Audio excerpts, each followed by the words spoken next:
and GR. And then the issue of the MA community, it was highlighted that there was need for negotiations and renegotiations where community have traditional knowledge to be celebrated. And then there was also a mention of convergence of ideas, resources, and counties being primary having primary responsibility. So in a nutshell, what I would say is that there's more emphasis on partnership, collective responsibility, and each and every one of our participants and respective institutions taking up their role. Thank you very much. Remember your name again? Christine Mangwana. Mangwana, thank you very much. Okay, so basically, that gives you an overview of the two parts that we talked about. And I still want to have anybody who would like to answer my question. What you learned and what you feel is implementable. Anybody? You don't have to, but if you feel like you'd like to, okay, not yet. Sawa. Good, it's still early morning. Watu bado wanafikiria pole pole. You're channeling into it. All right. So, ladies and gentlemen, to take us through this session, we want to go. Oh, by the way, we learned the 9 tribes of the Mijikenda. That one I remember. Okay, so. All right. You're saying yes as if you want to sing it. You want to sing it? All right. So, licensing and permitting of tools as tools for promoting social economic development in IK and GR subsector. So, as we do that, if you have not registered at the desk, please do so to facilitate things like meals and other such numbers that need to be taken care of. So please make sure that you've registered yourself at the desk if you have not yet done so already. And then secondly, hashtag. Let's put the hashtag up again. Let's put the hashtag. Now, I'd like you guys to become celebrities today.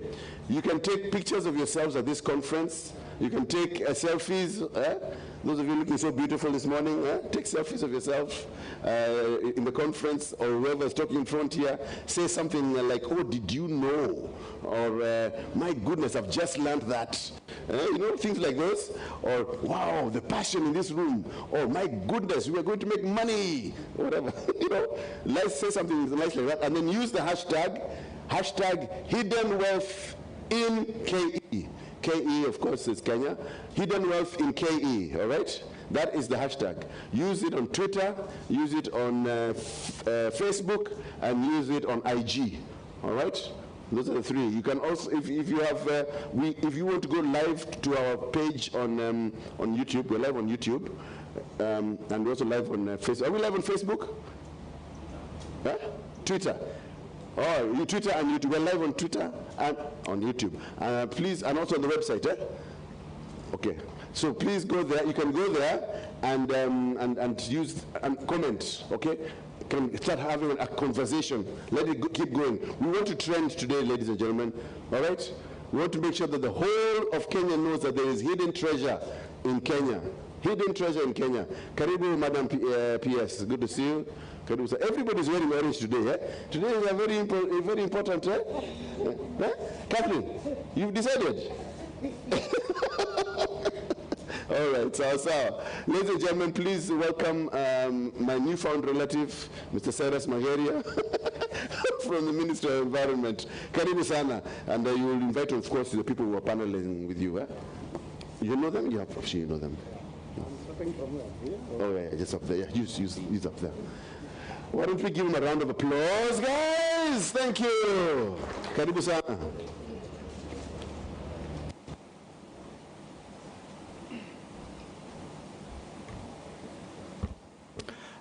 Thank you very much, Bona Moderator, Madam PS. Good morning, colleagues. It's just another day that we are here so that we can deliberate on this particular agenda. I'll be your session chair for this particular topic, that is discussing issues to do with licensing, permitting as tools for promoting socioeconomic developments in IK and GL. Just to put things into perspective is that we want to do business so that our communities can also drive their livelihoods, but at the same time, we also want to ensure that our genetic resources are sustainably managed. So I think we need to create a balance. And what I have learned over years is that trying to strike a balance is always the biggest challenge. So at one hand, we want to strike a balance so that we can have sustainable conservation and sustainability of our genetic resources. On the other hand, we also want to ensure that our livelihoods are also sustained. So what do we do so that we can strike that particular balance? Just take a quick example is that, for instance, if you go to the market and you buy a few seeds in form of cereals, you want to make some sort of breakfast. So once you buy those seeds, are they subjected to ABS, or are they subjected to PIC, or are they subjected to MAT? Look at it from the other angle. The same scenario, a big company like Monsanto comes to our market, they buy the same seeds, they took them to the lab, then they do a bit of analysis here and there. Out of that, they come up with some commodities that can be sold to the market.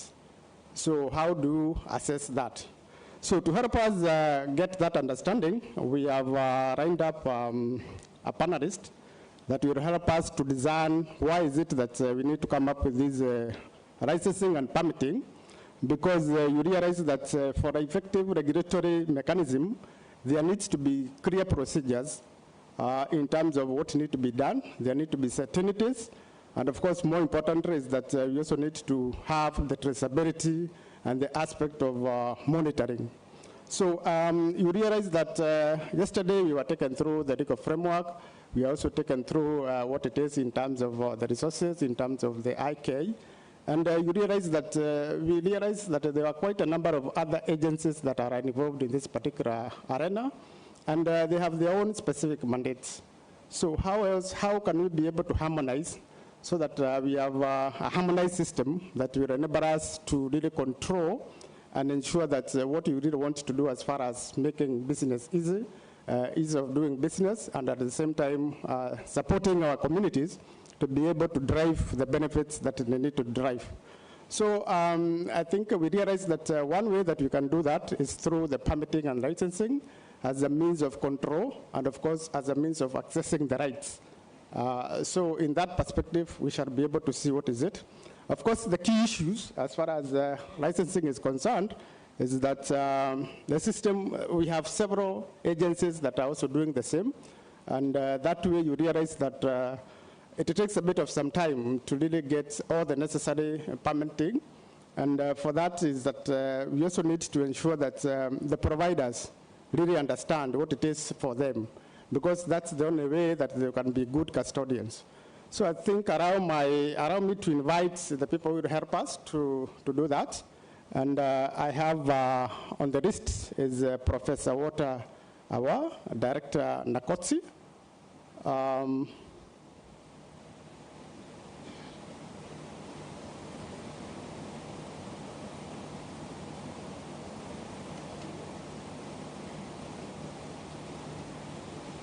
Thank you for that. I'm guided. We are going to have Director General of NEMA, Mr. Mamo B. Mamo, or the representative of him. Then we have Dr. Patrick Amondi, Director, Wildlife Research Training Institute, and Madam Elizabeth, Narok County Government. So, karibuni sana. Let's welcome our panelists to the floor. So they'll help us to understand this licensing and permitting, and how can we use that as a tool for making sure that our genetic resources, our TK, is safeguarded, both for the socioeconomic development. So without wasting too much time, I think I'll start with the ladies, because I think it is important that we get the ladies' perspective. So, Madam Elizabeth, you have the floor.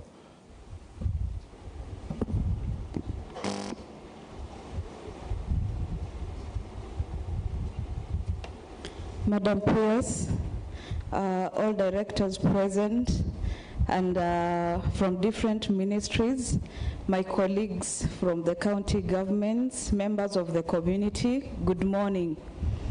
I would kindly request the Secretariat to project my presentation.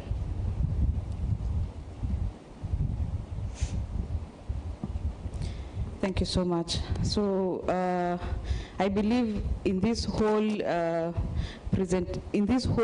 conference, if we don't talk about licensing and permitting, I think we cannot go anywhere, because if I am empowered to do something and the government has not licensed me to carry the business, can it really work well? Ama every time watu wanazunguka, people will be arrested because I don't have a license to operate. So I believe this was a very well thought out topic to be incorporated in the conference, because it will help to complete the cycle. Next slide.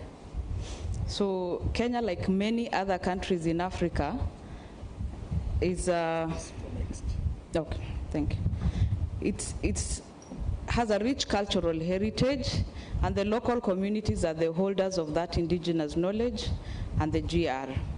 Globalization has led to unprecedented interest in indigenous knowledge and genetic resources utilization. However, due to lack of legal regimes that would protect the rights of these resources, international actors have appropriated indigenous knowledge and genetic resources to the detriment of the local communities. And I believe that has happened in the past, but I believe from now going forward, it's going to stop. For example, the kiondo, that is our Kenyan product, our Maasai shuka, the handicrafts, traditional regalia that is worn in different celebrations. I remember there was a time I went to Germany to attend this Intersolar Europe. Then after I was done with my presentation, I thought I could tour Munich. And to my surprise, I came across a very big shop with a Maasai shuka. So certainly, being the Maasai, I got interested to get in to see if it's one of us who is selling these shukas in Germany. But to my surprise, it was not. And I don't know if these people even export these shukas with proper permits, or maybe they buy in small bits, but the shop is really large. Madam PS, there's a very big shop in Munich selling our shukas, and they have even designed some clothes out of the shuka, and they are selling at very, very high prices. So imagine what the local person here in Kenya got by selling those shukas, maybe something very insignificant. And the enactment of the Protection of Traditional Knowledge and Cultural Expressions Act by the government of Kenya was a very timely intervention to address this kind of prejudice. The Act recognizes county governments and the primary regulator through registration and licensing and permitting for IK. At least for Narok, we have a bit of experience when it comes to licensing and permitting because of Masai Mara. We have a lot of researchers who come to the Mara, and there's already an established way of licensing the people who are coming for research, wildlife research. Others come to do research of the Mara River, and there's certainly filming, which is an everyday activity. So through that, we have signed several PIC agreements, and we work very closely with NEMA and KWS.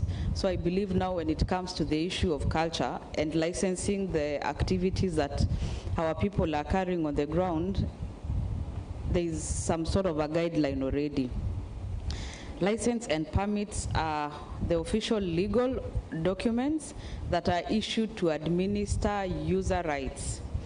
Because if you're running a shop without a license, it is certainly considered illegal. And the same applies to the person who is doing herbal medicine. The license is very important because, first of all, you'll be forced to ensure that it has gone through the standard procedure, so you're not poisoning anybody. So the moment it is legalized, it goes through a certain process, it is researched on, and it is assured that it is safe for human consumption, then you can go ahead. Though I know these people have a lot of knowledge, they know these things are safe, but even for peace of mind of the people consuming, it's important to be properly licensed.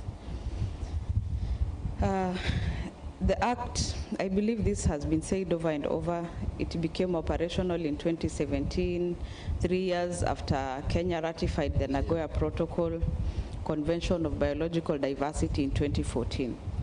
And the protocol is the international instrument which aims at ensuring sharing of benefits arising from utilization of GR in a fair and an equitable manner. The Act, therefore, is that integral part. I believe that is okay.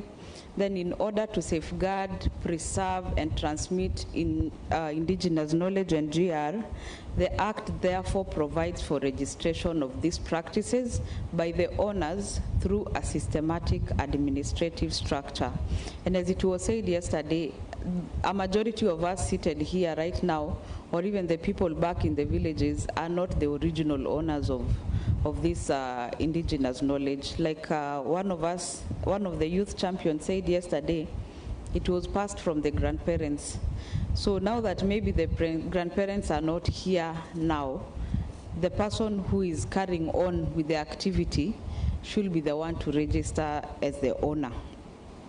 Every county government, in consultation with the departments, is required to establish and maintain a register for all IK holders and GR.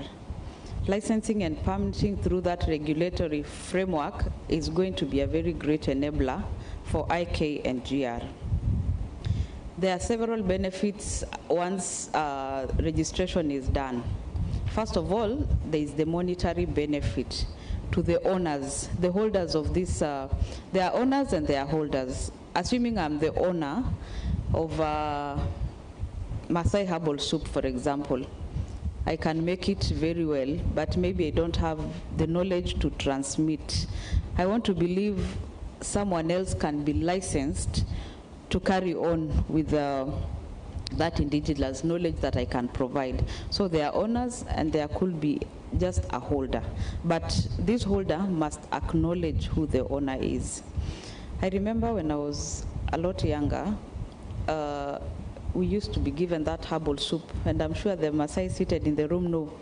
And what used to surprise me, or rather what I started thinking when I received the letter of invitation, how did they know the difference? Like when I'm coming from school, I went to boarding school at an early age. There was a herbal soup for welcoming children back home. I think it was for cleaning the stomach or something. My grandfather was very strict on that. When you arrive, there was a goat to be slaughtered, and there were certain herbs for children to be given when they come back from school. When we are about to go back, there was still mbuzi, and the herbs were different. Sasa hiyo anasema it's for preventing you from getting cold. Ukienda shule usipate homa, usiwe mgonjwa, and funny enough, they really worked. So that was something that I think over the years they practiced, and they were sure this really works. And it helped us. We didn't like the soup, but it was really helpful. So to the owners, there's the issue of self-employment. The moment I'm able to sell this knowledge that I have, I'll earn income. So that means this subsector that we are looking to unlock, it will certainly have a ripple effect economically. The licensing and permitting is also a source of revenue for the county governments and the national through levies and taxes. Certainly, there is going to be a fee to this license. It might not be a crazy fee that the owners will not be able to afford, but certainly it's an added stream of income to the county government and to the national government. access and benefit sharing of IK and GR should also contribute to conservation. And the reason why we are saying this is because in the scenario of herbal medicine, I'm sure the moment this herb is recognized as something that is beneficial, like that mturi that Daktari was talking about yesterday, if we don't conserve, then there is no continuity. So we shall be forced to make sure that there is conservation for purposes of sustainability. Then recognition of IK and GR owners. Communities and individual owners have a right to be acknowledged by the users of this IK through compensation, mentioning of the source of origin, and respect their culture and values and norms. I think we all know what happened with this Jerusalem issue. The challenge was all over, everybody was dancing on TikTok. But then this, the original owner of the song took interest in the people who are using it for commercial purposes, and they wrote demand letters.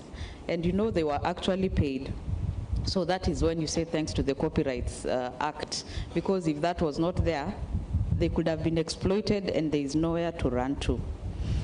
The other thing that would come to mind, like this was a challenge that was challenged in court and they benefited. Then I thought of someone like that mzee who was doing this herbal medicine, Babu Waloliondo. Assuming his concoction worked, would he have benefited?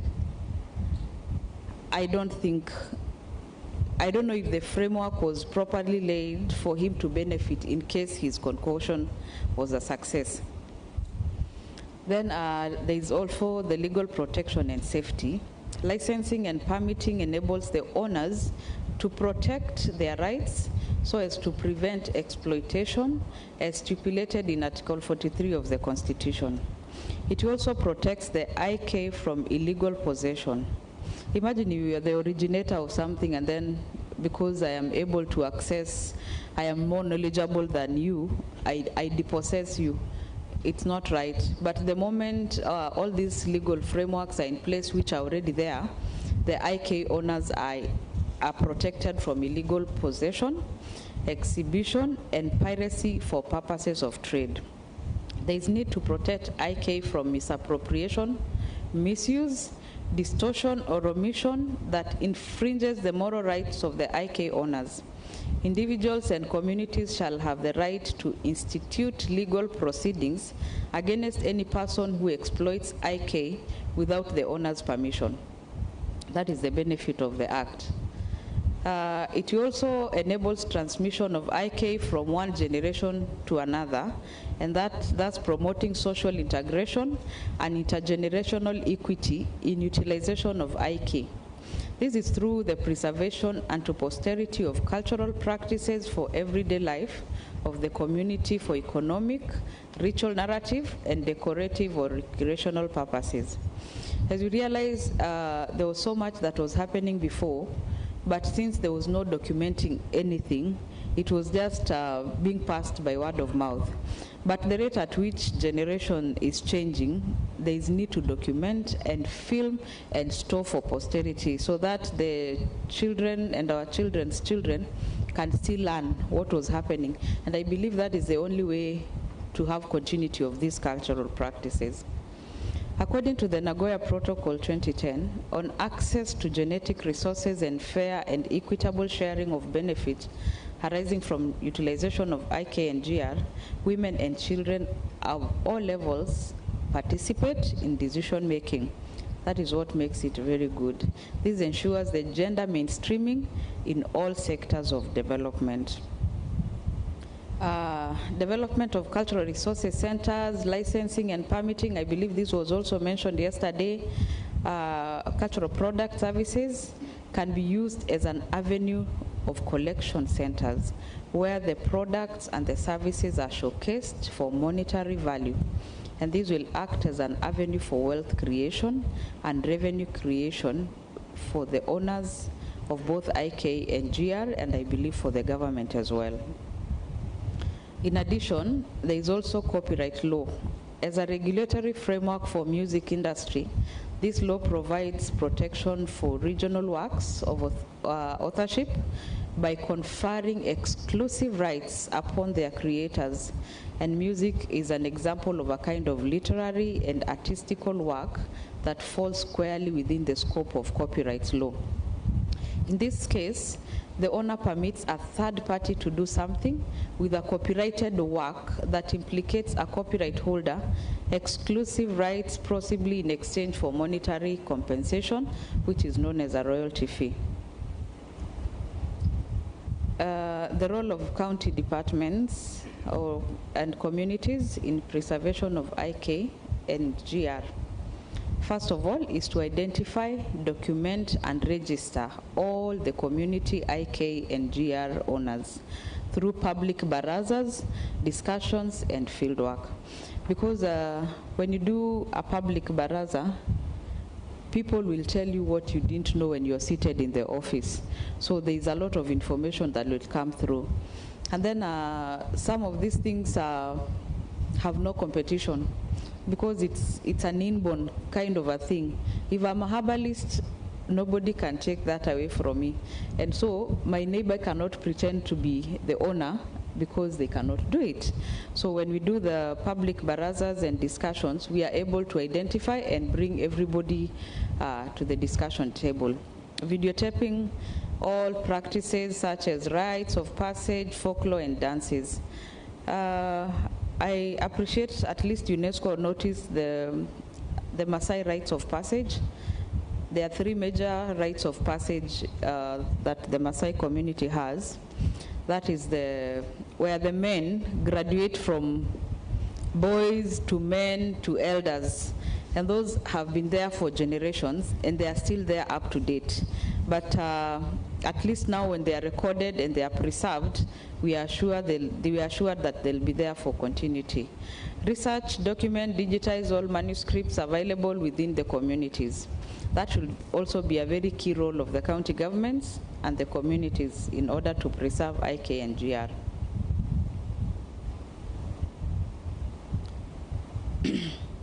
Access to IK and GR for licensing. There is the issue of mapping, application to lead agencies. For example, now when we talk about the filming that we are currently doing, if a person wants to come and do filming, they go through the filming authority of the filming commission, they go through the Kenya Wildlife Service, and then they come to the county for the final license and proceed to the park for filming. So there's the issue of following the lead agencies. Once it's in the county, we forward to the relevant county CEC in charge of culture. The CEC links the applicant or the user to the holder or the owner to the IK, negotiate for both prior informed consent and for mutual agreed terms. That now should be the CEC of culture. The process continues until the permit is granted. In conclusion and way forward, the county and national governments should develop cultural infrastructure, such as the cultural centers that we have mentioned there before, theaters, galleries where artists, talents associated with IK and GR can be showcased. If that's because every community has something different to showcase, this one should happen across the counties. Promote, integrate all forms of indigenous knowledge, such as vernacular, folklore, dances, fashion, and design, into the formal education system. Professionalize community cultural festivals to become economic ventures from which creators, artists, and communities benefit economically. County governments should integrate IK and GR into the county integrated development plan. And as Madam PS was saying yesterday, we should not expect money from any other place, but the moment this is integrated in the CIDP, it becomes easier even for counties to budget and include the activities of IK and GR in their budgets. Strengthen and enforce policies and laws to protect communities and creators of IK and GR from exploitation, e.g. the Corporate Law, Seed and Plant Act, Forest Conservation and Management Act. They will help in protection. provision of incentives to innovators and creators, and then strengthen partnership with civil societies. Both national and county government through participatory approach. They also need to establish forums and platforms on IK associated with GR. And these will include implementation matrix and communication strategy on the same. I think we have not been doing so well on the communication bit, but I believe from now going forward, we shall be on the same page. The strategy may include establishment of designated offices, capacity building, awareness creation, collection of data and documentation. That marks the end of my presentation. So thank you very much, Madam Elizabeth. I think members, participants, you can hear from the county perspective how they are utilizing issues of licenses and permitting. Of course, from what I get is that they are using it in two fronts. Number one, they are kind of empowering the resource providers in terms of giving them the powers to grant that light. Secondly, they are also using that as a way of trying to control in terms of management. And I think lastly, they're also using it as a source of revenue. And this is where we need to be very careful so that we don't override revenue at the expense of the conservation. But I think, just like I said, this is where we need to really strike a balance in the sense that we also want to balance between conservation and ease of doing business as far as socioeconomic issues are concerned. Thank you very much for that. I think from the county, they are more than ready, and I think he has also provided a very good sort of entry point in terms of we can actually mainstream this one in the CIDPs so that it can also get the funding. So I think the honor is on our local communities to ensure that if, as counties review and update their CIDPs, they make sure that one of the components that is actually going to be captured is how do we mainstream issues of IK and GR in that framework, because it is the only framework within the county perspective that can also give some sort of funding so that they can be helped.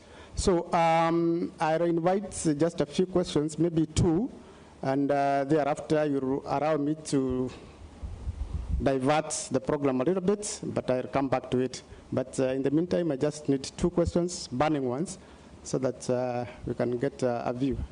That's my brother.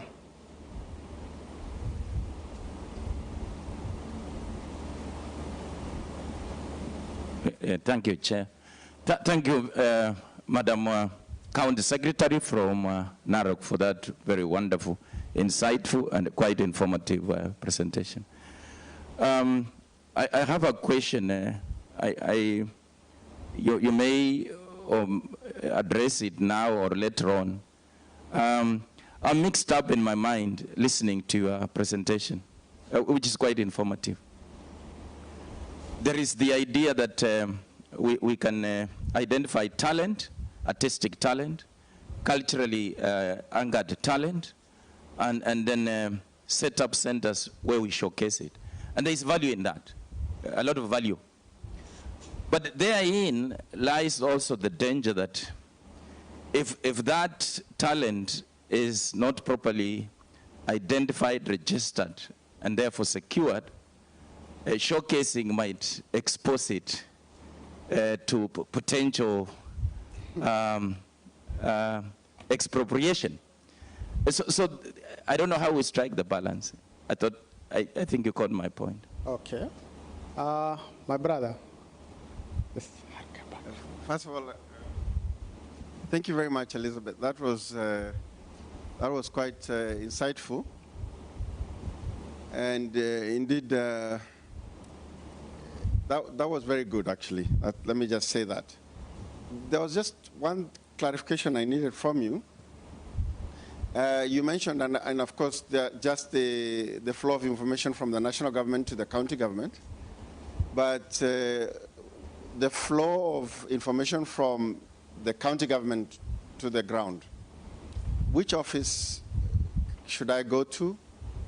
Which office can one go to get all this information? Do you have an infrastructure existing for ABS in your particular county? And I I noticed you didn't request for capacity building. I did. Oh, you did? Yes. Oh, thank you. That was very good. Okay. But that particular focal office, is it, you want it to be an existing office, or do you also, like we are requesting an office that you need to create? We have an existing office that is gender and culture. So the moment you're at the county, you'll get all your questions responded to. And if you allow me to respond to Dr. Taracha. One, then okay, there's another one. DG.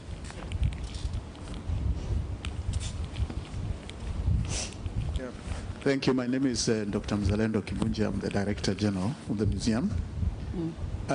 My concern is the resourcing of the departments in the counties that are supposed to take this work, to do this work. As far as I know, for most counties, the Department of Culture or the Ministries of Culture are the least funded. And it's the same thing at the national level also. But it will help for counties that have very competitive advantage in terms of looking at IT and GR to make a case to their governors that you need more money to bring this to the market. Like now, if you walk around the streets of Nairobi urban centers, people selling this kienyeji medicine, Amasais. But you don't see the same thing reflected in the counties where they come from. That I would imagine that a bigger budget would be put in Ministry of Culture to help these people who are selling this medicine in our towns to bring it to the market. So we can talk, we can have the legislation we have, but if we don't resource these ministries in the counties that have competitive advantage over others, I think it will just be talk.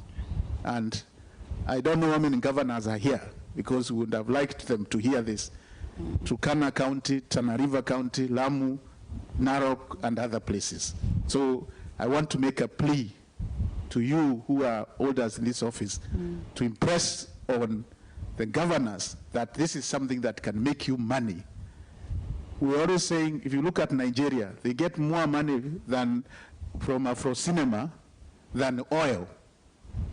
In Israel, they use monuments, they get more money monuments than even arms that they are selling.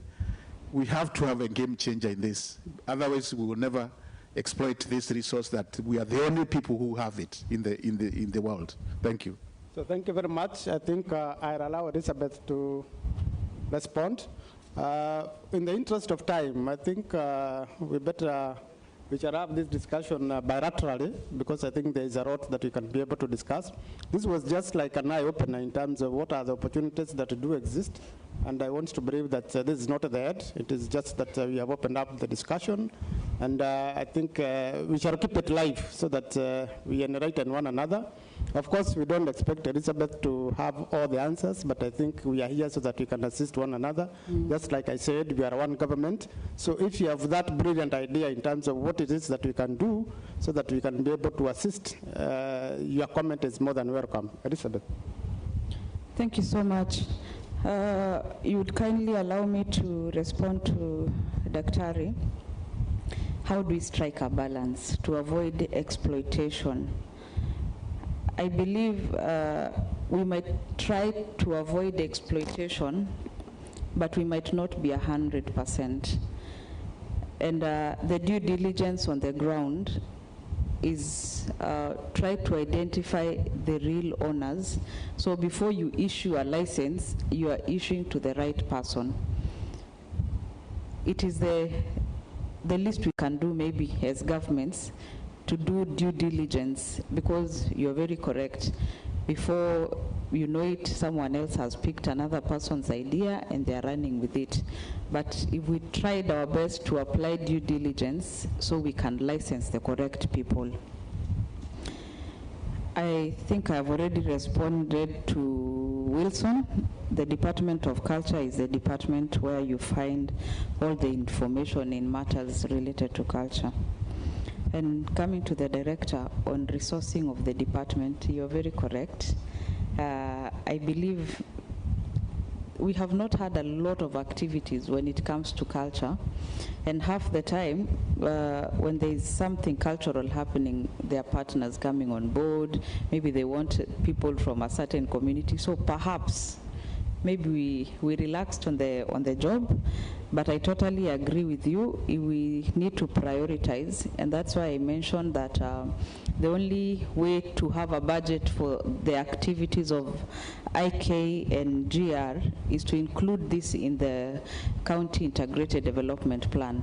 Once it is in the County Integrated Plan, then we are sure it is going to be budgeted for, and all the activities can be funded from there. So I believe what we should push for as the counties and the CCMs in charge of culture is to ensure that this is well captured in the County Integrated Plan. Thank you. Fantastic. One more. Bwana Piers. I think I can shout, people can hear me in all corners. We have very good ideas, and I want to thank the PS and the Ministry for Sports, Culture and Heritage for coming up with this very good idea. I want to call it a leap of faith. And a leap of faith should be taken with a lot of courage, with persistence, with a lot of effort to surmount any obstacles that may come on the way. And if you make consistent strides, you'll take Kenya where it should be. Unfortunately, it is happening at the time when we are nearing transition. And we may have a few changes here and there, especially in the top leadership of the ministry. And that should not mark the death of this great idea. I'm happy, PS, you came with the senior officers here. They should take it up with a lot of commitment. And we're talking about the idea of incentives.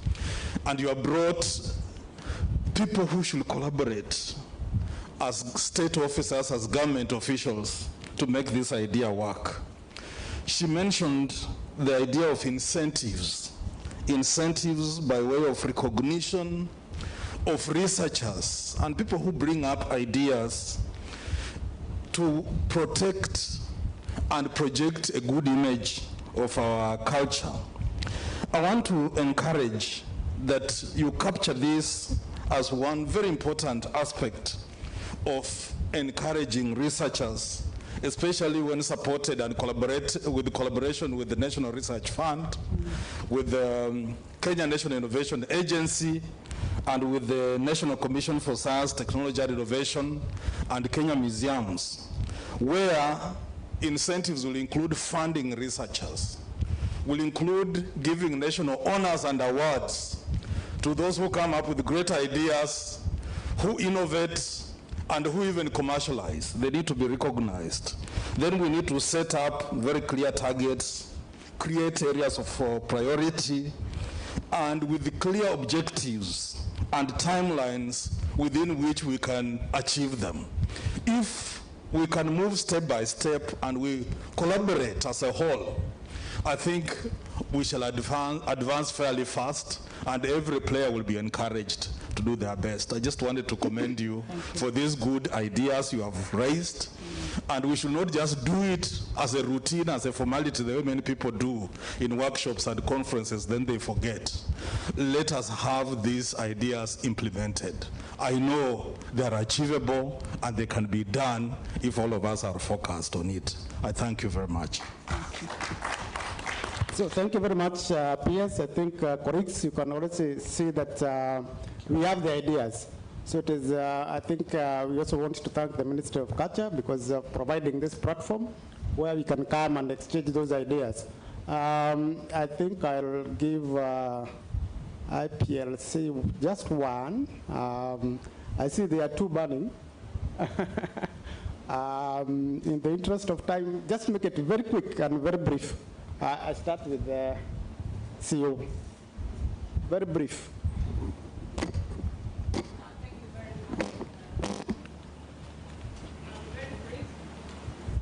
The issue of budgeting in the counties for culture is very, very critical.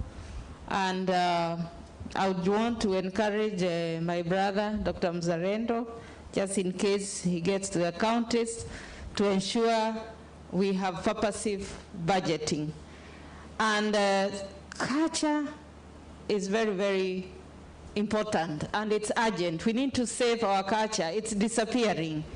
And the way the government has committed or proposed that a certain percentage goes to research, I think we can propose that as counties' budget, or even the national government, to have a percentage of budget going to culture, because we need to get this hidden wealth. We need to rescue our culture. So let's come up with that recommendation. And also, we capacity build the county personnel, the new governors, the MCAs, so that they can budget for culture.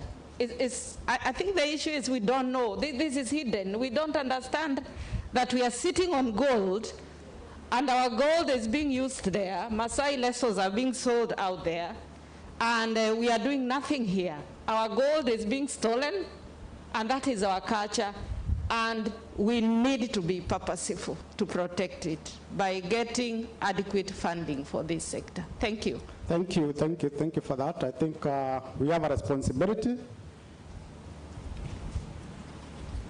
And the last one. Okay, thank you very much. My name is Eric Malit from the Rice community.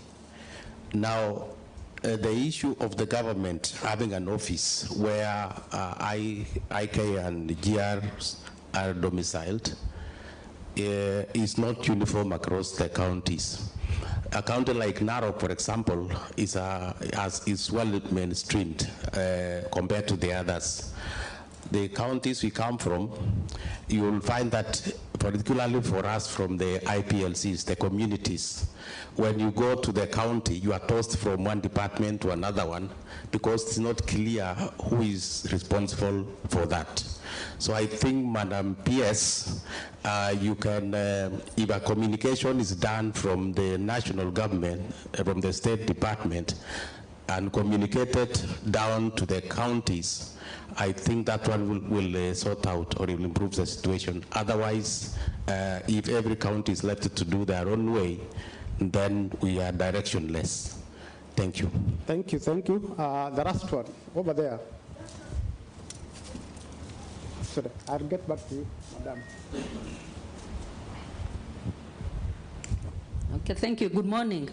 My name is Dr. Anissa Omar, CCM from CCM Culture, Gender, Social Services, Kilifi County. I want to allude to what my colleague who sat down. But at the same time, I want to comment on the issue of budget process in CIDP. It's not all that is written. Soon after elections, the governor puts his government, his cabinet, and you start the process of CIDP. Let me tell you, you might put a very good paper under your department, but will it really be implemented? That is a big question. And I'm sad to say that, initially I was in health, and I came to culture in 2020. Wananchi expectations outside there, mostly they want to see low-hanging fruits. They want to see good buildings. They want to see that there's water. They want to see that the road infrastructure is good. So we really need to sensitize our people down there, community dialogue, to ensure that they do understand why culture is very important. Because remember, budget processing, there is public participation. And if we don't start from the community, then it comes up now, even to the executive. By the way, I sit in the cabinet, but the importance that this department is given is zero. It only gets around 1.5% of the total budget. Health is fully devolved. And wananchi wanataka tu kuona madispensaries kila pahali. Before devolution, like in Kilifi, we had 67 dispensaries and health centers. Today we are talking of almost 150 dispensaries. They need healthcare workers. So a very big budget goes to health. In fact, it has surpassed the Abuja declaration of 15%. Some counties are giving 30% to health. But when you come to culture, 1.5%. So I believe something must come from the Council of Governors to tell the governors that this department is equally important, and they should set a target of what percentage this department should be given. Otherwise, we are just here talking and talking. Come elections, come another governor, we are the same. Nothing is going on. So thank you very much, Madam CEC. I think what we really need is we need to get culture champions, so that once we get those culture champions, they need to be mainstream so that they can be able to champion those culture issues. I think most of the issues were just like additional information, not really like answers to Elizabeth. So I beg to divert the program a little bit so that I can give our peers the opportunity to even welcome us. What is happening? Okay, thank you, thank you. Yeah. The issue of budget for cultural matters has come at the forefront because we cannot move if we have nothing to enable us perform the cultural work, which is a lot. And we realize that even both the national and counties, national level, we are given also very little, and the county, maybe it doesn't even exist. And all of us are aware and know that culture is a devolved function. Culture is devolved. So actually, it is the counties that should be spearheading these cultural matters. And because of that, as the peers in the ministry, as I was saying yesterday, that I'm taking it seriously. I am going to convene a meeting with the arm of the COG, Council of Governors, that deals with cultural matters, so that we let them know the importance of this issue. Because culture, it may not be seen outside, just like the schools, the 100 schools that are being built, but culture is the software. Culture is the one that makes the character of people. Yeah? So if your character is defective, even your decisions will be equally defective. So we need to take care of the software so that we can have people who are credible enough to undertake the development function, including cultural issues. Thank you. Thank you.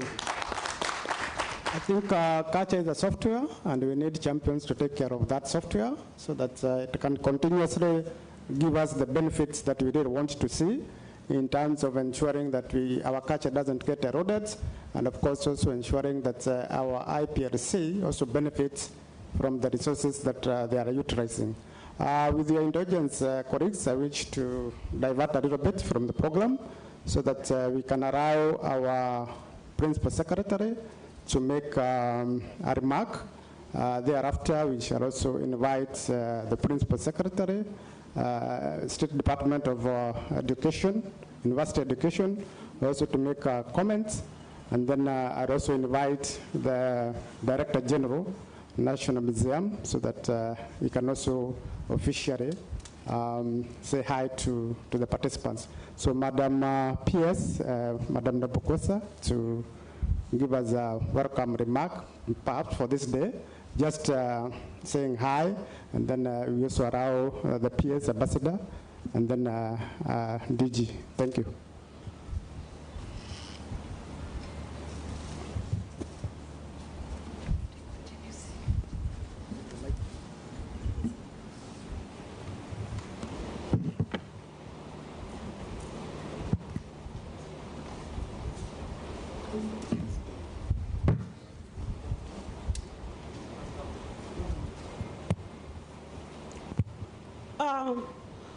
Thank you once again.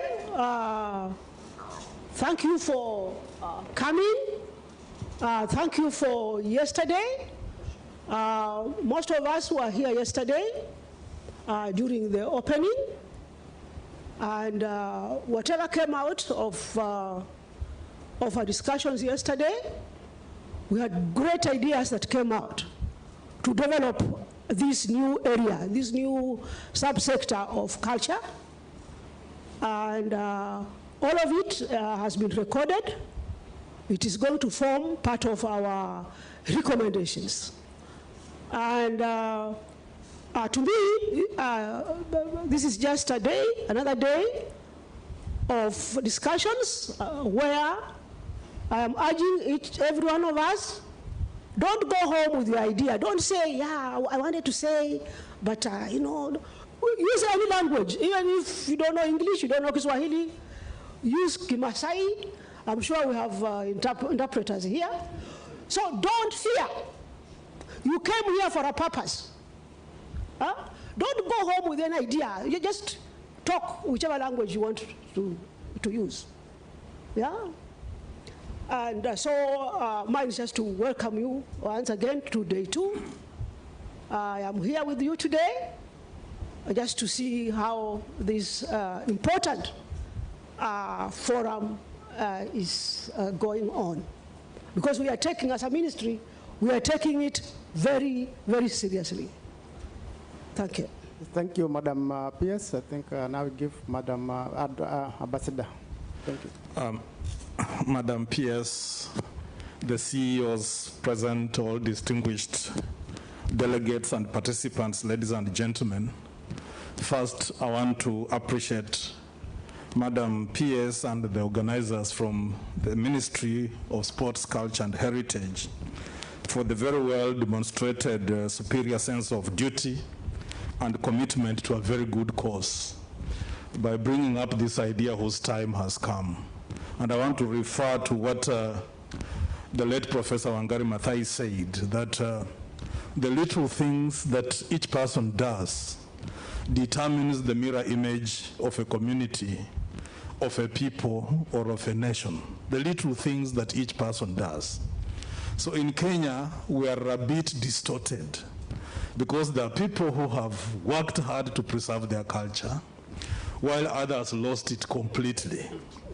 So we have batches of people with a culture, and we have batches of people without a culture, which is a very unfortunate thing. Yet at the beginning, all of us were very cultured in a very distinct manner.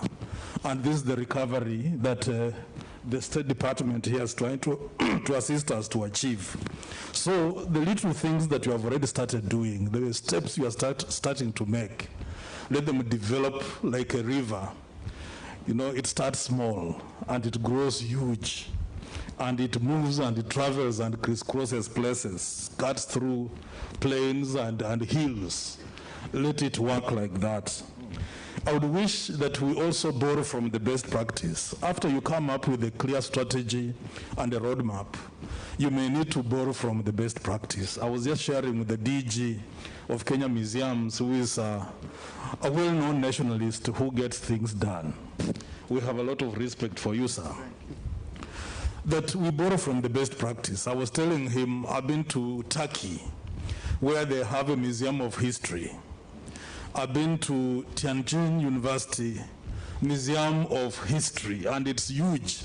I went there with the delegation, and I love history, so I got lost there. People rushed over things and left me stranded in there because I was just mesmerized. It's a museum of world history, and there is a section for Chinese history. We don't have such. In Canada, where I worked, they have a museum of technology, they have a museum of culture, they have a museum of agriculture, and so on and so forth.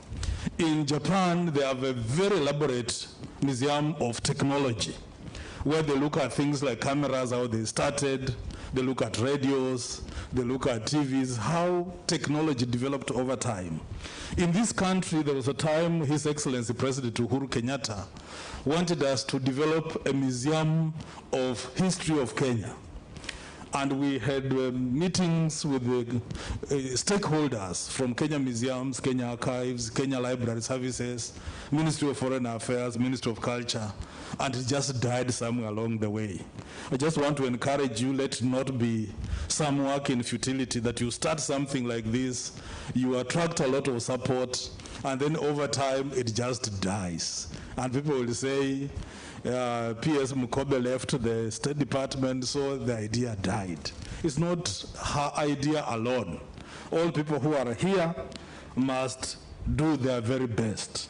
And learning from the best practice. In fact, the point I'm driving is, at the end of the discussion and a clear roadmap and a strategy to enforce, to source for resources and so on and so forth, including all the people who are in collaboration, you need to do a bit of benchmarking. I thank you for listening to me. Thank you very much. DG.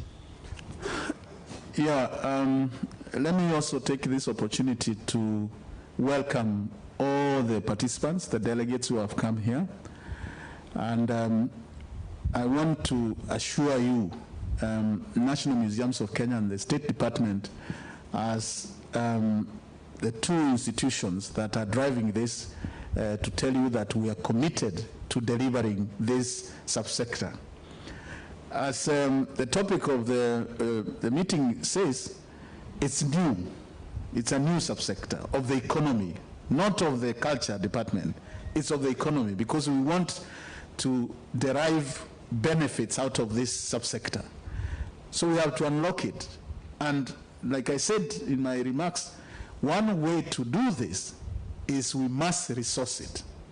So I would want to see, to echo what the Minister of Culture in Kilifi County said, a national agenda where we say we are going to ring fence maybe 2%, 3%, 5% of national and county government budget to be channeled to this subsector so that it can grow. I think we all agree that if we harness this subsector, it will create money. We have seen it in other countries, in Brazil, in India, in China, and other places. And really, like we have always been the trendsetters in this continent of many things we do, I would appeal to all people in the counties and the national government.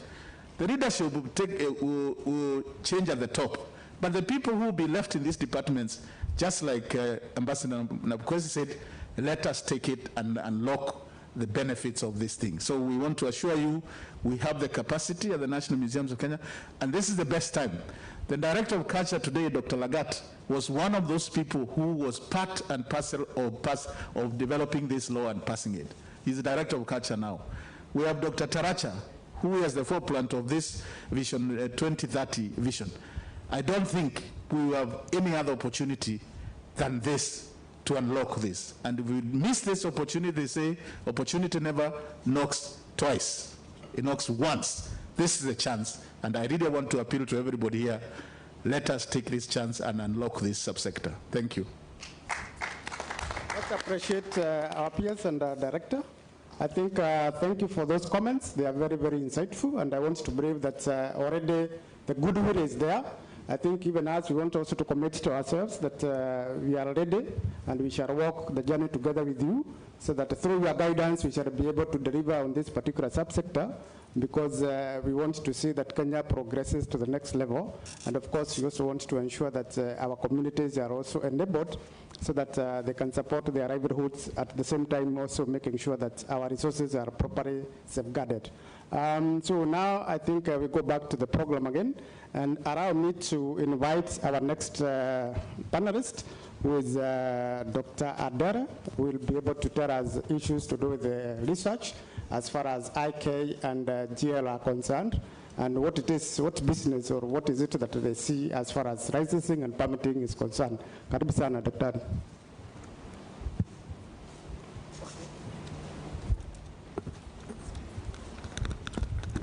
So, Madam PS, Culture and Heritage, PS University Education and Research, CEOs present, fellow delegates, good morning.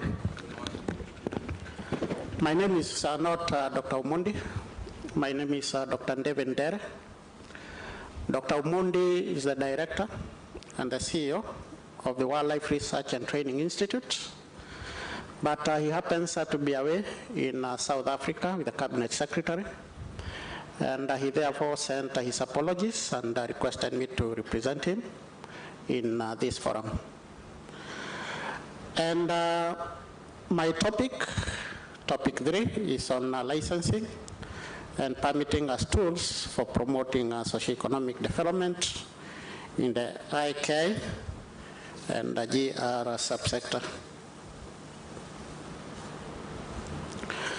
And for purposes of the delegates knowing what WLTR is, it's a very new institution that was operationalized by the government in July last year. So it's just about 7 months old. But it's established by the Wildlife Conservation and Management Act, Section 50 of 2013, that became operational in January 2014. But then it was not until last year when the Institute got operationalized. And the Executive Order number 1 of 2018 that was revised in May 2020 places the Institute as a state corporation in the State Department for Wildlife. And its mandate is derived from Section 51 of that Act, and it is to undertake and coordinate wildlife research and training in the country. Its functions are derived from various sections of that Act, and they include all forms of wildlife research and related emerging issues, enhancing capacity in wildlife conservation and management through training, establishing a comprehensive wildlife database, and then what is relevant to this forum is granting wildlife use rights through issuance of research permits. And may I add that these permits are granted upon development and signing of the prior informed consent and the mutually agreed terms between resource providers and users. I don't think I need to go through what PIC is and MAT is, because these have been discussed by the previous speakers. So I think I can proceed to the next slide. The roles of WLTI in granting of wildlife user rights. As I said, we grant licenses and permits for wildlife research and development based on PIC and MAT. And that function is derived from Section 59(1) of the Wildlife Conservation and Management Act. Then, we also coordinate resource providers and users in development of PIC and MAT.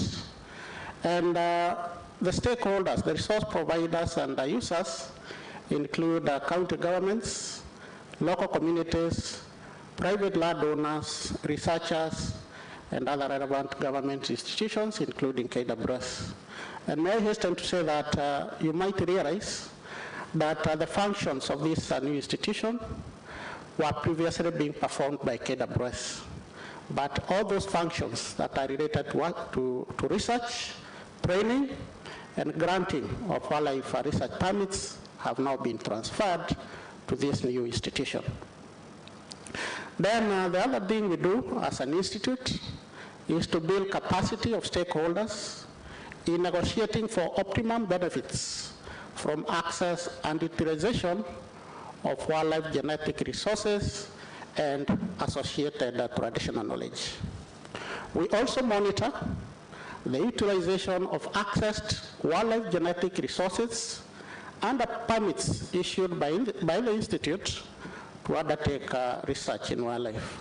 And that entails collecting information at any stage of research, development, innovation, pre-commercialization, or commercialization stage. And then we also encourage reporting and the requirements in the MAT. We also monitor non-compliance, and especially as it relates to non-authorized access of wildlife genetic resources. And we also monitor the impacts of utilization of wildlife genetic resources and advise on sustainable levels of utilization and any measures that may be required to be undertaken. Now, the benefits of PIC and MAT, I think I don't need to go through this because Professor Nyamasio presented this very, very well yesterday, both the monetary and the non-monetary benefits. But possibly what I want to add is that PIC and MAT also contribute to conservation of species. And the rhino you are seeing there on the right is the northern white rhino. And we only have 2 specimens of that species that is remaining in the wild, and they are in Kenya. So these 2 females are unable to carry pregnancy, and we are using cutting-edge science to try and prevent the extinction of this species. So I think the benefits of PIC and MATs were clearly explained by Professor Nyamasi yesterday. Now, what is wildlife? You know, many people think that wildlife are the terrestrial and marine animals that are within Kenya. But the definition of wildlife as per the Wildlife Conservation and Management Act of 2013 is very, very broad. Yeah?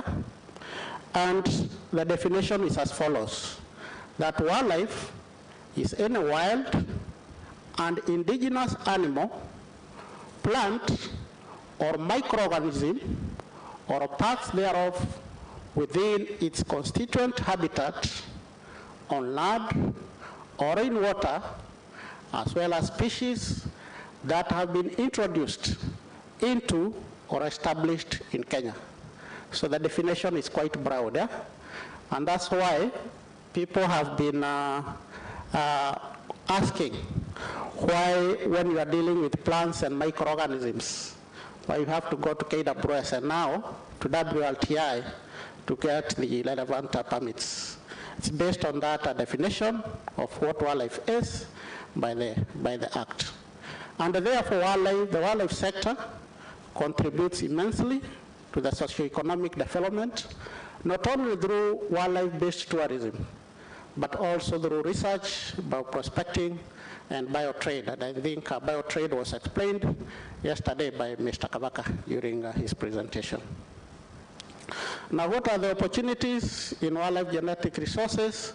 Again, Professor Nyamasio did present the various opportunities that are there, from drug development of chemicals and detergents, the use of enzymes in the textile industry, cosmetics development, crop protection, all the way down to research to increase understanding of nature.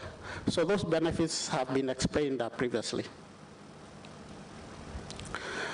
Then the wildlife sector, the current regulatory framework in the wildlife sector, it's regulated both at national and international levels.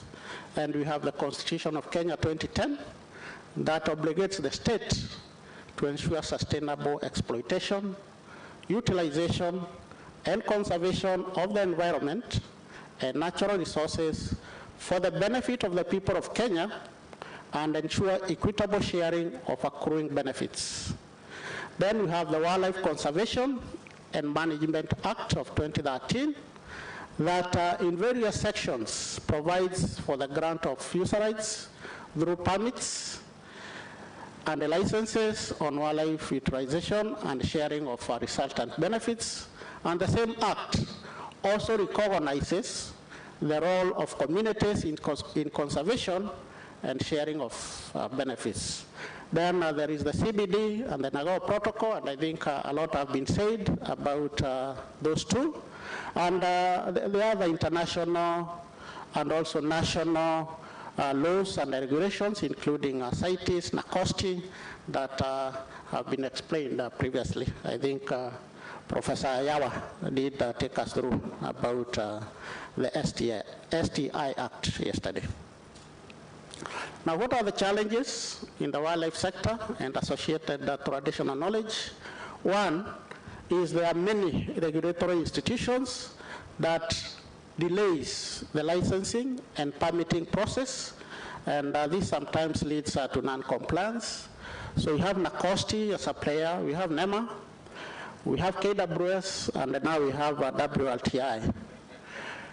Then there is a lack of clarity in the regulatory mechanisms, and especially the permitting and licensing is not streamlined between the national government, the county government, and the local communities on granting of wildlife use rights. Then there are no clear structures at counties and local communities on ABS systems. And then there is low awareness levels across all the stakeholders, and especially as it relates to PIC, MAT, and ABS. Then the regulatory processes are not in tandem with emerging technologies such as digital sequence information and also synthetic biology. And there is also low levels of monitoring and enforcement, leading to misappropriation of GR and TK. Now, as an institute, we've taken various efforts to streamline the permitting process. And one of those efforts is we've developed a model PIC and MAT templates for use by researchers. Then we have some of our team, including Kavaka, who is here with us, have participated in establishing ad hoc ABS technical committees in counties and community platforms for negotiations of PIC and MAT. Also capacity building and awareness creation to most of the counties, communities, and research fraternity. Development of IP and ABS policy guidelines has been initiated. Then development of guidelines on access to and utilization of TK and GR has also been initiated. And we also believe that the operationalization of the institute by the government will assist in streamlining the wildlife research permitting process. Now, what are our recommendations? They include: one, enhance the coordination of permitting and licensing processes both at national and county, both at national, county, and the local community levels through appropriate structures and institutional arrangements. Establish a one-stop shop. I think this has been discussed previously. I think that will be very, very important if that can be actualized. Establishment of an effective IP policy at all levels, including government and private sector. Then enhancing monitoring, compliance, and enforcement for maximized benefits for the people of Kenya. So mine is to thank the Ministry of Sports, Culture, and Heritage and the organizers for inviting WLTI. We feel honored to have participated in this conference. So thank you very much. Let's appreciate Dr. Thank you very much, Dr. On behalf of WRTI. I think there is a particular slide that is very, very useful. I think we shall be able to revisit it so that we can provide some further insights, especially the one that you're talking about, the challenges, because all of us are here so that we can be able to overcome those challenges and we make this process as effective as possible, because what we want to do is we want to ease the way that we do business, and if we don't address some of those challenges, we shall still circle around the same issues. So I think it is important. I would invite all of you to really look at it, because they are the researchers, they are doing the research, they are granting permits. So if these challenges, if the institution is facing these challenges, and we don't provide some sort of mitigation measures as far as these challenges are concerned, we shall still revolve around the same issues. I think it is important that we take a little bit of some time after this, so that some of these challenges, issues to do with the lack of clarity, issues to do with the several institutions doing the same things, harmonization, I think that is the gist of the matter that we really want to address. So with those few remarks, I think I will invite a couple of questions, just two, for the sake of time. Yes, my brother, and this one.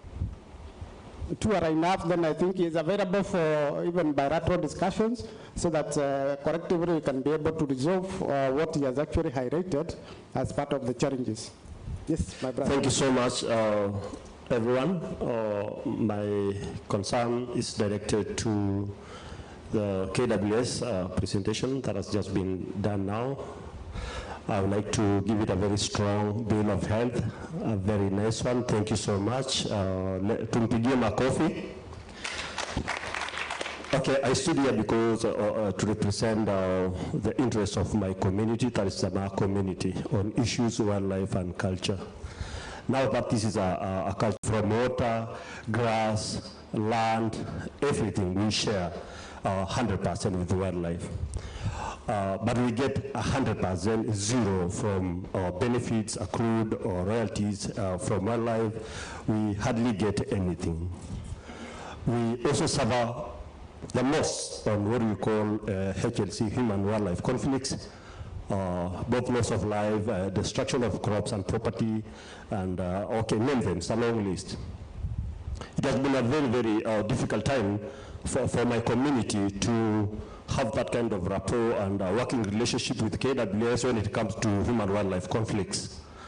I'd wish, now that this is a high-level forum, working on how to harmonize coexistence of both my community and the wildlife, to take it very seriously to the high level, to the policy making, decision-making levels, on issues of compensation once we have that kind of conflicts.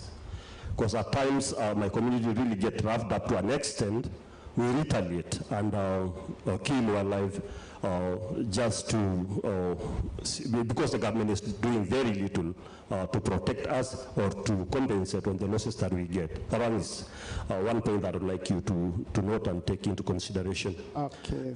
On culture, okay, fine, just one more. On culture, I've been sent to present this point that we pride in when we are moving from boys to warriors to adulthood, we have a process whereby a certain age of people should at least go to the bush and maybe have a lion killed or something like that for pride, and it is culture. We wish if we can be licensed, at some point, maybe in Amboseli we are given one lion to kill, in Masai Mara one. Okay, in every season, it happens once in a year.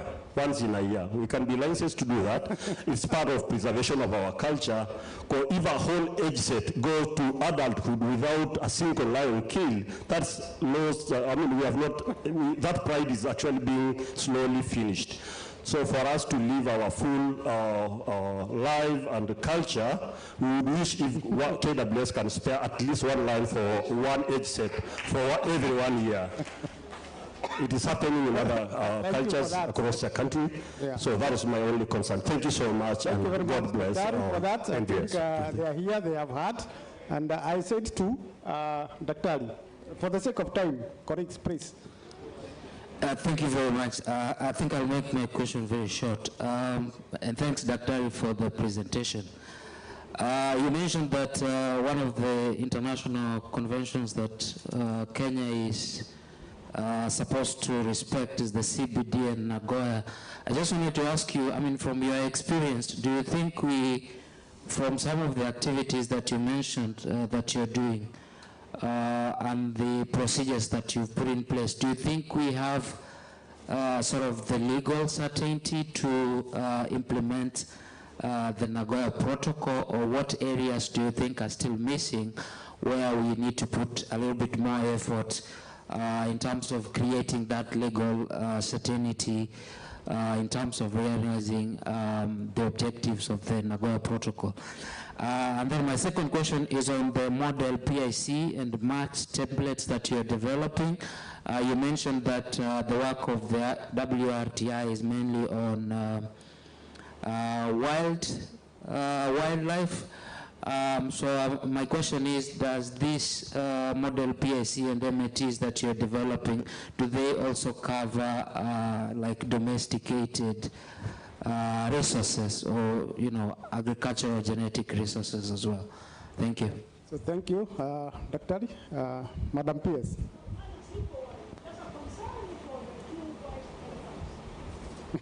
That are they? Sorry. The two white rhinos that are the only ones in the world, and they have become extinct because we only have those two. I don't know what happened to the parents. So what are you doing now that we have two, male and female? Yes. Why are they not reproducing? And what are you actually doing now if we're using some foreign elements to make them reproduce? Will they remain the same species? What will happen? Thank you. Okay. Thank you. So, Dr. very briefly, for the sake of time, I think I would allow that we have this discussion after tea. I think you'll be available because we still have one more presentation to make before we break for tea. So, with your guidance, I think we can allow you to quickly react, just briefly, not expounding much, but you committed that you are available for bilateral discussions, especially with the request from our colleague in terms of whether you are going to be allowing them to be killing rhinos. But you can come up with the strategy so that every time there is a new rhino. But I leave it to you. Thank you. Okay, thank you very much. I think I'll start with the last question from Madam Pierce about the two remaining females, northern white rhinos. Yes, they are both females, and they were repatriated back to Africa in 2009 from a zoo in Europe because they were not reproducing naturally. So 4 were brought. Those were 2 females and 2 males. The 2 males have since died. The first female called Sudan, which you might have heard about, died in 2014. Then the second male called Sunni died in 2018. But before these males died, we did harvest semen. So we have preserved the semen with us. Now, when they were brought back to Kenya, unfortunately, the females did not cycle, so reproduction could not take place naturally. So we did some examinations, and we found that the 2 females have pathological conditions with the uteruses, and therefore they cannot be able to carry pregnancy to term. So what we embarked on doing with partners from Europe is to harvest eggs from the females, and then we are doing in vitro fertilization. And then after the in vitro fertilization, we have identified southern white. Remember, these are northern white, yeah? So we have identified a closely related species, the southern white rhino, which will act as surrogates. So already we have 13 pure northern white rhino embryos, and the next phase of the project is to start the embryo transfer into the surrogate females, and we are hopeful that by the end of this year we will have made some good progress on that project. So that's what we are doing. And the question from my friend from Masai, I think session chair, I need to respond to that, because I've been working with KWS for over 20 years, and now I've moved to WLTI, and therefore I cannot respond competently on behalf of KWS. But I know, before I left, for promotion of culture, KWS has arrangements with communities. And I know the Samburu community has been approaching KWS whenever there are initiation ceremonies to be provided with lion skins. So that's something that you can also explore with KWS, because if you kill a lion, it will be against the law. So that's something that cannot be allowed. Then about human wildlife conflict is a problem, it's a challenge that will be with us for many years to come. And the Ministry of Tourism and Wildlife is actively coming up with intervention measures through the Kenya Wildlife Service, and we do appreciate the coexistence of the Maasai community with the wildlife. Otherwise, if it was not for that, I think most of our wildlife would have been lost for now. So that's the issue of human-wildlife conflict is being addressed very seriously at that high level. Then about the model PIC and MAT templates, it only relates to the wildlife genetic resources, so no domestic resources. So it's only in terms of the wildlife genetic resources. So thank you very much. So let's appreciate Daktari. I think we can continue the discussion so that we allow our other colleagues to present. I think now it is my honor to invite Mr. David Ongare, who is representing the DG NEMA. So he'll be able to tell us whether the structures as envisaged in the Nagoya Protocol, are they really working, whether the competent authorities are really living to their expectations. And of course, this is in coherence in terms of permitting and registrations. What is it that we can be able to do so that at the end of the day, we can be able to really harmonize and make business easier. So I think let's listen to him, and then we shall react as he presents. Karibu sana, David. Thank you very much. Our PSS here present. I've also seen our former board member, Madam Kulamo, county government representatives and distinguished colleagues. My presentation is quite long, so I will not go through it. I'll just speak on the pertinent issues within it, and then the presentation will be available. Some of the issues have already been touched upon by my previous speakers, so I don't want to go through them. I think the Constitution and the other arrangements from also the international frameworks have been touched upon.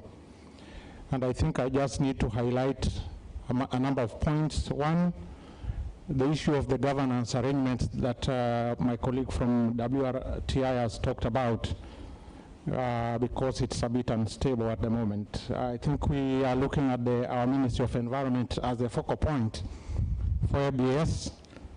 We have NACOST itself giving research authorization. We also have WRTI with the PIC and MAT. We also have KFIS in this space with regard to phytosanitary certification, and the county governments also playing their part. And as I think all of us then can see that the streamlining of these operations needs a relook. Most of the research that we have seen from our perspective in NEMA is non-commercial, and the numbers have been ranging between 14 to 39. In the year 2018 is when we had the highest number of 39. I think some of the challenges that I'll be alluding to have already been touched upon. The various pieces of legislation need to be revised. Currently, I know through our ministry we are revising the Environment Management and Coordination Act, subsequent to which our ABS and access and benefit regulations will be revised. My previous speaker has talked about the low awareness levels on ABS, including at the community levels. The long access permit procedures, which my previous speaker has alluded to, and many people have complained about this, and we need to find a way forward in this forum. Of course, people always complain about the high cost of processing permits, especially when it is viewed as being double, triple taxation. There is need to strengthen the ABS institutional framework based on the submissions I've given. Then, of course, harmonize the ABS laws or laws that touch on ABS We have looked at the act that was presented yesterday. We are looking at MCA. We are looking at the others, the Wildlife Act. And I think we need to have ways to streamline those so that they speak to each other. Any casual visit to the field will see that there's a huge variance between the actual researches going on and the actual permits held. And therefore we see that there is, in my assessment, a bit of dishonest conduct by players out there. Of course, the issue of the challenge with synthetic biology has already been alluded to. Finally, in this forum, I wanted our distinguished participants to also have been seized of the current amendment to the Forest Act, because within it that will have very huge ramifications for both conservation of biodiversity and the ABS space in particular. So in order not to pain you too much with a lot of presentations, that is my summary presentation. Thank you very much, Chair. So, thank you very much, David. I think he has actually given the key highlights as far as what needs to be done, but what is really coming out is how do we mainstream, because I think that's the elephant in the house. Because we have all these institutions, they have actually laid out what are some of the challenges, but what is starting out critical is the mainstreaming, so that all these structures are able to speak to one another. Of course, I think at the national level, we have tried to work towards that direction, and that's what we are trying to say, that you want to come up with the Huduma version in terms of permitting and licensing, so that you don't have to visit all the offices. All these institutions will be linked together, so that we can have like one portal where you can be able to see what is up, integrated permitting and licensing system. So I want to believe that that will also be cascaded to the county levels, so that even at the county level, they can also be able to do that. And I think provisions are also being made so that even the county systems can also be integrated with the national system that we want to come up with. Maybe just quickly, if there's a burning issue as far as David's presentation is concerned, Dr. Hartmut. Yes. Yes. Thank you. Thanks for all the presentations. And I see that the call for this one-stop system is really there, and heard it from the Research Institute and NEMA now, and as I informed yesterday. So we are there to really introduce that.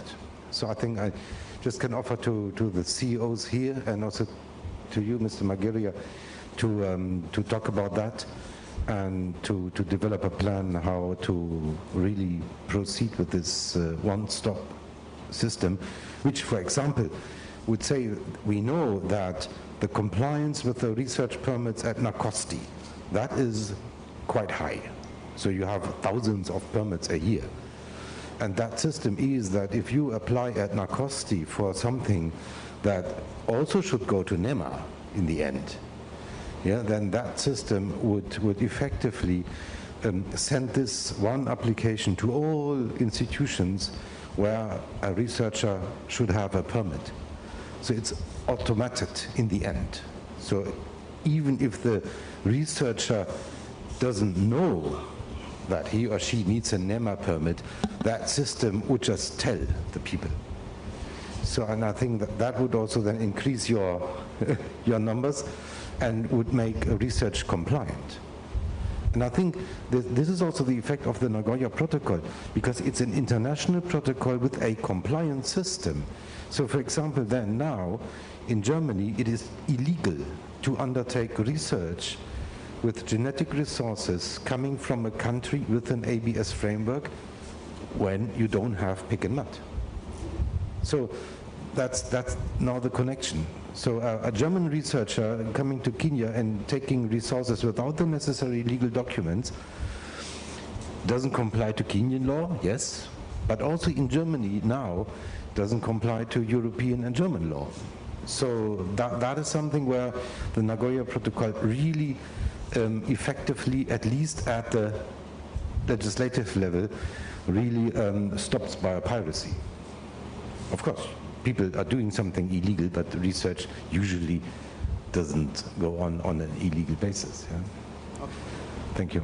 Thank you for that. I think, yes.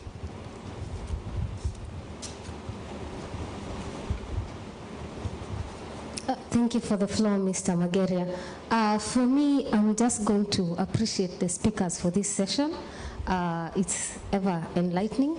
And also just to point out that while we may want to resolve our issues and we are here to do that, it is good to also go back in time and see how we can take advantage of the existing framework that we already have.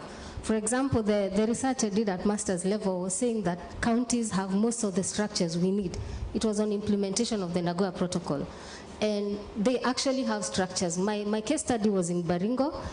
Chair was very helpful, as was Mr. Kavaka and others who are here, Dr. Mburu right next to me. So we find that if you go to the county, they have a communication mechanism, they have an awareness mechanism, they have, like Baringo County had a research department, although theirs was for sociological kind of research and not like scientific nature. As in, there are structures which we can improve. And from what I found is that we can now step up the effort that is already there and make sure it falls in within the law. Because if you look at even the relations between national and county government, there's an intergovernmental, the Relations Act, which we can also take advantage of to define these roles. And what that means for us is that going back to science, we can now take advantage of the existence of an ecosystem approach to solving problems, in which case we can look at the other ecosystems that affect culture and genetic resources and biodiversity and bring them together and start now defining how we sort out these problems. Could it be that we need to use the DIPSA framework? Maybe. But it would also help Bwana Mageria with the ministry's reporting when it comes to NBSAP and for NEMA when they're doing the SOE and other national reports which are critical, and other institutions like KWS and KFS, because the information is consolidated with all sectors in harmony. And so probably we go back to the drawing board and look at what is there and how we can use it to approach the ecosystem approach and see how we can sort out this problem. Because it will also help us deal with the SDGs, which we have to achieve by 2030. Thank you. Thank you very much. I'll give my panelists just 1 minute to say something, but I think the critical issue is how do we integrate these permitting and licensing systems? Because if the structures are there, both at the national level and also at the county level, what is it that is making them not to speak to one another? So this is a very interesting discussion. I think I'm being reminded by the timekeeper that we are way beyond our allocated time. So I seek your cooperation on this so that we can move. We don't need the time for the next presentation. Unless it is very, very, very burning. So, but make it very, very, very brief. Huh? 3 seconds if you can manage.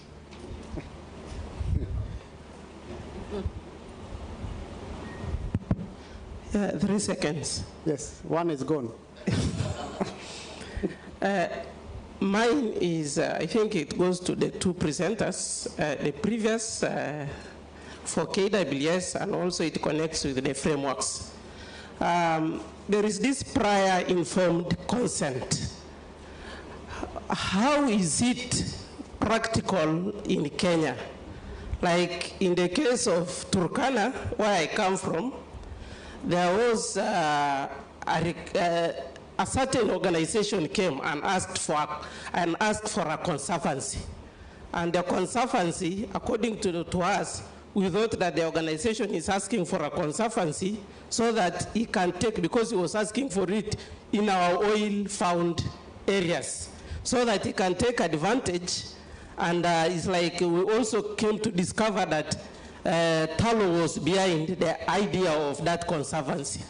So, and then there was no prior informed consent process followed. But I see all presentations are saying prior informed consent. To what extent is this prior informed consent? Other than at the research level, How does it come down to the communities, especially in issues that affect communities and are of private interest?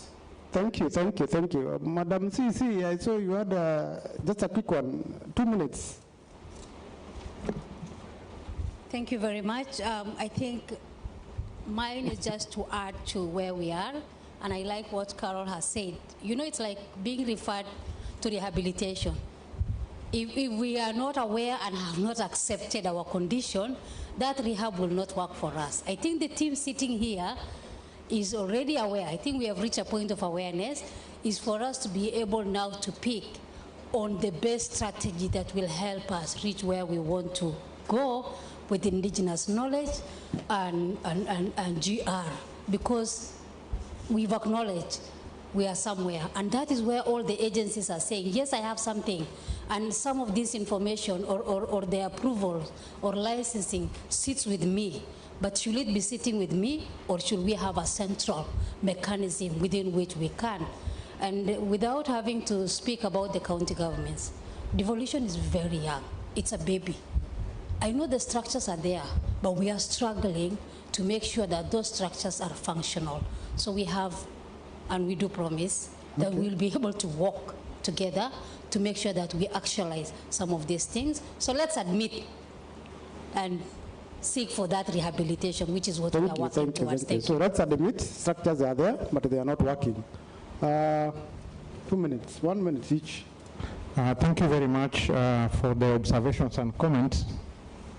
I think for our policy leaders, the PSS here present, I hear the issue that Dr. Hartmund brings on the table, and this discussion has been going on for a very long time. We started this discussion way back with Dr. Kavak and the others. I think it is actually, in my opinion, the elephant in the room. Because if we could design this architecture properly, these issues of harmonization, I think of process flow between institutions would be resolved. So requesting maybe through the office of the DG NMK or one of our PSS to take this matter up so that it's a one-day forum to just streamline this issue. Then on the part of government agencies, I think would be resolved. Thank you. My colleague from Turkana County asks about how the PIC and MAT work at grassroots levels. I think our colleague from Narok gave a very good case study of how their PIC and MAT procedures are working with the MOUs with communities. And I think where we have a best case example of how these things work, we do not need to reinvent the wheel. So probably we can have a bilateral with her because they have said they have had long experiences, especially with conservancies and wildlife. And if this is then the starting point from where Turkana County wants to move forward, I think it would be useful. Thank you. Thank you. Possibly to add on to that about the establishment of a conservancy in Turkana County. I guess that's by the NRT. Is that so? Yeah, we have guidelines on establishment of conservancies that are provided by KWS. And those guidelines do not include the PIC. Yeah, that's a different category of wildlife user rights. Yeah? Okay. So WLTI just deals with wildlife user rights as it relates to research. So establishment of conservancies, there is a set of guidelines that are administered by KWS, and they don't include PIC. Thank you. So as for the harmonization of the research permitting value chain, I think is very critical. I don't think I need to emphasize that. It's time we bring the players together so that we can make that process very facilitative. Otherwise, it's very frustrating the way it is now to many researchers, both from within the country and outside, when you have to visit like 5 government institutions, it takes a lot of time. So I think it's the high time to establish that one-stop permitting process. So thank you very much, Session Chair. Thank you. Just last one, Dr. The last one, the very last. I am not going to allow another one. I think I've been too lenient. I might use as rights. Okay, thank you, Chair. I would like just also to reiterate the issue of harmonization. This is something that we started back in 2009, and I am happy that our PS is here, Ambassador Nabukwezi. With the then NCST, we tried to call a meeting for the DGs, present KWS, NEMA, and every time a letter would be written by our DG, we would be given a representative. And therefore, there was no day we ever made a decision. We were almost there in 2012. Kavaka can remember we went to the high-level meeting, which was almost like this one, when the PS, the Minister of Environment, called a high-level meeting and called all the DGs, all the FCs, all the heads of department. And that time, unfortunately, again, it was in 2012 when we were transiting. So immediately we transited to a new government. All the leaders that were in that meeting were no longer there. And therefore, we could not move. So my humble request to my peers and the peers, Sports, Heritage, and Culture, is that they take it up because they have been here, they have heard the cry.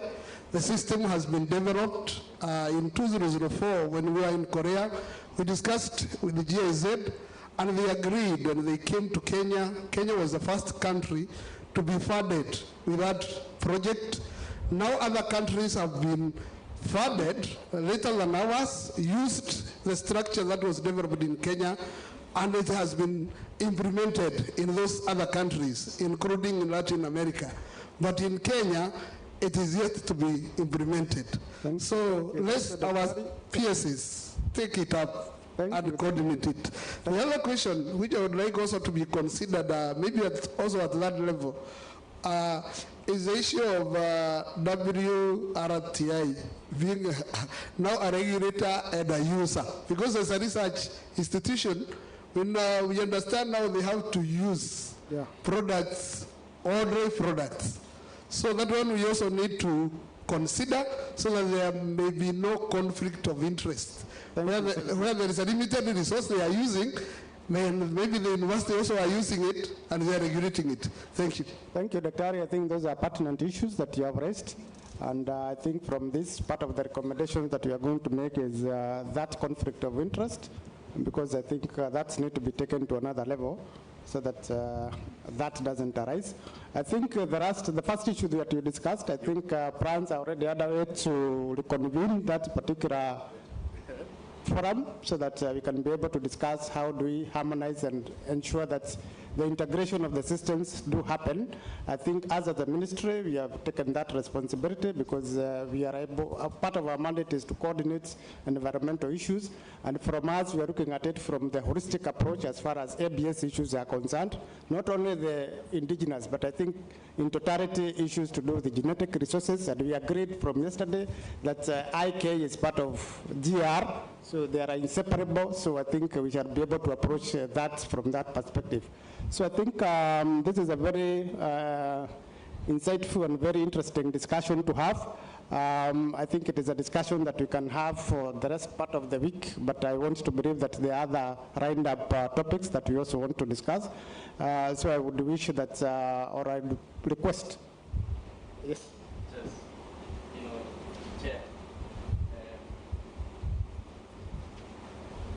I beg your indulgence, somewhat provoked from the very nice dialogue that's going on.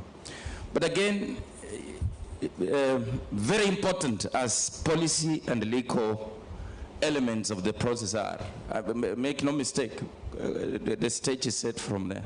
Important as they are, we again suffering the same scourge that we do all through, not thinking about the entire value chain. Okay, you know, we have people here who are investors, they are business. we need to start to create room to hear. Even that policy needs to hear from them. But I'm just saying this, Madam PS, University Education and Research, our CEO, Dr. Mzalendo Kipunja, and other CEOs who are here, and the distinguished delegates. Policy is everything. Let me retract. Policy is very important. Legal elements are very important. But if we do not consider the other elements of the value chain, we will talk policy, legal framework for years on end. Okay. One of the motivations about this high-level forum was so that we can think the entire value chain. That's just the comment I wanted to say. I felt somewhat provoked. Thank you for that, and I think we are guided. We shall look at it holistically, and that's what I was even saying, that even as we discuss these issues of access and benefit sharing, we look at it from an ABS point of view that cuts across all the sectors. So I think with those few remarks, thank you for allowing me to chair this particular session, but I would invite that we appreciate our panelists. It has been very, very interesting, very cordial in terms of the discussion. Thank you for your comments. I think all the comments have been taken into consideration. They will be assessed together with other comments that you are going to do to us. I would encourage that because of the limitation of the time, if you have a very pertinent comments that you want to make, you can just write it down and then you can forward it to the Secretariat so that as we do the report, it forms part of the report. So let's appreciate our panelists and say thank you very much. Back to the moderator.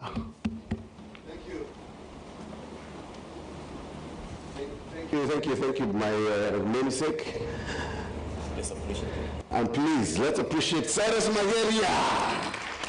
Well done, brother. Daktari, very well done. And I was telling him his shirt is so nice.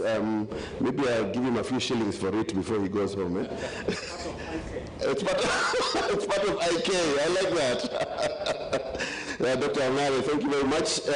Dr. Ndere and Elizabeth Lolchoki, thank you so much. You've done very, very well. And I think, don't you think you did a good job? Please give him a round of applause. And I know communities at tea time, you want to go and start, talking to them a little more. Yeah. So they're there. Please just make sure that they get to know you, so that when you call the offices later on, when I say, yes, I remember you from the yes. Sindio, make things smoother. Kidogo. Sindio, Olipasha. Sindio. That's good. Oh, he's there, Dr. Vata. You're good, eh? All right. So, and we have a lady from Marsabit, eh? Are you from Marsabit? Yeah, I love Marsabit.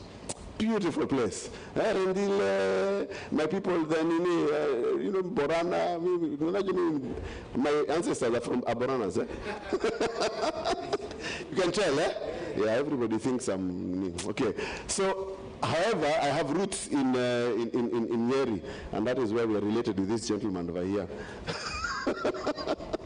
Do you know we discovered here that we are related? Here. We're doing badly, eh? How can I not know my relatives? Okay, now, I'm going to give you some homework. I want you to find out, I want you to go online and see what on Twitter, see how far we are trending. We are trending at number 6 right now. Yes, number 6 on Twitter. Countrywide. But I need your help. Take those selfies, Bana. When you're having coffee with that man from Turkana, or the Honduras man. In fact, talk about that. And please use that hidden wealth in Kenya. Use that hashtag. Okay? So hidden wealth in Kenya. Mr. Krishna, sorry, Mr. Raju. You know, when you talk about natural products and, you talk about that, I know you don't have Twitter. You don't have Twitter. Okay, so maybe you take a photo with him and then say, yeah. Talk about Marsabit and that you're here represented. Talk about Kakamega and that you're here. Yes, Sindio. And make sure that you tag your hashtag or, your handle from Kakamega County, whichever county you're from. Please please, NEMA, we need you to also talk about, because NEMA is wild, everybody knows NEMA. Okay, so make sure that you tag your different bodies and agencies, the Ministry of Environment, Ministry of Health, whatever it is, or department. Please make sure that you do so. And make sure, Madam, what is your hashtag? What is your handle? I lost it. You lost it, but we have Ministry of Sports, Culture, and okay, we can drop the sports we said. Okay, make sure that you can tag that, and yes, and also you can tag Serena Beach Hotel. Watajuaje uko hapa na unatreatiwa kama celebrity, ndio? All right, please do that on Twitter, on IG, which is Instagram, and you can also do that on Facebook, okay? Please do so that people can get to know. Then we drive people to the YouTube page of Ministry of Culture and Museums of Kenya, museums in Kenya or of Kenya? Wake up on museum, National Museums of Kenya. Right? Hey, that is the hashtag. Please use it. Hidden Wealth in Kenya. Put the YouTube link underneath here so that people can write it out. Thank you. I appreciate that. Okay, so let's do that. We need trend number 1, because this is hidden wealth in Kenya that we want all Kenyans to know. People do not know about NPI. We need them to know about NPI. People do not know that there is a government willing and able to do something about ABS, making sure that there's access, making sure that there's benefits, and that these are shared across, and that the communities are benefiting. Please, let's make sure we do that, push it as much as possible. We have an excursion on Thursday. Good, you do that first. I can see people are going to check. Yes, please go to your Twitter handle, check there. A big welcome to Dr. Mzalendo Kibunja, who is here, of course, Executive Director. Is it DG, yeah? Yeah, the DG at National Museums of Kenya. We missed you yesterday, but to General Director. Huh? Have I got it wrong? Director General, oh my goodness, sorry, DG, yes, all right, DG, Director General of the National Museums of Kenya. Asante sana kwa kuja. And you know you're a celebrity, so please make sure you put her. Everybody knows you. Eh? Yeah, karibu sana. Well done. So, once we do that, we have an excursion on Thursday, which is what I was telling you, and I think I'm getting some more information from Sent. Thank you very much. Okay, so on Thursday, it's in the program. We have a field excursion. We'll be meeting the local community in Arabuko, and they're called the Sokoke, and we're going to interact with them, and they are indigenous holders, indigenous knowledge holders in Arabuko, Sokoke, on particularly the Mturi. We talked about birth control, a natural birth control method with no side effects, that has no repercussions on the body of the ladies, and it actually is a small seed. We were told about it. Let's go and find out more about this, and I'm sure some of the ladies are going to buy them, and some men will buy them for their wives. If everybody's silent, you're contemplating that. Good.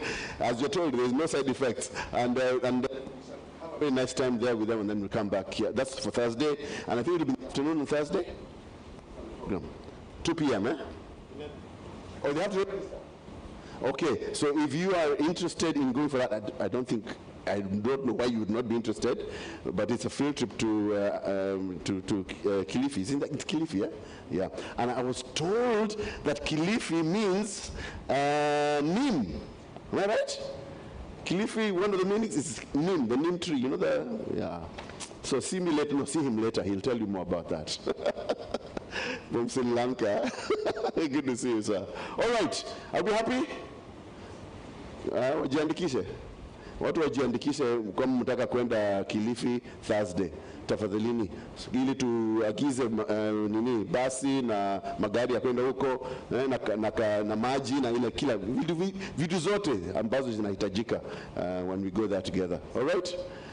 So I'd like to ask that we go for tea for only 15 minutes, please. Can we do that? Is it possible?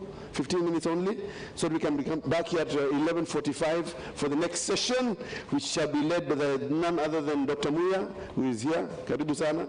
You ready? Kabisa? Good. Okay, good. Excellent. So he's here. I'm ready for the next session, and I'm actually looking forward to that. Are you ready? Are you happy? Oh, by the way, think about a children's traditional song from your culture. Think about that. See you in 15 minutes. God bless you. Free to go. Mziki, weka mziki.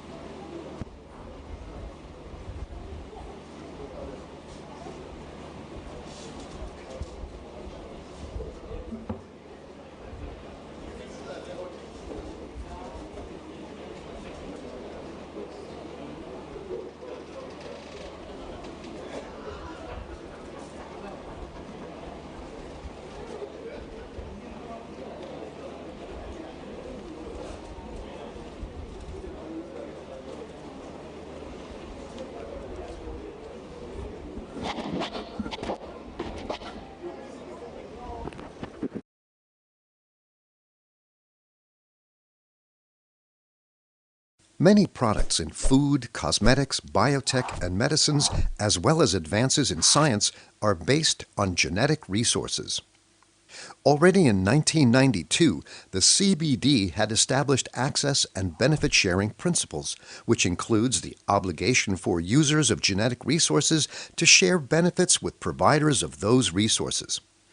However, one challenge remained: to ensure benefit sharing once the user has left the provider country with the genetic resource. There was no international system that allowed the provider to keep track of what was happening with their resource abroad. With the Nagoya Protocol, which entered into force in 2014, this changed. The ABS Clearinghouse was established as the central hub to facilitate the necessary communication and information exchange between users, providers, and governments. The ABS Clearinghouse facilitates the monitoring of the utilization of a genetic resource once it leaves the provider country. The Nagoya Protocol sets up a system to inform the provider country on milestones related to the utilization of genetic resources abroad. However, to make this system work, every country needs to take action at the national level. Therefore, a country must establish at least one competent national authority, or CNA for short. The CNA issues a permit to grant access to genetic resources in accordance with domestic regulations. Key information from the permit must be transferred to the ABS Clearinghouse. The submitted information now constitutes the internationally recognized Certificate of Compliance.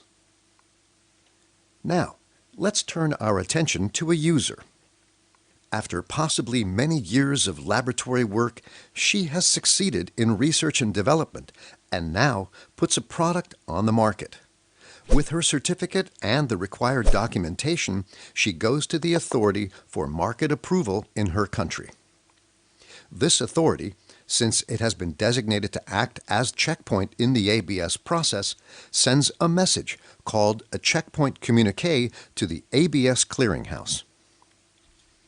The ABS Clearinghouse, having received the checkpoint communiqué, automatically informs the CNA in the provider country. This allows the competent national authority to compare the communiqué with the initial permit, domestic legislation, and with the contract documents. Action can now be taken by the CNA if the utilization was not in accordance with the initial agreement. Certainty for all parties is ensured through this process, no matter how much time has passed. Let's take a closer look at the key elements of this global system for monitoring the utilization of genetic resources. The CNA in a country is responsible for issuing a permit when access requirements are met and benefit sharing is agreed. When the information from the permit issued by the CNA is registered on the ABS Clearinghouse, it becomes the internationally recognized Certificate of Compliance, the central document to ensure legal certainty in the user country. The ABS Clearinghouse facilitates the exchange and flow of information with respect to the utilization of genetic resources. Furthermore, countries that have ratified the Nagoya Protocol are obliged to share information on their national ABS procedures in the ABS Clearinghouse. This information helps users to understand the particular ABS requirements of a given country. Checkpoints gather information from users on when and how genetic resources are being utilized in order to report back to the ABS Clearinghouse and thus inform the provider. Typical checkpoints are patent offices, funding institutions, publishers, market approval authorities, and other institutions dealing with innovation, product development, and commercialization. The checkpoint communique is a standard form for compiling the information gathered by the checkpoint in order to make it available to the ABS Clearinghouse and forward it to the provider. All countries have to put all these elements in place. Only when these elements are operating effectively will monitoring the use of genetic resources between countries be possible. This will contribute to increasing transparency and trust and result in more ABS agreements and partnerships, which in turn translate into advances in science, more innovation, products, and benefit sharing for users, providers, and the conservation of nature.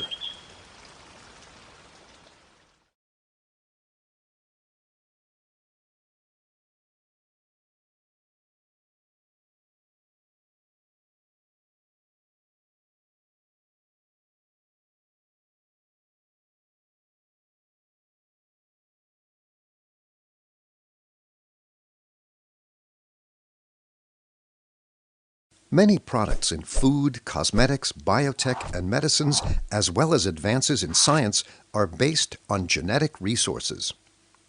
Already in 1992, the CBD had established access and benefit sharing principles, which includes the obligation for users of genetic resources to share benefits with providers of those resources. However, one challenge remained: to ensure benefit sharing once the user has left the provider country with the genetic resource. There was no international system that allowed the provider to keep track of what was happening with their resource abroad. With the Nagoya Protocol, which entered into force in 2014, this changed. The ABS Clearinghouse was established as the central hub to facilitate the necessary communication and information exchange between users, providers, and governments. The ABS Clearinghouse facilitates the monitoring of the utilization of a genetic resource once it leaves the provider country. The Nagoya Protocol sets up a system to inform the provider country on milestones related to the utilization of genetic resources abroad. However, to make this system work, every country needs to take action at the national level. Therefore, a country must establish at least one competent national authority, or CNA for short. The CNA issues a permit to grant access to genetic resources in accordance with domestic regulations. Key information from the permit must be transferred to the ABS Clearinghouse. The submitted information now constitutes the internationally recognized Certificate of Compliance. Now, let's turn our attention to a user. After possibly many years of laboratory work, she has succeeded in research and development and now puts a product on the market. With her certificate and the required documentation, she goes to the authority for market approval in her country. This authority, since it has been designated to act as checkpoint in the ABS process, sends a message called a checkpoint communique to the ABS Clearinghouse. The ABS Clearinghouse, having received the checkpoint communique, automatically informs the CNA in the provider country. This allows the competent national authority to compare the communique with the initial permit, domestic legislation, and with the contract documents. Action can now be taken by the CNA if the utilization was not in accordance with the initial agreement. Certainty for all parties is ensured through this process, no matter how much time has passed. Let's take a closer look at the key elements of this global system for monitoring the utilization of genetic resources. The CNA in a country is responsible for issuing a permit when access requirements are met and benefit sharing is agreed. When the information from the permit issued by the CNA is registered on the ABS clearinghouse, it becomes the internationally recognized Certificate of Compliance, the central document to ensure legal certainty in the user country. The ABS clearinghouse facilitates the exchange and flow of information with respect to the utilization of genetic resources. Furthermore, countries that have ratified the Nagoya Protocol are obliged to share information on their national ABS procedures in the ABS clearinghouse. This information helps users to understand the particular ABS requirements of a given country. Checkpoints gather information from users on when and how genetic resources are being utilized in order to report back to the ABS clearinghouse and thus inform the provider. Typical checkpoints are patent offices, funding institutions, publishers, market approval authorities, and other institutions dealing with innovation, product development, and commercialization. The checkpoint communique is a standard form for compiling the information gathered by the checkpoint in order to make it available to the ABS clearinghouse and forward it to the provider.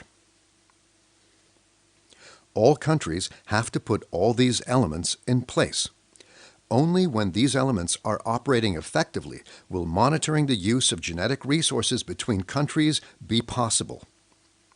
This will contribute to increasing transparency and trust and result in more ABS agreements and partnerships, which in turn translate into advances in science, more innovation, products, and benefit sharing for users, providers, and the conservation of nature.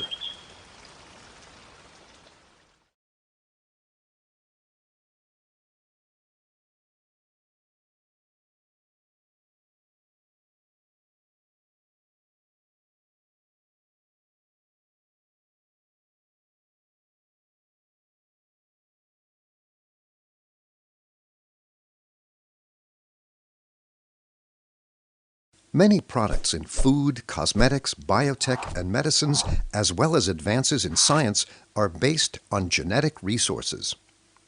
Already in 1992, the CBD had established access and benefit sharing principles, which includes the obligation for users of genetic resources to share benefits with providers of those resources. However, one challenge remained: to ensure benefit sharing once the user has left the provider country with the genetic resource.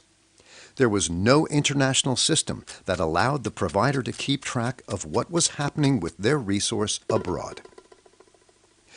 With the Nagoya Protocol, which entered into force in 2014, this changed.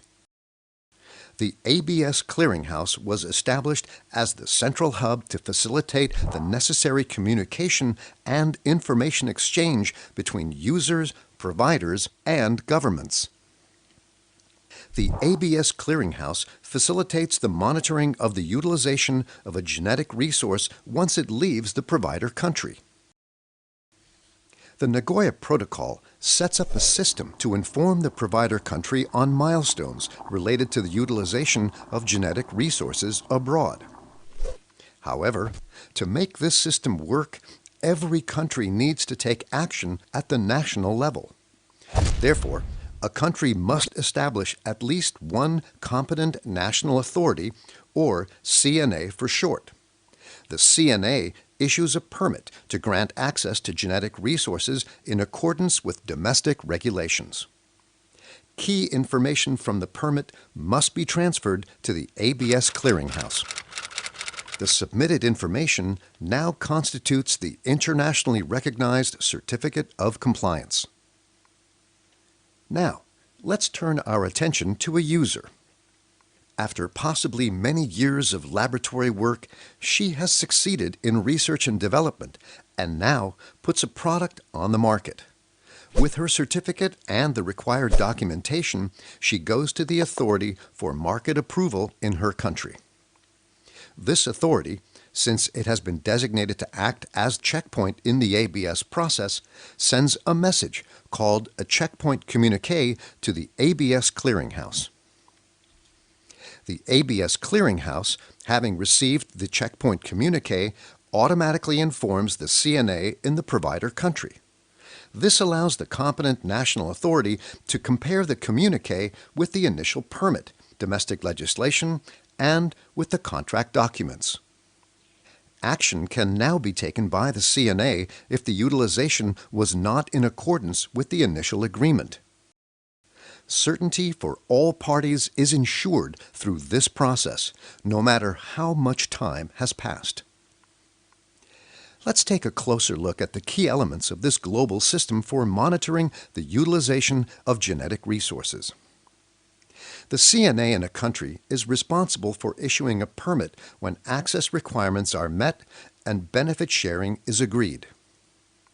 When the information from the permit issued by the CNA is registered on the ABS clearinghouse, it becomes the internationally recognized Certificate of Compliance, the central document to ensure legal certainty in the user country. The ABS clearinghouse facilitates the exchange and flow of information with respect to the utilization of genetic resources. Furthermore, countries that have ratified the Nagoya Protocol are obliged to share information on their national ABS procedures in the ABS clearinghouse. This information helps users to understand the particular ABS requirements of a given country. Checkpoints gather information from users on when and how genetic resources are being utilized in order to report back to the ABS clearinghouse and thus inform the provider. Typical checkpoints are patent offices, funding institutions, publishers, market approval authorities, and other institutions dealing with innovation, product development, and commercialization. The checkpoint communique is a standard form for compiling the information gathered by the checkpoint in order to make it available to the ABS clearinghouse and forward it to the provider. All countries have to put all these elements in place. Only when these elements are operating effectively will monitoring the use of genetic resources between countries be possible. This will contribute to increasing transparency and trust and result in more ABS agreements and partnerships, which in turn translate into advances in science, more innovation, products, and benefit sharing for users, providers, and the conservation of nature.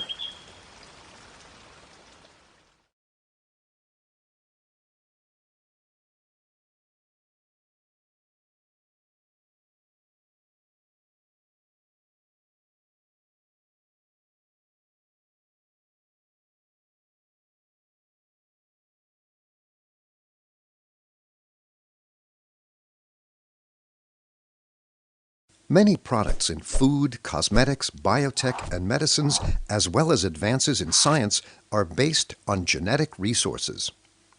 Already in 1992, the CBD had established access and benefit sharing principles, which includes the obligation for users of genetic resources to share benefits with providers of those resources. However, one challenge remained: to ensure benefit sharing once the user has left the provider country with the genetic resource. There was no international system that allowed the provider to keep track of what was happening with their resource abroad. With the Nagoya Protocol, which entered into force in 2014, this changed.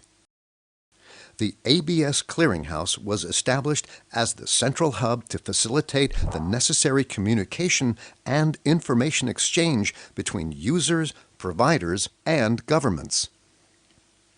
The ABS clearinghouse facilitates the monitoring of the utilization of a genetic resource once it leaves the provider country. The Nagoya Protocol sets up a system to inform the provider country on milestones related to the utilization of genetic resources abroad. However, to make this system work, every country needs to take action at the national level. Therefore, a country must establish at least one competent national authority, or CNA for short. The CNA issues a permit to grant access to genetic resources in accordance with domestic regulations. Key information from the permit must be transferred to the ABS clearinghouse. The submitted information now constitutes the internationally recognized Certificate of Compliance. Now, let's turn our attention to a user. After possibly many years of laboratory work, she has succeeded in research and development and now puts a product on the market. With her certificate and the required documentation, she goes to the authority for market approval in her country. This authority, since it has been designated to act as checkpoint in the ABS process, sends a message called a checkpoint communiqué to the ABS clearinghouse. The ABS clearinghouse, having received the checkpoint communiqué, automatically informs the CNA in the provider country. This allows the competent national authority to compare the communiqué with the initial permit, domestic legislation, and with the contract documents. Action can now be taken by the CNA if the utilization was not in accordance with the initial agreement. Certainty for all parties is ensured through this process, no matter how much time has passed. Let's take a closer look at the key elements of this global system for monitoring the utilization of genetic resources. The CNA in a country is responsible for issuing a permit when access requirements are met and benefit sharing is agreed. When the information from the permit issued by the CNA is registered on the ABS clearinghouse, it becomes the internationally recognized Certificate of Compliance, the central document to ensure legal certainty in the user country. The ABS clearinghouse facilitates the exchange and flow of information with respect to the utilization of genetic resources. Furthermore, countries that have ratified the Nagoya Protocol are obliged to share information on their national ABS procedures in the ABS clearinghouse. This information helps users to understand the particular ABS requirements of a given country. Checkpoints gather information from users on when and how genetic resources are being utilized in order to report back to the ABS clearinghouse and thus inform the provider. Typical checkpoints are patent offices, funding institutions, publishers, market approval authorities, and other institutions dealing with innovation, product development, and commercialization. The checkpoint communiqué is a standard form for compiling the information gathered by the checkpoint in order to make it available to the ABS clearinghouse and forward it to the provider. All countries have to put all these elements in place. Only when these elements are operating effectively will monitoring the use of genetic resources between countries be possible. This will contribute to increasing transparency and trust and result in more ABS agreements and partnerships, which in turn translate into advances in science, more innovation, products, and benefit sharing for users, providers, and the conservation of nature.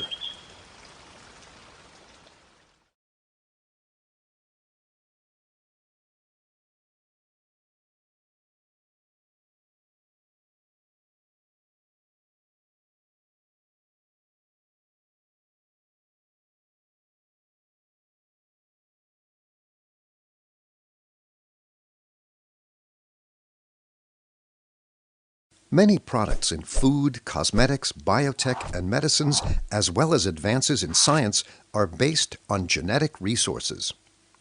Already in 1992, the CBD had established access and benefit sharing principles, which includes the obligation for users of genetic resources to share benefits with providers of those resources. However, one challenge remained.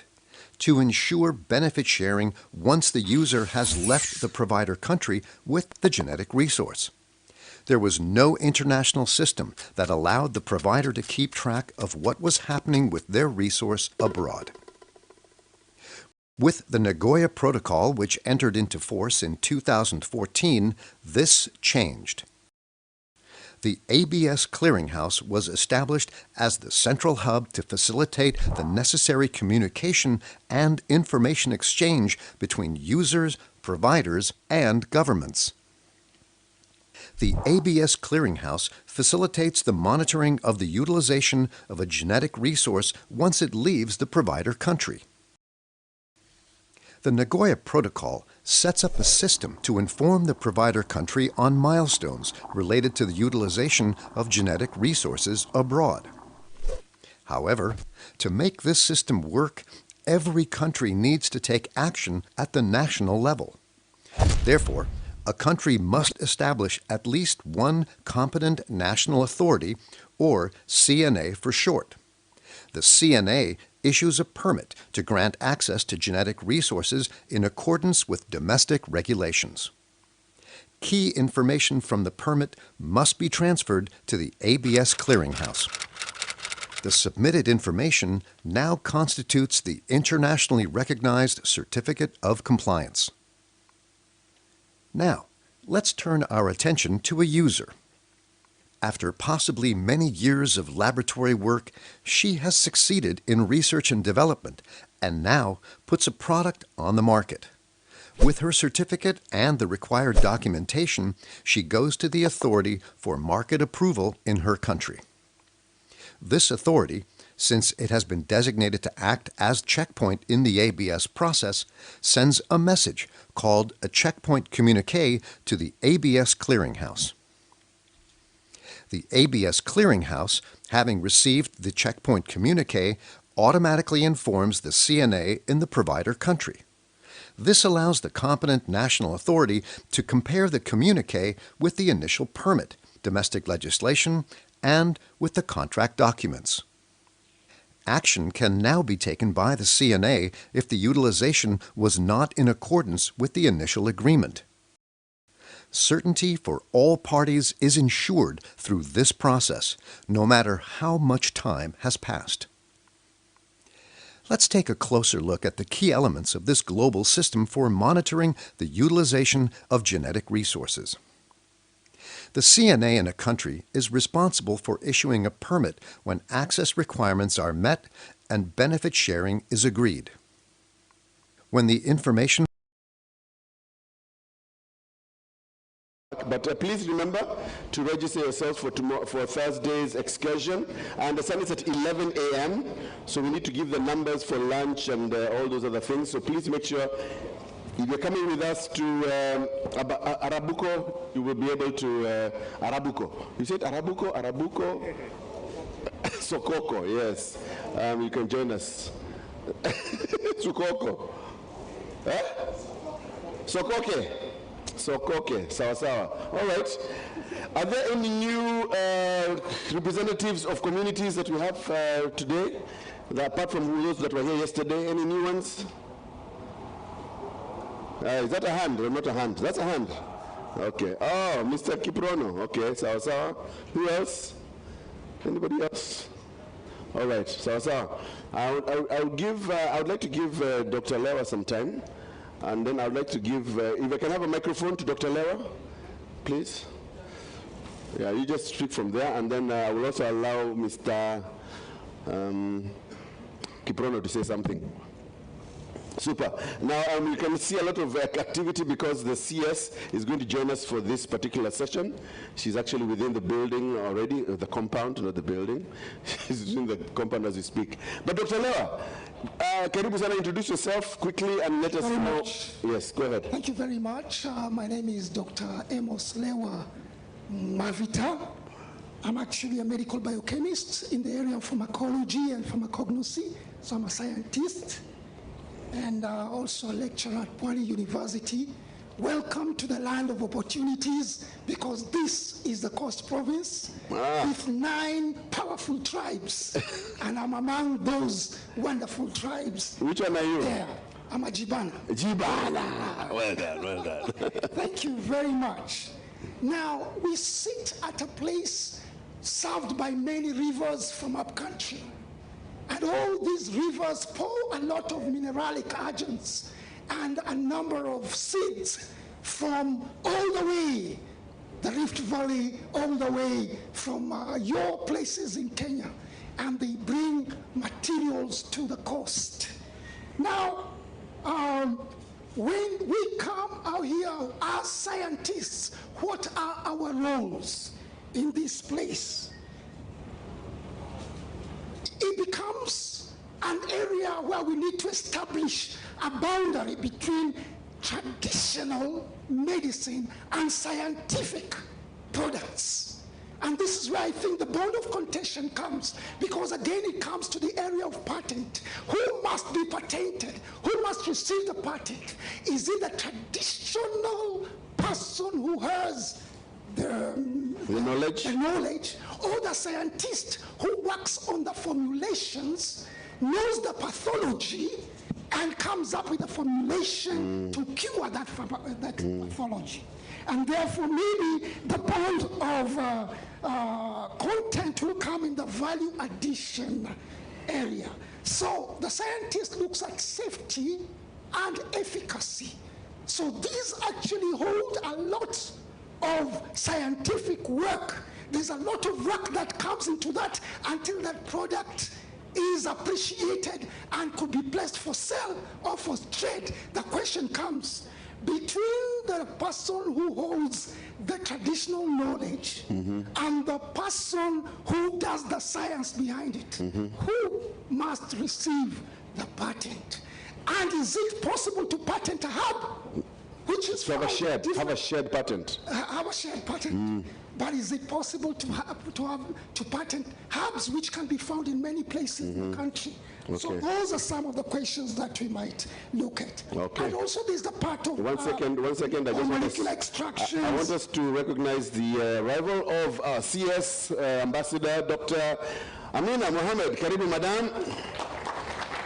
Thank you for joining us again today. Yeah, you can do a better clap than that, ladies and gentlemen. Asante sana. And P.S. Makobe is also here with us. Asante sana. Karibu, karibu. We're just getting, have a seat, guys. We're just getting an observation from the floor from Dr. Lewa about the seeds that come, the trees and the species that are found in the Coast Province. Including the drugs that you hear about in Nairobi. Drugs, not the supplements. Yeah, supplements. Supplements about COVID. Not Mahadarati. The supplements about COVID, supplements about this the contraceptives, all these are from that area. So I need to give you 1 more minute. 1 more minute in the sense that there's molecular extractions, there's drug formulation, there's also the packaging.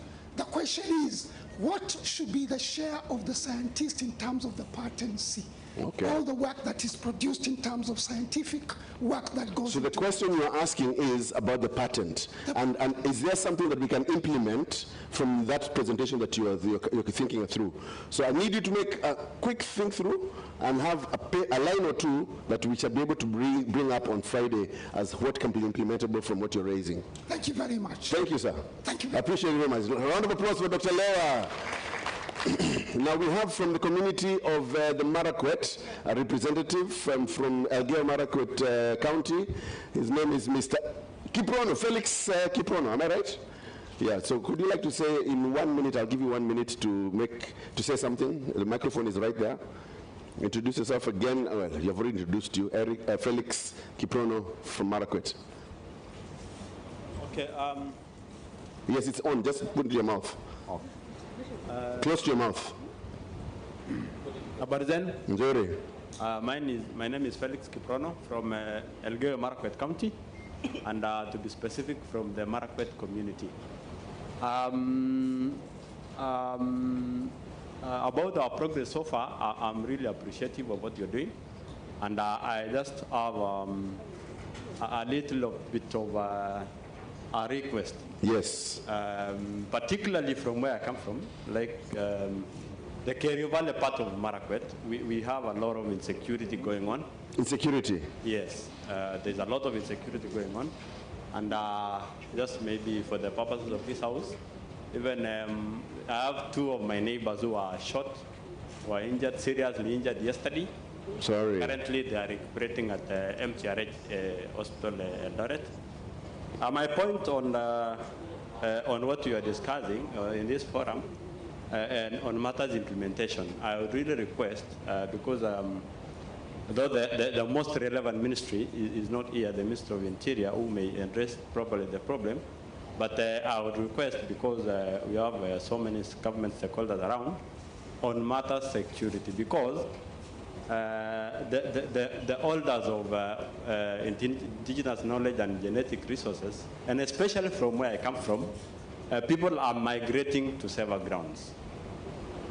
And that, as a result, it means we are really losing a lot. Oh, so they're migrating to like urban centers, like Eldoret or Iten? Nairobi, leaving I can say very few people on the ground. And as what we are discussing, it is very critical, because when you're implementing, then you're implementing something on the ground. I see. So what you're saying is they have moved away from the area, so they're stopping to practice the indigenous knowledge that they were practicing where they were. Exactly. So security is a big influence on, or a threat to IK. Yes. Thank you very much, Bwana Kiprono. I appreciate that. Yeah. And then maybe I request of the government, if really this issue can be addressed, because it is really causing problems. Okay. Thank you very much. I appreciate you. Give him a round of applause, ladies and gentlemen. Let him feel welcome. Yeah, he was not with us yesterday. Madam CS, thank you so much for joining us. We're now going into the next session, which is the second session for today, and it's going to be chaired by none other than Mr. Dr. Julius Muya, who is the Principal Secretary, National Treasury. Am I right? I'm wrong? Oh, representative? No. Oscar Magenya. Oh, I see. This is Dr. Oscar Magenya. Yeah. Ah, I see. Okay. Am I getting it? Oh, this is the next session. Yeah. Enhancing market. Yes. Okay. Sorry. No. That's it's this one. This is where we are. Okay. This one. You are next. Okay. Yeah. Oh, okay. Oh, I see. Wawero. Wawero, please come on stage. You were with us yesterday, so I think you know how to take this along. My apologies, I did not have that information, but he shall invite the people that are coming in with him. The topic, ladies and gentlemen, is promoting innovation and investment for the country's indigenous knowledge, intellectual assets, opportunities, experiences, and lessons learned. So there's a lot of information that's going to be coming out here, and we need your input. Please have your questions ready, and I think I'll now hand over to the session chair, Mr. Wawero. Thank you very much. How are you today? Okay. You just introduce yourself for the benefit of the CS. Yeah. I wish to recognize the presence of Madam CS Karibu Sana. There has been a lot of good thinking that has been going here, issues, indigenous knowledge, and genetic resources, and people are resourceful. We wish we can be able to move this forward to the next level. And in that case, allow me to have my panelists. 1 second, will that allow me? Sorry, I need to remind you, ladies and gentlemen, that we are trending now. We're now number 3. Thank you very much. You've done very well. Clap for yourselves. So on Twitter, we are now number 3. The hashtag is Hidden Wealth in KE, in Kenya. And we're also asking people to go and watch on YouTube. Did you put that? Can you put it up, please? Or just ask people to watch on YouTube and museums. Yeah, okay. You can. I know you want to tell people, so you can get the link there. Just go to YouTube and check museums, National Museums of Kenya, and you'll find the link. You'll find the link there. And please continue to tweet. You can now say that the CS has arrived. The excitement is even more. Yeah, and you know she's a celebrity, so the more you take a picture with her, selfie. Yeah. No, don't get off your seats. But please do so. Let's make sure that the whole country knows that there's hidden treasure right here where we are this evening. Sorry, this morning. I apologize. Okay. Please go ahead. My panelists, please, where are they?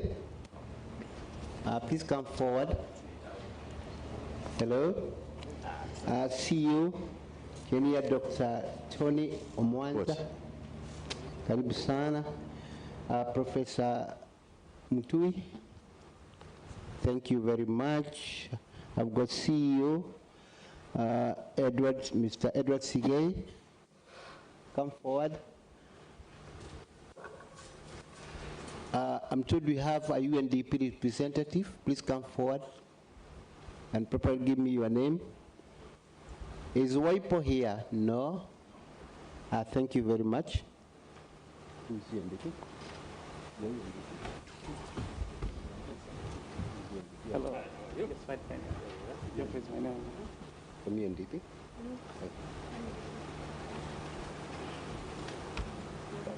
Oh, okay. Okay, fine. We are properly constituted and assembled as panelists.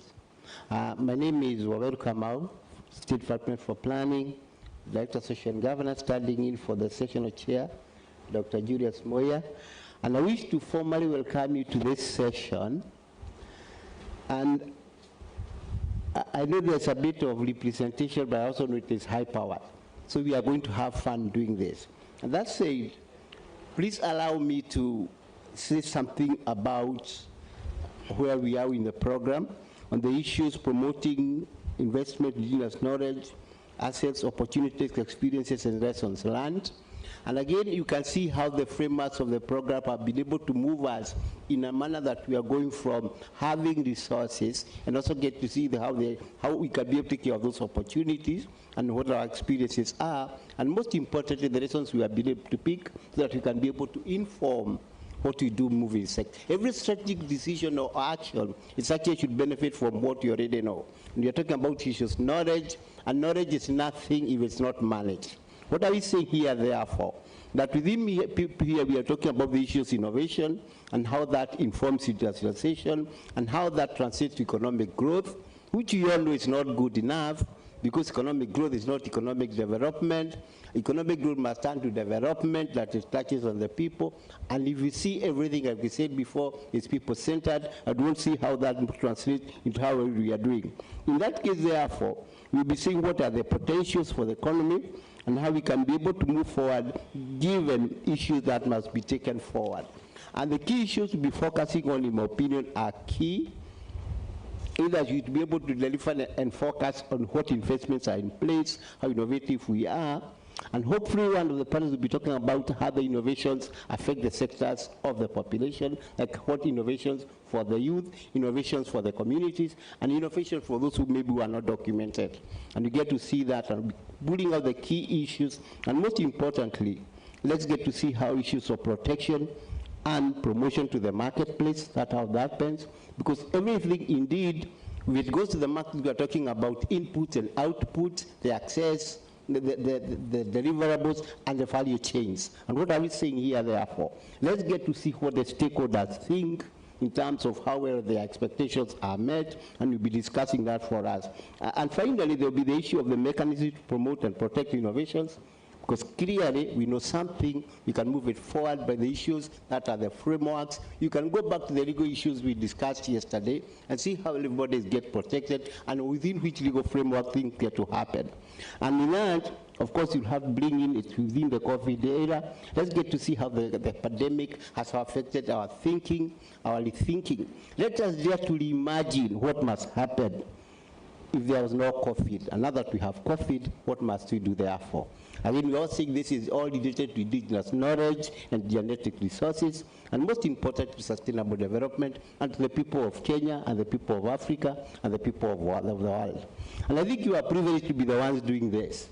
And therefore, please get an applause for my panelists so that wachangamke kidogo, so that you don't want them to be thinking that they are here to just talk. You would want them to say things that are really important for us. In that case, therefore, allow me to pick them in the order they are seated. That will be easier for me for purposes of the representation. I'm looking for the session 4. Where did it go? Oh, nimepata. I'm here. Dr. Omwanza, do you want to go first? I don't mind. Thank you very much. We are in your good hands. Thank you. Asante, tukamkaribisha. Please make us proud. Let's get to hear what people must know. If allowed, I would stand there. Yeah, that's Yes. the time. Yeah? Yeah, you can go. Welcome. And I had a short presentation.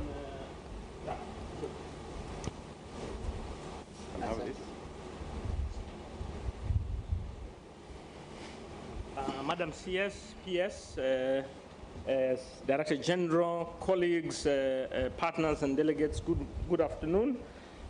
Great to connect. My name is Tony Mwansa, Dr. Tony Mwansa. I head the Kenya National Innovation Agency.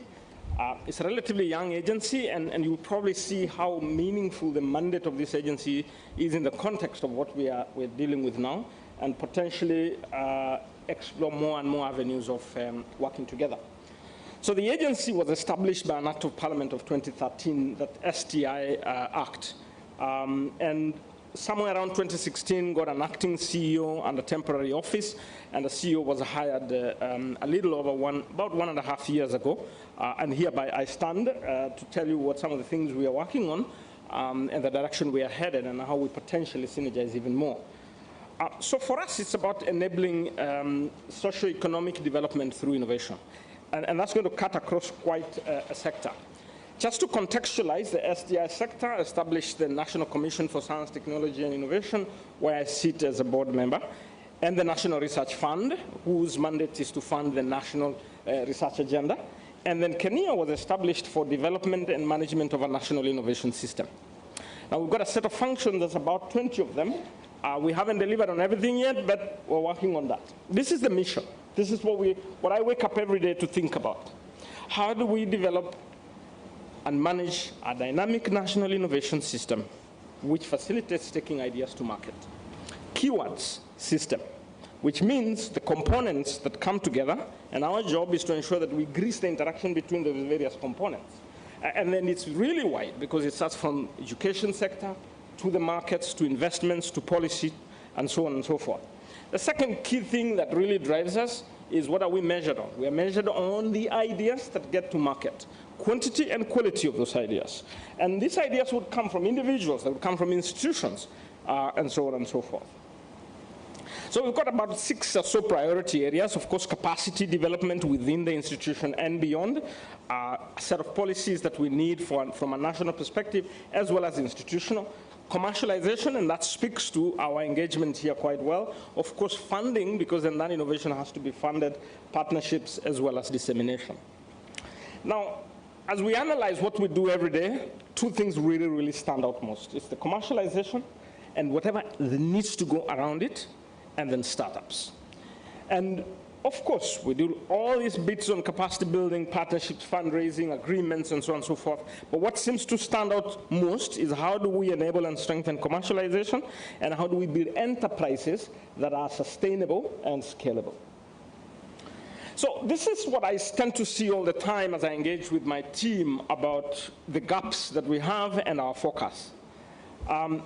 We have ideas coming in, and for example, National Research Fund does a lot of funding towards research, and there are many other partners who fund research in our institutions, research centers, in Juakali, and whatever comes out. But the processes of commercialization are not necessarily very well structured at national level, and that also has a bearing at institutional level. The processes that include disclosing inventions in a very systematic way, value assessment, the commercial value assessment of intellectual property or ideas, the protection as well, and we'll talk more about that in the context of KIPI, and then the development of business plans and business models out of these ideas. And that's the area that Kenya is very keen, and how do we ensure that institutions across the country are well enabled to, link and connect with that. It requires certain systems within those institutions, which include IP offices, technology transfer programs, incubators, accelerators that then help move these ideas in that pipeline. It requires partnerships and that well are thought through, that are based on value, that is shared value. And out of this, we get joint ventures and startups and enterprises that potentially scale and create solutions that then impact society. And as long as Wanjiko gets a feel of what we're trying to do, then this makes sense. And you can tell that at the top, we tend to spend money. In the middle, we'll spend a little bit of money. But at the end, the return is at the bottom. And that's the engagement the Treasury wants to hear. It's about return on investment, jobs, opportunities created for people. So we look at this in 3 layers. There is the national, or let's call it environmental or societal. Then in the middle is more institutional, and then individual. At individual level, starting with the societal. So some of our interventions that we're working on is trying to build an appropriate environment, the policy issues, and I'll talk a little bit about that. At organizational is to strengthen the institutional capacities. Start with universities, think about research centers, think about our own enterprises, county governments. How might we strengthen the commercialization and innovation capacity? At individual level, it's about identifying, scouting, and supporting to scale. In terms of the space we are operating, on one end, of course, there's all the training and the research and the interaction with community. On the other end is economic growth. It's job creation. In between there, the space is policy, physical infrastructure, partnerships, business development, mentorship, funding, R&D. That's our greatest interest. Now, we've done some kind of national landscape assessment about how we're doing in terms of the national innovation system. What is red is struggling at the moment. What is amber is that we're making modest progress. What's green, we're really doing well. I think some of the items that I've picked there, like proof of concept funding, that enable, for example, these ideas that we have for them to be tested with a mindset that they may fail, and that's fine, is not doing that well, but we've made some progress in that case. Technology transfer programs in institutions that proactively link with appropriate elements of industry, attracting funding and nurturing the development of the businesses, joint ventures, and so forth. Little progress taking shape, but not as strong as it would be, and we've got some kind of roadmap to try and strengthen that area. On the other end, I sampled 2 areas that I think we are still not cracking it very well, including angel investment. I'm sure most of us here have invested on something, some property, land, house, whatever. But if I were to ask how many of us somehow put money in ideas just to see how they take off, probably not many. Part of it is like we don't understand that space, maybe. Part of it probably we feel is too risky, and so on and so forth. But it's a question of empowerment and appreciation, which then make people use disposable income in that area. The other one is venture capital. Of course, over the last couple of years, we've seen quite a movement in that direction, but there's quite a lot of work to be done in that area. And so this is kind of like our indicator of assessing our performance as a country. Now, when I said we have 2 priority areas, one on commercialization and the other one on startup, this is how we've set our targets. That over the next 5 years, we want to sustainably, and I want to mark the word sustainably, so that it is end-to-end, and in a manner that these innovations stand on their own as potential enterprises. Sustainably support the commercialization of 1,000+ ideas or innovations that will come from individuals, institutions, and so on and so forth. And that is only going to work well if we nurture the appropriate partnerships, because as an institution, we can only do so much. We can only support up to a certain point. The second one I spoke about is the startups, and this is our vision over the next 5 years in a practical manner, is that we want to support 10,000 idea stage startups. That means we have to identify them and nurture them. And we don't have to do it ourselves, as long as we can make sure that we have institutions that have that capacity, and they've got that systems, incubators, accelerators, and so on and so forth. And then 1,000 growth stage, move to 100 high impact, and hopefully we can deliver some 5 unicorns. Ambitious it is, but unless we set ambitious goals, we never stretch ourselves that much. Now, we've got a couple of initiatives that we're working on that speak specifically to what we're doing. If you ask yourself in this country, do we have a roadmap on innovation? If I were to ask you, do we know where we want to be 10 years from now in terms of a certain set of indicators of a national innovation landscape? I'm not sure. We've got, of course, the Vision 2030 Big 4 agenda in the bigger scheme of things, but I think in terms of lower level of granularity, so that institutions direct themselves that way, I don't think we have. So we've set up a system that is going to develop a 10-year national innovation roadmap to guide our efforts over the next couple of years. The second, we've set up an innovation academy. We've realized capacity is really an issue. And part of it also is because maybe our academic institutions were not necessarily very proactive in building innovation capacity. Of course, some effort is going on. But we've realized like establishment of effective national innovation policies or effective institutional policies. You know, I would walk into a university today and I would ask, okay, do we have an IP policy? Yes. How many of you feel that you understand that policy? Then you don't probably get a lot of hands. So we've created a number of courses around incubation management, leadership, IP commercialization frameworks, and so forth. The second initiative is support for technology transfer programs in institutions. I would almost estimate, if you count all the institutions we have from a research and a higher education, probably about 15% or so have some kind of good technology transfer program, which enables moving ideas into market. And I can count them, but probably not for today. When I talked to the TVETs, I could tell that hardly anyone has a form of IP policy. And that's a space for contribution. The third one is strengthening that IP policy framework in our institutions, because until we do it at institutional level, then we keep losing ideas in the market. The next one is a digital marketplace. Have you ever wondered, when my great-grandmother was actually selling vegetables, she had to take things to the market. If they were in the farm, they probably don't sell. The rules of the game in the farm are different from the rules of the game in the market. And so we have to build a system of some sort that enables people to interact in the marketplace. And what we're building is a digital marketplace for which we've raised funding and hope to roll it out around April. The Angel Investor Network, we're engaging private sector quite a bit about strengthening this space, which means building capacity and developing systems that enable people to actually invest in the ideas. Because as long as private sector is not involved in our innovation landscape, scalability becomes an issue. Government can only go so far, take the early risk, but private sector definitely has to pick it up. The other initiative we've got is around innovation hubs coordination. We've got now over 150 innovation hubs across the country. But if you ask how we are effectively coordinating, I wouldn't say that we're doing very well. And I think government has been a little bit behind on this. And so we've set up a system that is designing an effective way that we can then coordinate ourselves, because there's always a risk. Now, there's a lot of donor support, and that's perfectly okay.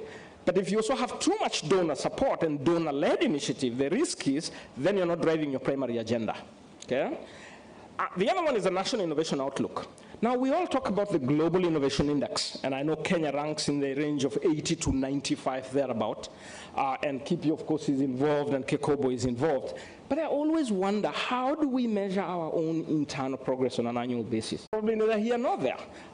And that's a burden I have seen across. So what we've designed is a summit on an annual basis that will be happening in Mombasa, just like we're here, where we get institutional leaders. These are the people who will drive. These are the people who cascade in our own institutions. They need to speak the language of investment. A typical vice chancellor, in my view, should speak the language of an angel investor, because then you can create something that then angel investor gets connected to. Push the research output to speak the language of investment. Heads of research institutions, angel investors, startups, let's network, let's speak each other, let's get our common ground as to what works and what doesn't work. And then finally is the Innovation Week, which I'll talk a little bit in more detail. You know, we set up the first one that happened in December last year, the Kenya Innovation Week, because unless we are also connecting and we make sure we have the right people in the bus. You know, having a bus is one thing, and having the right people in the bus and ensuring that their seating arrangements is convenient that enables them to engage and create new possibilities, we're probably not going to go very far. Innovation is not a one-person show. It's about all of us pulling together. And so what we designed, and we did the first one between the 6th and the 10th last year, where you're able to get the private sector heavily involvement, donor, government agency, academic institutions, research centers. And we've got 4 priorities we're looking at. The first one is innovation skills. You know, as we start the journey of competence-based curriculum all the way to innovation leadership, how many people in this country, in parastatals, for example, would you say are strong innovation leaders? And what kind of skills and capacities do we need to strengthen in that area? How many of us understand design thinking or user-centered design or problem-based learning? How is pedagogy reforming to enable more innovators to come in the future? Second is the tools. If you give people skills, you need tools. And at the heart of tools is going to be technology. And that's why fourth and fifth industrial revolution becomes a very critical track. So we created 2 summits in that regard. If you have skills and you have tools, the next thing you desperately need is a methodology. And the methodology is commercialization, the practices of moving ideas to market. And finally, the thing you need at the end after the methodology is the ability to run an enterprise. And that's why startup is a narrative here. So we've got a track on startups. When I say startups, it could be joint ventures, it could be spin-offs, it could be individual enterprises and partnerships and so forth. The rules of the game of running an enterprise, managing an enterprise, is very different from the rules of the game of doing commercialization or the rules of developing skills. But all these things interconnect. And we look forward to working with you. So we had a set of investors in the room because we had startups pitching and working together, exhibitors, several institutions participating, set of enablers, the likes of Kipi, Kekobo, and so on and so forth, as well as consumers. And we are embedding this in our 10-year plan that we will use this as a mechanism of monitoring and evaluation of our national progress. The second thing I wanted to talk about, of course, is the Leadership Summit. So what we will be doing, we did the first one December 3rd, and we'll be doing the second one in November. And this one now we'll be holding it in Mombasa. And this is trying to get the institutional leaders specifically to engage on the progress we are making in commercialization. Because there are a set of things we have to put in our institutions for commercialization to thrive, starting with guidelines, the policy, effectiveness, appreciation of this kind of policy, technology transfer programs. I've been having a big challenge about our appreciation between the connection of an IP office and a commercialization office. 2 different ballgames. If I can identify, protect, that is IP protection. IP office does a good job. But the conversion of this idea into market in a scalable and sustainable way, that's the commercialization or technology transfer office. And that's a different ballgame. Now, if I had to ask how many universities have a technology transfer office? 3 if I get the highest. And no wonder we're not able to ship as much because that effort has to be at that institutional level. So the leadership commercialization program will enable us, and we've gotten some funding also to start measuring the contribution of our own institutions towards national landscape. This is my parting shot. If we're going to move ideas to market, which is what Kenya is trying to do, it's going to take all of us. Thank you. Let us give credit and applause to Dr. Mwanza. You can tell from the passion though he's delivering the messages that he's already converted. And he's converting us into issues that must happen, commercialization, from inputs to outcomes. The issues surrounding the 5-year target, in my opinion, I find it to be very precise and innovative. The issue of the 10-year innovation plan, in my opinion, and maybe put out what will be the role of the stakeholders in this, and again a quick mention on guidelines on investments. I'm not here to ask the questions, but you can start seeing where the direction and the narrative is going to take us in terms of looping everybody in, because we have been saying it is better when you do it together than do it alone and share. And let's see how that moves. And again, thank you very much. We'll be coming back to you with a few points of clarification and comments. And please let us welcome now Professor Mtui. Come over, or you want to do it from there? And again, make us proud. You also have a presentation? Yes, you can see the way it is happening. Thank you. Yeah, we use this and also... microphone. No, I use this one. I have a presentation.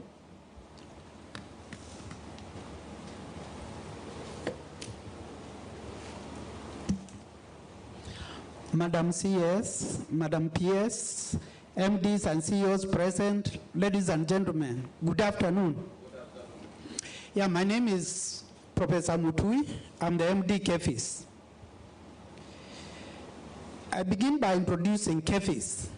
KEFIS is a state corporation in the Ministry of Agriculture, Livestock, Fisheries, and Cooperatives mandated to regulate services in agricultural sector.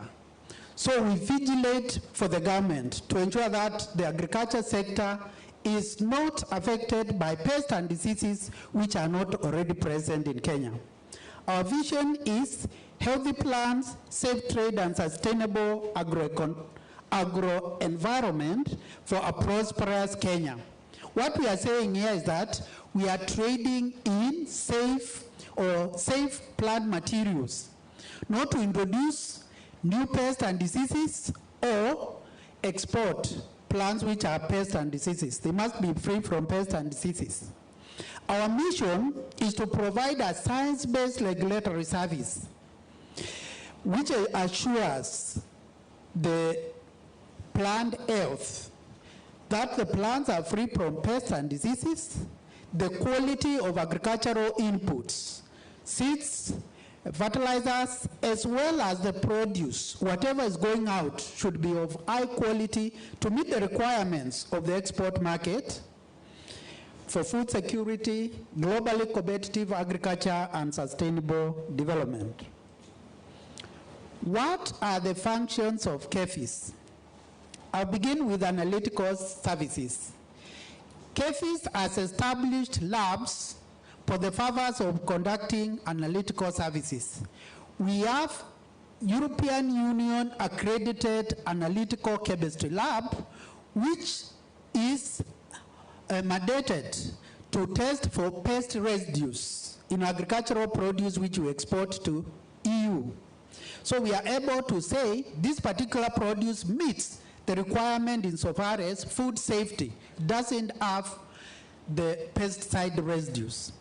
Secondly, we have a COMESA reference lab for plant health. We are able to receive seeds and plant materials and be able to determine which kind of pests and diseases are present there for the African countries.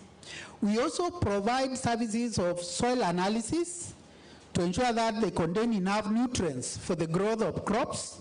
We analyze the irrigation water for suitability for irrigation, and we also have plant clinics where farmers are able to bring their materials and we are able to tell them what sort of disease or pest is present and how to manage.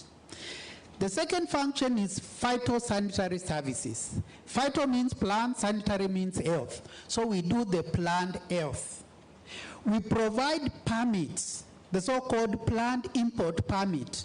You cannot bring a plant material from outside Kenya without a permit from KEFIS. In this plant import permit, we state that for you to be able to bring these plant materials, they must be treated 1, 2, 3. The reason is because we have done what we call pest risk analysis. This is profiling what kind of pests and diseases exist out there which are not present in Kenya. So if we know you are bringing a material from an area which has gotten these pests and diseases which is not in Kenya, we tell you do 1, 2, 3. And sometimes we say you import under quarantine. They come, and when the materials arrive, we take them to our quarantine station in Muguga so that we can test whether they are free from pests and diseases.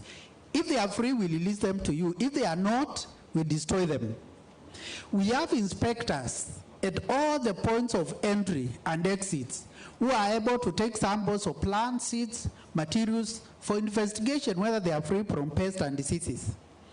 We also support exports of agricultural produce by issuing what we call a phytosanitary certificate, plant health certificate. This is equivalent to the current COVID-free certificate, which is enabling human beings to travel all over. So we certify these plant materials are free from pests and diseases so that they can travel to different destinations in the world. The third function is seed certification. Seed certification is making sure the seeds are grown all the way to processing. They are free from pests and diseases, and they meet the minimum qualities in terms of germination percentage, purity, absence of weed seeds, other seeds, and so on. So a seed is usually more expensive than a grain, for example, if it's maize, because there are certification costs to it, like inspections. Our inspectors have to go to those seed fields and inspect during active vegetative growth to ensure that they are free from pests and diseases and there are no mixtures, so that they are pure. Last and not least, and is the topic of today is plant variety protection. Plant variety protection, we are not talking about protecting the variety from pests and diseases. We are talking about protecting this particular variety from being exploited by an unauthorized person. In short, plant variety protection is equal to plant breeders' rights. So what are the national legislations to do with the plant protections? The Constitution of Kenya, Article 11.2, states that the state shall recognize the law of science and indigenous technologies in the development of the nation, and B, promote the intellectual property rights of the people.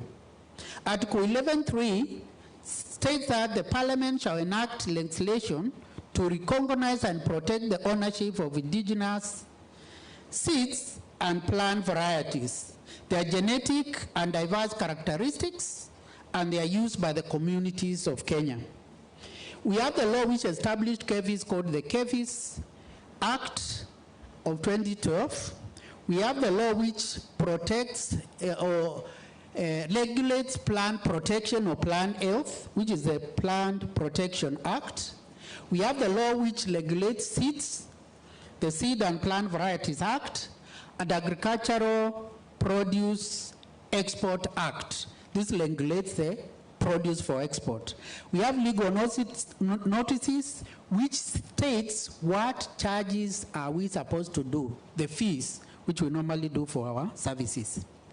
Internationally, Kenya is a member of International Union for the Protection of New Varieties of Plants, UPOV.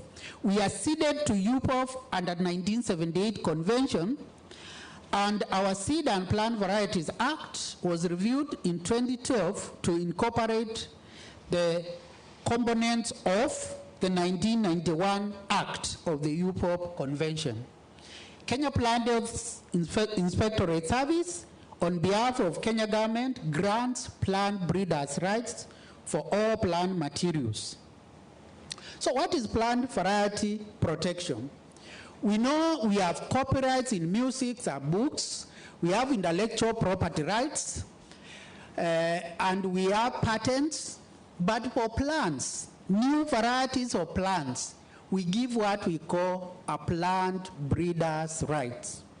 This is a right which is given to given by the state to a plant breeder who has developed a new variety in regards to commercialization. They are given exclusive rights to produce for sale as well as propagate that material. Plant breeders' rights can be transferred. You can be able to tell somebody, use my variety and give me some royalties. And sometimes there's exemptions to plant breeders' rights, just like copyrights. You can use small pieces of work to cite in a research, in your thesis. Likewise, you can use small quantities of seed or particular variety to be able to develop a new variety. That is exemption. So, development of variety is a long process. It is also costly. While multiplication of already developed variety is very fast, you can do it very fast. So we give plant breeders rights to enable them to be able to recoup their cost, which is used in research and development, as well as make some profit. The result is that farmers and the country is able to get superior varieties from abroad, which are high yielding, early maturing, and so on. This results in farmers getting access to increased number of improved varieties. It also gives incentives for the local plant breeders to develop new superior varieties. Implementation of plant breeders' rights has led to increased farm productivity and income generation by using high superior varieties. And for ornamental plants like cut flowers, we are able to get the best varieties of cut flowers, fruits and vegetables from all over the world because the breeders are assured of their varieties being protected in Kenya. It has also resulted in increased trade in seed within the Comesa region because we have a functional plant variety protection system. It has also promoted breeding activities by farmers. For example, there's a flower called bird of paradise, milkweed, and apple. In Kenya, we have Wabugu apples in Nyeri. This is a traditional, this is an apple, a variety, which has been developed using indigenous knowledge. I was able to go and interview Mr. Wabugu. He told me that he went to the Aberdares forest, was able to find a wild apple, he brought it, and was able to graft with other variety, and is now getting a very good apple. We are in the process of granting him a plant breeder's rights to be able to export, but to protect his innovation. We normally protect the end product, the variety, but not the knowledge. So enforcement of plant breeders' rights is by the owner of the variety. So if you find that your variety is being grown by somebody without your consent, you take them to court using the plant breeders' rights. The Act provides for seed and plant tribunal to determine any dispute that might arise from plant variety protection. As CAFIs, we are involved in investigating whether what is being alleged is true, and we are able to say whether this true you have infringed on somebody's variety. That is the status of the applications. We had 1,826 as of March 2021. 29% were Kenyan, 71%. The bulk of those people requesting for protections are from abroad. And when we analyzed further, 77% were from public institutions and 23% from private institutions. Out of these, 36 were food crops and 64 were cash crops. And so far, we have issued 127 variety plant breeders' rights since 2020. So what is the beauty of increased diversity of crop varieties? When we do plant breeders, we encourage the plant breeders, because they have the rights, to develop new varieties of plants which are superior.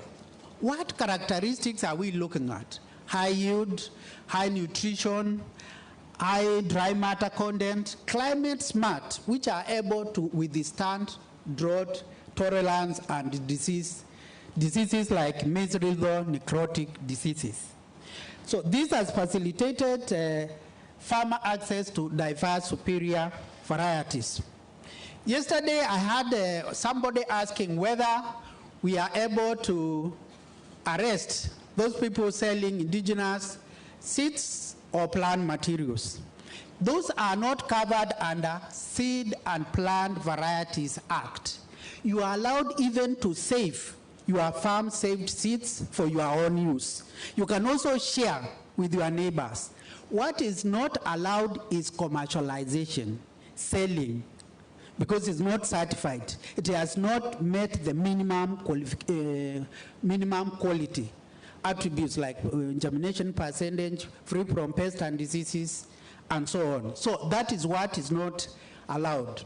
When we're talking about indigenous knowledge, you know, a long time ago, our grandmothers used to go and do selections. They would go and select some cobs or maize from the field. They would come and hang them above the fireplace so that they stay there until the next season. That is indigenous knowledge. They knew that over time, this particular variety gives big cobs, high yields, and so on. So that is part of breeding using indigenous knowledge or traditional knowledge of selecting the superior quality.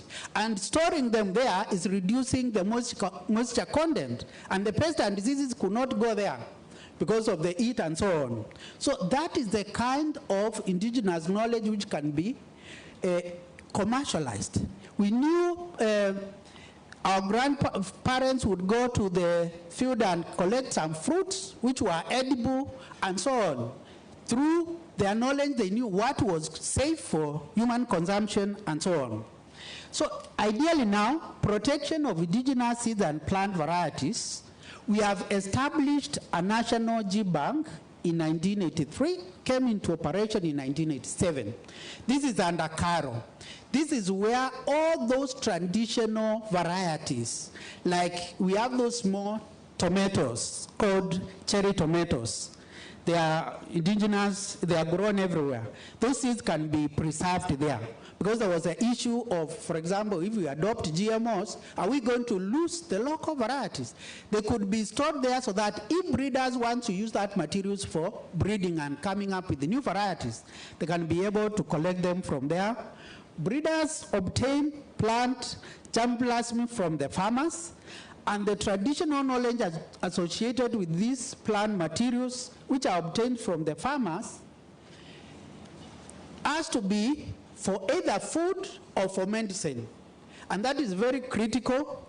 We have a draft seed and plant varieties regulations, which are to address conservation, access, and benefit sharing of the plant genetic resources for food and agriculture, which are going to address the issues of indigenous seeds and plant varieties, because I've said currently they are not covered under Seed and Plant Varieties Act.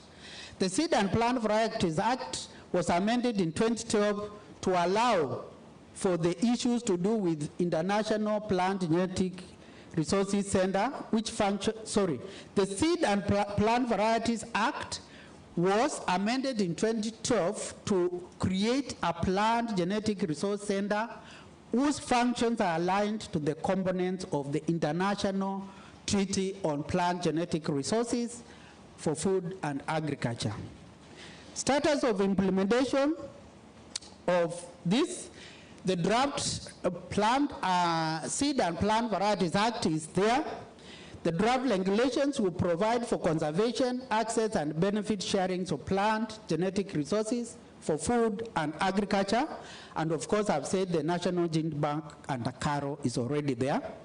Challenges, we know there's limited funding for expansion of the gene bank to be able to accommodate more plant resources, limited coordination or interaction between institutions involved in intellectual property rights, especially in plant materials. Today I was shocked to realize that many people don't know that you cannot import a plant material without getting a permit from KEFIS. So when you want to bring plant materials for research, grains, for food, you have to get a permit from KEFIS. Limited awareness of farmers and the general population on matters related to plant variety protection and protection of indigenous seeds and plant varieties. That's why I said they are not covered. You are allowed to share, but you are not allowed to commercialize. Because if there is a problem, then you'll be taken to court using the Seed and Plant Varieties Act, because your seeds will not meet the minimum requirements or standards. Opportunities, we have a lot of plant genetic resources which can be used, exploited to create new plant varieties for food, medicine, and so on. We have different agroecological zones in Kenya, all the way from the coast to the islands. We can be able to grow all manner of crops, both temperate, tropical, in Kenya. There's existence of legal framework and institutional frameworks to address intellectual property rights relating to plant materials. That is the plant breeders' right, in which KEFIS is the secretary. We maintain the register of all plant breeders' rights awarded in Kenya, as well as having a favorable ICT environment where you can Google and check which varieties have been granted rights. Recommendations, finalization of the seed and plant varieties regulations on conservation, access, and benefit sharing for plant genetic resources for food and agriculture. If they are completed, this will be critical to address the issues of protecting indigenous seeds and plant varieties, because as of now, they are not. Increased investment in need to support conservation, access, and benefits sharing of plant genetic resources for food and agriculture, and close interaction is needed between players involved in implementation of different intellectual property regimes involving plant material. In conclusion, a system of plant variety protection or granting plant breeders' rights provides great potential for enhanced food security, employment creation, and improved farmers' livelihoods by encouraging development of crop varieties with superior attributes like high yield, stress tolerance, market attributes, high quality, early maturing, access to the best internationally bred crop varieties, because breeders from abroad feel their materials are protected in Kenya, and as well as promoting breeding activities locally and among the farmers to be able to come up with more of our Bugo apples and other varieties. Thank you so much.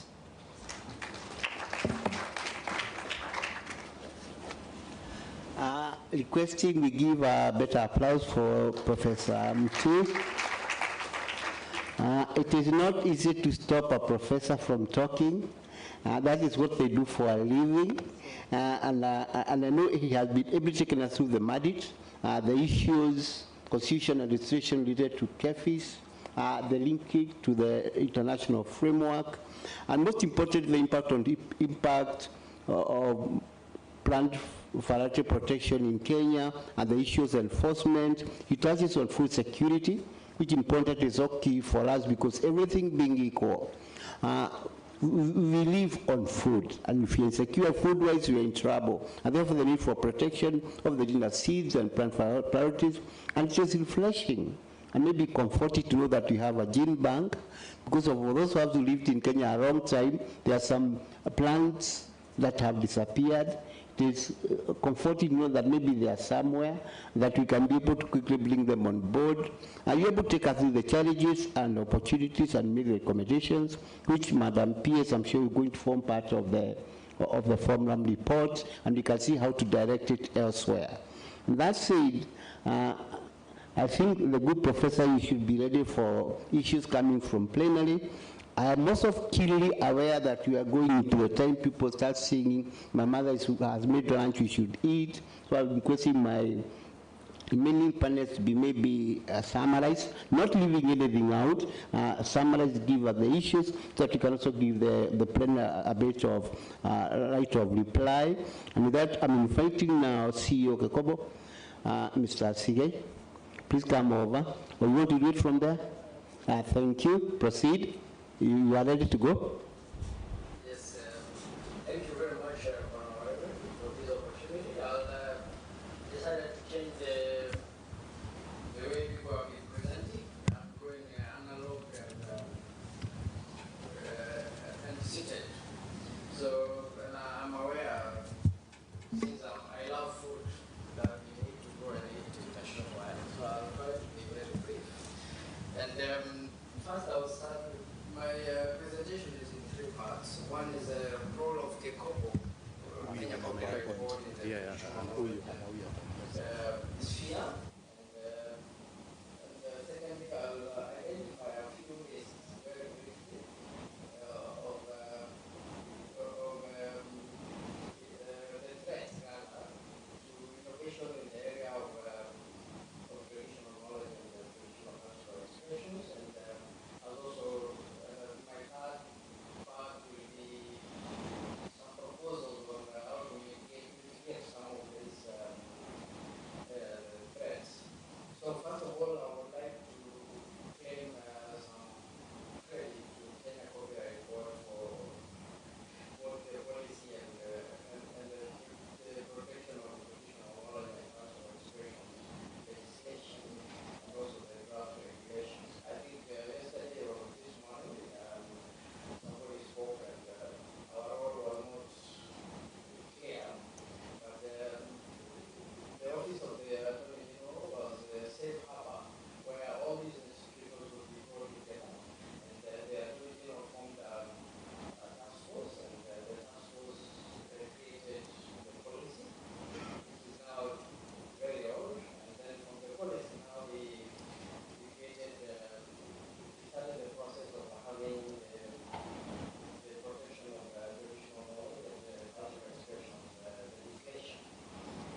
know it's controversial, but a lot of people have spoken a lot about the Masai Karabas.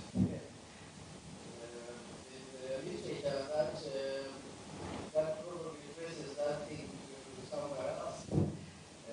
So we need to be very careful we don't blame and compete with other people. But there are other things also that we not consider as part of our culture that we should. Like some of our jewels and stuff, they are disappearing, and they are very easy to make. So we really need to do a in-depth mapping, community by community, and have all of them in a place generally, so that we don't lose it.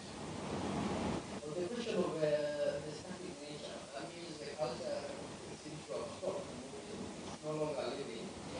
And we probably looking at things like it as monuments. And so we need to reimagine and renew this culture by use of the new technologies and also projecting new formats. A number of you may have heard of what the opportunities in animation, where our stories can be told in other formats. Other people are doing games based on their cultural experience. We can also have stories and imagination running wild in the gaming sector. People are gaining a lot from NFTs, non-fungible tokens. And so we need to see how we can transition our culture from a static nature and therefore create new products for ourselves and also have it saved. On the question of misappropriation and mass production, it's really something that we really need to have a better border enforcement, and we need communities to start investing and making genuine products. Other countries have marks that shows the genuineness of our products, genuineness of the source of the product. And I think my colleague from TP will be addressing that issue shortly. So we really need to be very serious, and we cannot really watch and see that our culture is being taken away, used or abused, misappropriated by other people. So we need to find a way we can invest in those handicaps. We cannot just give it to people who have nothing else to do. It's usually people who are carrying some of these handicaps sometimes women. Sometimes it's women who have been shunned and are being isolated from the community. Many of them are widows. But we need to bring it back into the mainstream for the purposes of ensuring that we have a good flow, standard, and identification of our products. And on the question of this mega evaluation was touched about goods and products, I think it's really how we tell our stories, and which a lot of Africans are struggling with. We really need to spin positive stories of past communal activity and also show pride in our culture. And ensure that people understand that it's not free, it's made a cheap, and we should handle it with care. The other thing that would help also is that in terms of funding, we really need to make this case for policymakers. We understand people want big structures, concrete structures,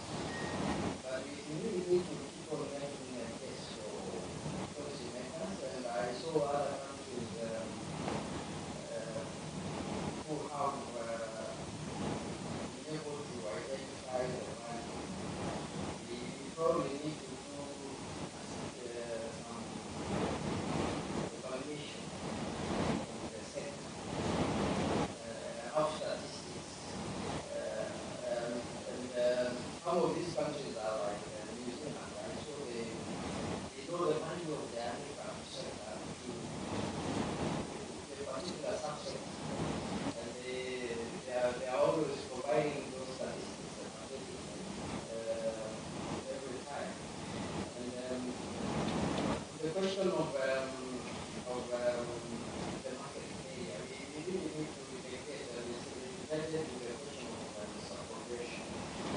We need to have product differentiation. If you went to the Maasai market in you find the same products every year. There is really no difference in the need of markets.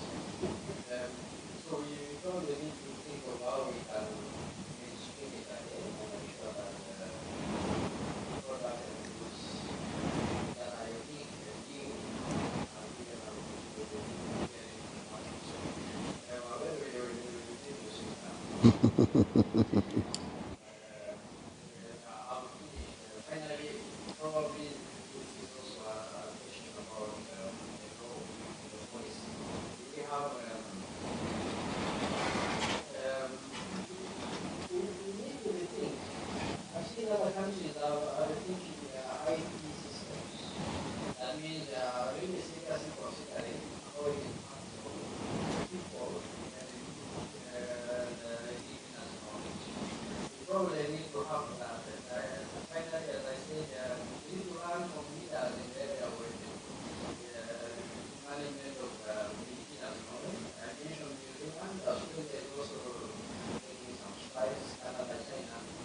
Many countries in Latin America have very progressive moves in the protection of the indigenous knowledge. And of course, India. Thank you. Join me in appreciating Mr. Sigaisio Kekobo. Choices have consequences. When you choose to see it, you leave the podium open and manage time better. That said, thank you so much for taking us through the role of Kekobo, the threats and the mitigation measures. And I like the way you navigate the issues of culture without using diplomatic words, but you know what must move forward, what could be called static, but maybe it is working. I don't know what the audience thinks about that, but everything important, I like the idea of getting to do the mapping and the documentation, because clearly we need to know what exists and how it looks like, and finally the issues of investing and funding, and again, its way to the marketplace, because there will have to be issues on how the benefits that we derive from everything that happens to do, the ability to access, the ability to dispose. Again, I leave it to the plenary to be able to put the full forward. I'm learning a very tight ship here, time-wise, and I'm quickly now inviting Madam Elfin Apio, for acting MD Kipi, be punchy, be brief, make us proud, so that you go straight to the point and you'll be ready for lunch. Karibu sana.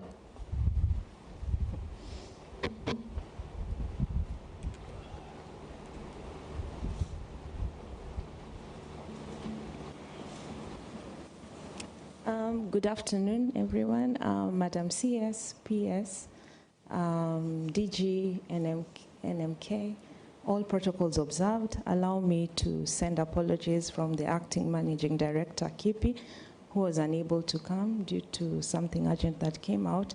So I step in on his behalf. My name is Elvin Apio. I'm a legal officer and an assistant registrar of trademarks at Kipi. And I've been given a very hard task. I am paid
So I quickly want to say that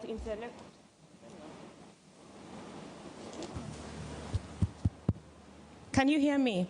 Yes, so I'm saying intellectual property is intangible property. I had someone ask about patents and the parameters of what can be registered and who is the owner. Is it the person who owns the TK, or is it the person who is actually the scientist who manifests this thing into an innovation? So I just wanted to say that it's mainly divided into three main categories, and what KIPI deals with, as the name, we say KIPI and we assume it's Kenya Industrial Property Institute, but the whole ambit is intellectual property, which means that we deal with industrial property because we deal with patents, we deal with utility models, industrial designs, trademarks, and geographical indications. Copyright is my predecessor. Kekobo has talked about it, so that's the full ambit of, and it's beautiful that we are all sitting together. And plant varieties is now the one Professor was talking about. So the whole ambit is intellectual property, but what KIPI does is we deal with industrial property. So what happens is that we have, I'll quickly, oops. Yeah, so our mandate is derived from the Constitution, so I won't belabor. Article 45 says we shall support, promote, and protect the IPR, so we are the ones in charge of protecting this industrial property. KIPI administers 2 acts of parliament. We have the Industrial Property Act, and we have the Trademarks Act. One of our key, and I won't go into I just wanted to talk about promotion, which is a key factor of what we are talking about today. Promotion of innovativeness and inventiveness is one of our key mandates here in Kenya. So what are the types of industrial property? I talked about patents, which I'll talk about quickly so that we can go into plenary, hopefully. Trademarks, industrial designs, geographical indications, and trade secrets. And I think this is where the issue of TK would fall, where people put secrets here. And what is the rationale of protection? I think this is very key. Every innovator would want to hide, isn't it? Everyone wants to hide, and TK, no one wants to give you this information. What the government is giving you is within, if the lawyers understand, it's a social contract theory, that we give you something for what you tell us, and it's called disclosure. For you to fully disclose your invention, we are saying that we are giving you protection, which is exclusive rights for a certain period of time. For patents, it's 20 years in Kenya, and this cuts across the international agreements. And so what happens is that for you to give us that information, we'll secure it for the 20 years. You're the one who is going to exploit it, and then it goes back to the public domain. And so it means we do not stifle innovation. People can come back and rework what you've given us, and later there's advancement. So this is the whole rationale of protection. So this is the key element.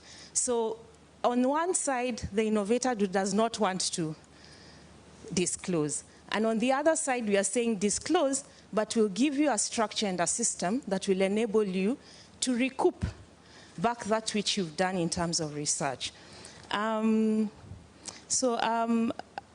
won't go into the details of what each, but I'll talk about these big words and try and, there's something we call geographical indications, which primarily also really can touch on TK.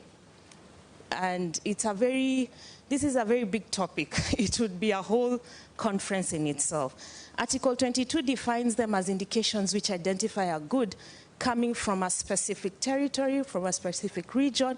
And I think this is an area which is very close to our hearts in terms of Kenya, in terms of Africa, because most of our products are unique in terms of where. So whenever you hear of a geographical indication, it just depicts a product that comes from a place, and it has special attributes because of where it comes from. So when we think about Kisii soapstone, it's a soft type of stone that comes from Kisii, and you can carve it.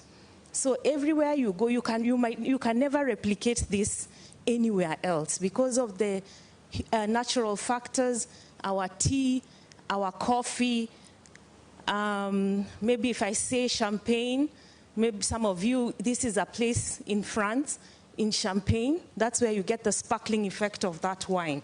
So because of that, you find that you get premium prices for these products. So this is also an aspect that we are looking to protect. We have come up with the Intellectual Property Act. I don't know now if it's 2022 because it's not yet been published, but within it, we are looking to have a sui generis protection of these products.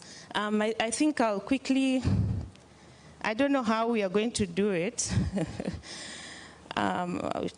Talk about a patent. And some of the patent, and why I was going into what we look for in a patent, which is the universal criteria, is that an invention must be new. And you see, some of the things that the TK Act has resolved is some of these stringent conditions for us to grant a patent. And one of the issues, again, that arises that Africans are communal. We have communal rights. When you look at the IP system, it's more of an individualistic system. It gives exclusive rights to an individual. That's why you see when someone is asking, so what happens to the person who gave TK or the person who transferred the TK? Sometimes it's very difficult for us to give a whole community a patent because we cannot establish who the owner is in terms of, is it new? It's already available. And you see, the stringent thing is that for us to give a patent, it must not have been disclosed anywhere in the world. So we are saying that, you know, if you're coming to tell me this is the TK, someone gave it to you, then already novelty is gone. So we cannot go through a patent system. It must involve an inventive step, meaning it should not be obvious to someone skilled in that area of art. And then the third one is that it must be industrially applicable. It must be able to replicate and be able to be used in industry. So these are some of the things that becomes a challenge when you talk about TK, because then you cannot be able to conform to this.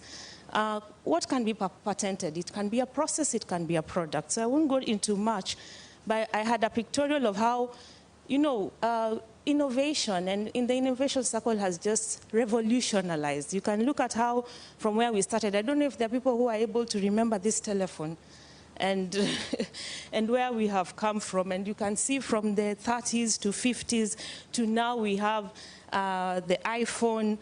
Am I moving? And now you can see we integrated cameras, we can sync with our watches, and I'm able to do so many things through my phone. And this is now the whole essence of the social contract theory I'm talking about. In one side, secrets are good, isn't it? But they stifle innovation. If these people had not disclosed their innovations, from the time we started with the phone that used to go around like this, we probably never would have reached where we have reached today. So it's a balance of both in terms of hiding and not hiding. So what are we talking about? IK and GR, how does KIPI come in? The key international instruments on IK, so I tried to reduce them in terms of IK and GR under Article 29, where we come in closely on the disclosure requirement. We have the CBD. We have the Nagoya Protocol, which has been talked about. So the issue is there are discussions, and we are cognizant of the fact that there are ongoing discussions on the mandatory requirement to the disclosure of origin of genetic resources and associated traditional knowledge, and especially Article 29. So Article 29 says that members shall require that an applicant for a patent. And you kindly remember the criteria I used for one to be granted a patent. Shall disclose the invention in a manner sufficiently clear and complete for the invention to be carried out by a person skilled in the arts. This is someone who can rework. It means you're not just giving us information in the patent application that someone else who is skilled in the art, after you're gone, they can be able, you just give us one mode. At least that's what the Act says, that you can be able to rework that invention after the 20 years.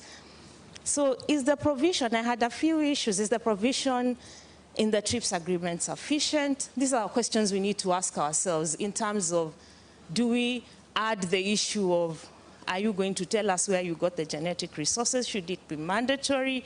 Is it legally viable? What aspects of disclosure are we looking at? What is the procedure that we are going to embark on in terms of what we are asking as an office? These are the things we are thinking about in terms of the origin of the genetic resources or the associated TK in light of other legal frameworks, including the regulations and prior informed consent, material transfer, and ABS generally. What is the impact that disclosure would have, in terms of our own setup? So what is being propagated and what we feel should be done is that inventors should be able to disclose information about their inventions, which they already do. And when we ask this question, is it legally viable? We are saying already, even within the applications, they are supposed to give us that disclosure so that we are able to rework the patent. So this is quite feasible in our view. The rationale, as I've talked about, is that disclosure vis-a-vis exclusive rights over exploitation of the patent in return for a defined period of time, after which the invention falls back. This is what we call taking it back to the public domain. So at the end of the day, what we are trying to say is that let there be a way that is adequate within the system, that if you used anything from the community, you're able to disclose it at the point of the application, and that we are able to fully work out the invention in a manner that when it goes back to public domain, and this is a major challenge for patent information, you'll find that we have a lot of information in the office, but who is able to demystify and take it forward is another question. So patent drafters have become very crafty. They do not give the full, I'm sorry I did not acknowledge the presence of our officer who is in that area, Mr. Stan Yasali, who sits in the task force. This is his area. When they are, and he will bear me witness, when they are going through the examination, some of them will craftily leave out some information. So there's no full disclosure, or you're not able to work out the patent. So the patent just sits pretty in the office and there's no commercialization. And that's where we see synergies with Kenya. As much as there's protection, we also need to roll out and go out into the market and see the use of these patents. And some of the issues we're also seeing, even as an office, is that let's not close ourselves within certain parameters only. The IP system offers a lot of protection opportunities. We have trademarks. There's nothing that you can sell in this world without a name. And I think this is a way easier system, which we are trying to encourage people. When you talk about Maasai, who owns Maasai? The name Maasai. We have to rethink what we are propagating in terms of, even in the international market. How are we marketing ourselves? Does that represent Kenya? Let's get out of, we want the name Maasai. Who owns it? Who does the shuka belong to? Which kiondo? You see, whenever I go anywhere, people will ask you, the kiondo belongs to us. You ask them, the Kambas have their kiondo. The Kikuyus have their kiondo. So who can we say owns the kiondo? Because if we go in the strict IP system, as I've said, it's an individualistic system. But we also have a holistic system that can cater for things that are already in the public domain, which can be communally owned through the TK Act or through something we call collective trademarks. We also have collective trademarks. It does not belong to one person. Geographical indications also comes up with this issue of communal ownership. No one can say they own the tea because you never changed the weather, or you never gave us those conditions within the weather. So there has to be a community that can benefit, and who accesses? Who do you allow into those systems? So all this has to be done together in terms of allowing people, so you're not exclusively removing others conveniently, and that's the problem of Africa. Some are being removed conveniently and others being brought in to benefit from this system. So as I've said, already disclosure is one of the things that we are propagating as KIPI, that there should be full disclosure so that there would be ABS. But in terms of processing the whole application, we need to sit down and think, how are we going to do it?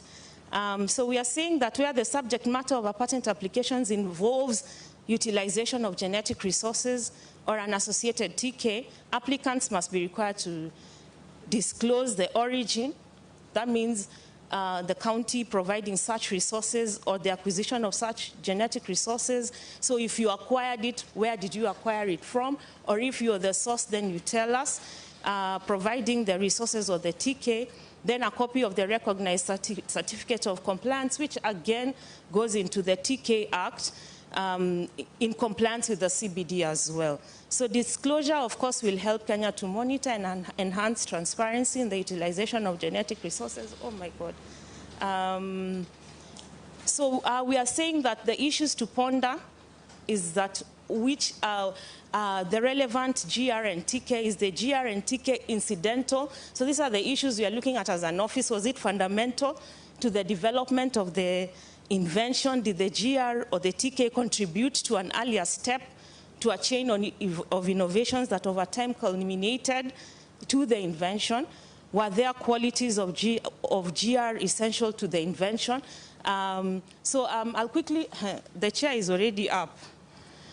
Just give me a few minutes. So I'm saying that we also have another basket. So I've really quickly gone through patents, and we are just saying that we really advocate for the mandatory disclosure.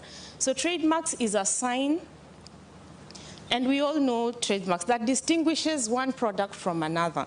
So one of the examples we like to use is the Taita basket, because they worked with us as an office. They used to sell their Taita baskets without a name, and our baskets would go commercially, internationally, and they are not able to distinguish. So this is one of the key functions of a trademark. So they came up with that trademark. I don't know if you can be able to see it well, on the Kiondo, or rather on the Taita basket, and they are doing very well. This is something we did jointly with WIPO. And the women are now, the market is over, it's too much. They cannot even be able to sustain the demand. Because then it calls for, this is what I'm saying, we call them collective marks. They have registered under KIPI as a collective mark. They are able to come up with rules. Within that application, you have to come up with rules that will ensure that the quality remains the same. So at the end of the day, all who adhere to the rules will be able to use the mark and sell internationally and enter markets. And that's why I'm asking for the Masai Shuka. What are we saying? Are we rethinking? Is there a Ma name, an internal name, apart from Masai, now that Masai is everywhere? Are we able to use Masai something, or are we only going to use Ma and come up with a logo or a name that distinguishes? Of course, the shuka in itself distinguishes itself as the shuka, but we also need to sell it with a name. Nothing goes without a name. You'll see Gucci, you'll see Chanel. It tells us of the quality of what we are buying. So then we also have aloe vera. We have a Echuchuka from Turkana. I don't know if we had people from Turkana County, and that is one of the, it is in our register. So we are saying it's because of capacity. Some of us are not aware that we can actually use the existing system to protect some of these varieties that we have, even as trademarks. We have the Kiondo, which I was saying that who would we say owns the Kiondo?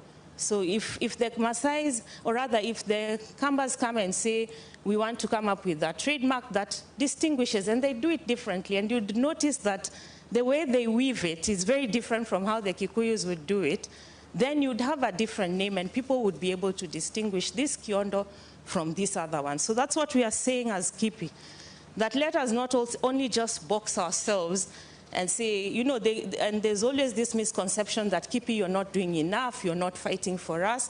KIPI enables you and protects you so that you can go out and commercialize your products. But indeed, there is a system. You have to come up and agree. How are we going to be distinguished? in the market. So those are trademarks. And it's not expensive.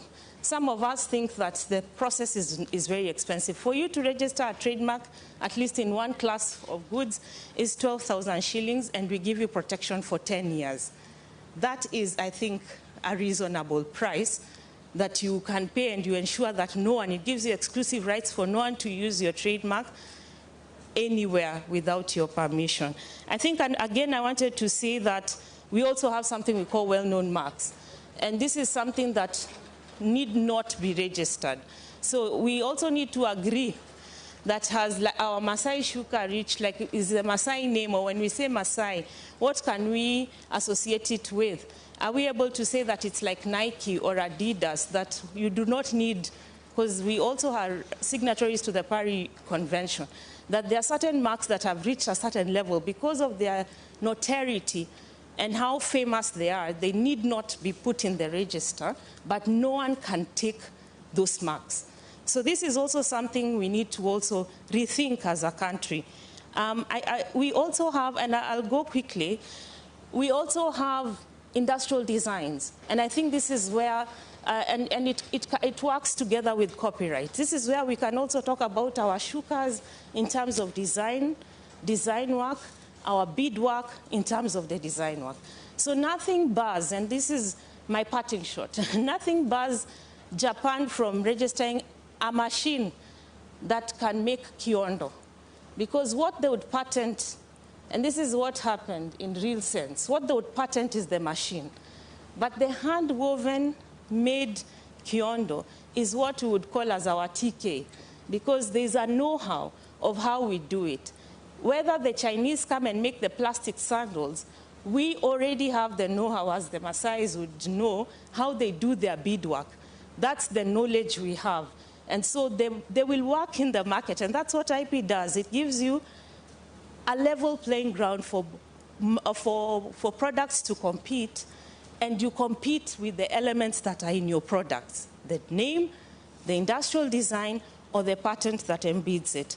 So what you're saying is that capacity building, I think, is something that we need to really do collaboratively so that people are able to understand the different aspects of, and especially in the counties. Now that this has been devolved to the county, especially TK, I believe that KIPI should be at the forefront, and this is one of our mandates, that we provide information on seeing how we can utilize the whole IP system. Ownership, I think one of the key questions that was asked, there has to be a demarcation. You can have a co-inventor, but you've heard that in Kenya, plants are under the Plants and Seeds Varieties Act. The TRIPS agreement gives us flexibility to either have both systems or to have one, but we have chosen as a country to have a sui generis system for plant protection. So when you come to KIPI, and I think I'm answering someone who had asked this question, when you come to KIPI, you cannot be able to be given protection for plants because we already have KEFIs. So this is the difference. What again happens is that, what I wanted to say, what was the other question? Yes, you can have co-inventorship. The person who feeds you with the information, you can agree. These are agreements that you can have and say, I'm the one who agreed to this level. I have given you this information. You've been able to. And this is also another avenue, which we are talking about in the morning, licensing, agreements, selling. And this is one of the things we talk to innovators. You don't have to hold everything because someone could take it to the next level. They have the money. They have the resources, and this is what my colleague was talking about, technology transfer, just knowing that I gave you this, to this level, you're going to pay me royalties until this level, and everyone has a right to be named as an inventor. So if you had a key role in the innovation, there is a right for you to own the patent. And it goes even to research-funded innovations. Who owns it? It could be the institution, and that is the law. If you are funded and you've used the funding for research, then it is the institution that owns the patent. And I think these are key elements that we continue to give capacity building to enable people to understand. Exploit available legal regimes. Nothing hinders you from having more than one IP title. So it means you can have a patent, you can have an industrial design, you can have a trademark. Nothing hinders us from using the TK Act and using the IP Act and the Trademarks Act together even for one product. There are several options. I've said there's licensing, there's assignment, and there's technology transfer. And of course, there's collaboration, which we need to take a holistic approach. And I think one of the key factors is to spearhead this is to come up with a national IP policy, really, and the national IP strategies to synergize all this together. Thank you very much.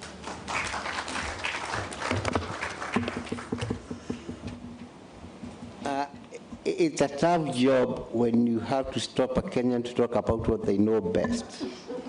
What is coming out clearly, Madam PS, Madam CS, is that we need forum to discuss more about what you know among ourselves, and most importantly, to demystify. Sort of when you hear keep, you don't think that they just go to the office and go home. That you can start seeing the ladies and gentlemen sister here, the linkages between the institutions and what they must do. So you get to hear of property rights, it does steal your property rights. You hear of disclosure requirements, issues to do with definitions that hang around, issues of international instruments, holistic system needed, with the role of the whole area of what the communities must do, and most importantly, the issues trademarks, because we understand trademarks and we seem to know quite a bit. But we're asking ourselves, coming to the ground in Kenya, what trademarks are we taking forward? And when she gives us the issues, the lessons, and the recommendations, again, in my opinion, these are things we find their way into their report. And most importantly, get to see what action plans and other future forum could be brought on board to ensure that we are moving forward. With that, again, I know I'm running out of time. Allow me to call in my last panelist, last but not least, Mr. Geoffrey Omendo, Portfolio Analyst, UNDP. Please make us proud. And again, the rules apply. Don't take too much time. So, don't worry, Chair. The UN is very good at summarizing, so I'll strictly stick to summarizing what the very able team has already presented. And I think you'll see a lot of synergies in the less than 10 minutes of my presentation. I think, first of all, want to agree that, as the CSS said yesterday, the ingredients are all there. The biggest challenge we have is, then why isn't it working? Why aren't we converting this into value? And that's what I will try to pitch, to just see how, in terms of determining the way forward, what is the best way for Kenya to effectively convert this into a critical segment, and critical in terms of how much are we likely to generate in the next 5 years, in the next 10 years, and how will the money we generate reach the local communities who are here, who are the owners, users, and protectors of some of these resources. And I'm speaking about all of them. I'm speaking both the cultural aspects, the genetic aspects, the intellectual property aspects. This is where the conversation, Madam CS and PS, really needs to move towards. And there are a lot of opportunities in terms of how we can be able to effectively achieve that. But before I do that, to the benefit of those who really don't know what UNDP does, broadly, we like calling ourselves the partner of choice for Kenya and her people in various areas. And I'll just summarize this. I think I need to be moving so that we all move together by sharing some of the key areas where we are programming from 2022 to 2026. Number one is continued investment in the area of people and peace. So this is where our entire programming on governance is, on electoral support systems, on civil society engagement, on devolution, how do we strengthen the devolved government setup, on peace, how we can be able to ensure that we have sustainable peace going forward. So this is the first pillar that looks around people and peace. The second area where I come from myself is on prosperity and planet, because you realize if people and peace are doing very well, then you ask yourself, is there prosperity? And is the planet benefiting from this prosperity? And that's where we bring in the area of environment, climate change, inclusive economic growth that brings on board women, children, and everybody. And then finally, the area of sustainable management of the ecosystems. And this is the exact area of what we are discussing right now. We think that going forward, conservation, just for the purposes of conservation, won't work. The reality is that we have to also look at sustainable conservation, monetization, commercialization, because we also require financing to effectively do the ecosystem protection. And this is the whole conversation of nature-based solutions, which is what the work we've been discussing here really is going towards. So a lot of the discussion going forward, we'll be looking at how we can be able to get sustainable, sorry, I think I put it off, sustainable ecosystem use. Now, in terms of the environment, we have a huge snapshot and portfolio in Kenya. We are working in nature-based solutions, a lot of projects, and I'm very, very happy to mention that the work that we've been partnering with the government of Kenya was under the ABS project that ended last year, where we've managed to do a lot of the work that I mentioned yesterday, including the partnership with GIZ, which we now really hope that we can be able to grow on going forward. We have a lot of programs in energy, where we are trying to support the transition to renewable energy, and especially at the local community, poverty reduction, and resilience. And so we have a huge footprint in all the counties in terms of this work going forward. But now, to the particular focus of this presentation today.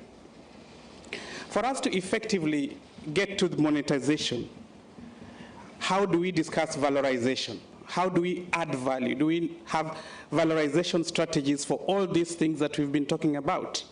Yes, we have the resources, but how do they link to the various areas where there are opportunities for growing businesses? The cosmetic industry is making billions and billions of money, and I think we have many ladies here, and all of you, I'm sure, before you came here, you had to put on some foundation. I always wonder whether it's cement or what it means, but this is the reality, and there's huge amount of resources here.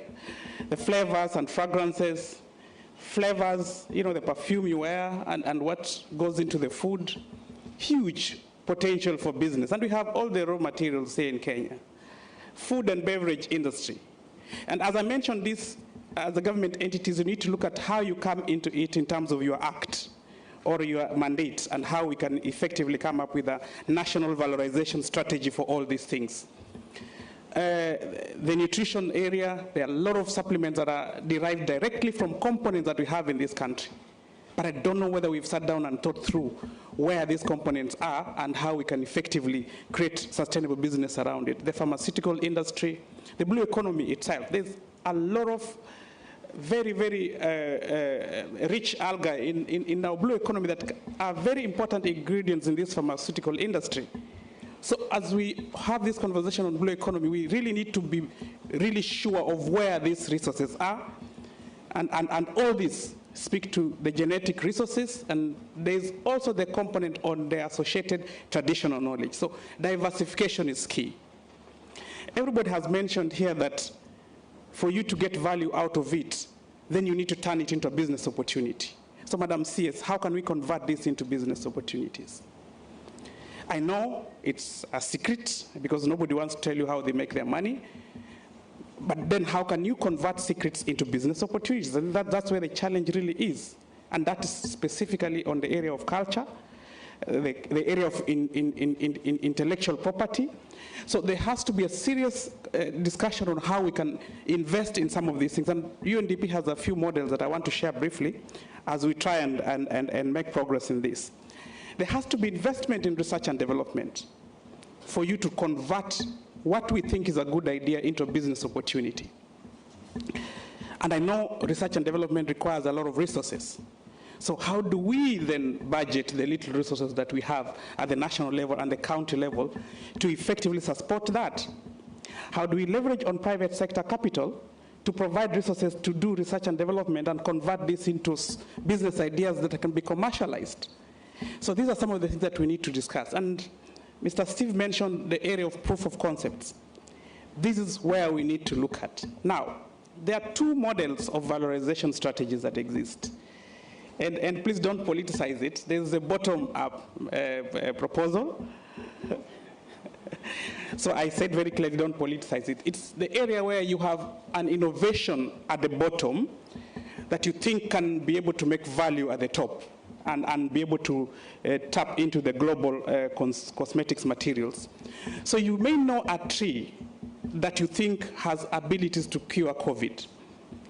So then you'll be starting from that tree going upwards until the point when you find that the tree is actually being sold globally. So that's, in the real sense, bottom. Each of these valorization processes have their own strategies, but we also have a top-down, where already the global consumers want particular fragrance or flavors from Kenya, like mkombero. I know there are people here who know about Mondia Waitei.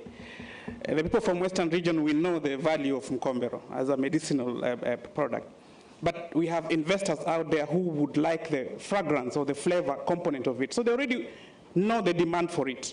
So they will be wanting to come down to see how they can extract it. So these are the two ways, and each of them has its own strategies and approaches that the government must be able to provide an environment for engaging in.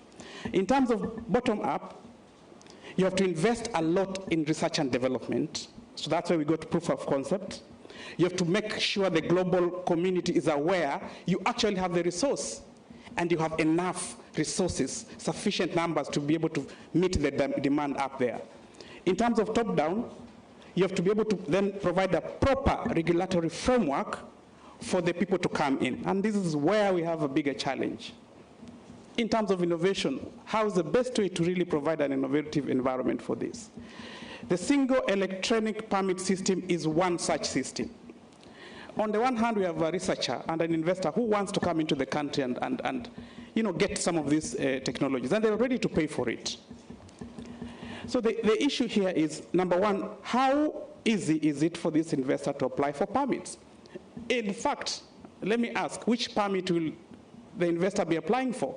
Just here on this podium, we have already 6 permits, 4 permits. Each of the institutions can easily say this is the permit, this is the permit, and we have many others across all the other areas.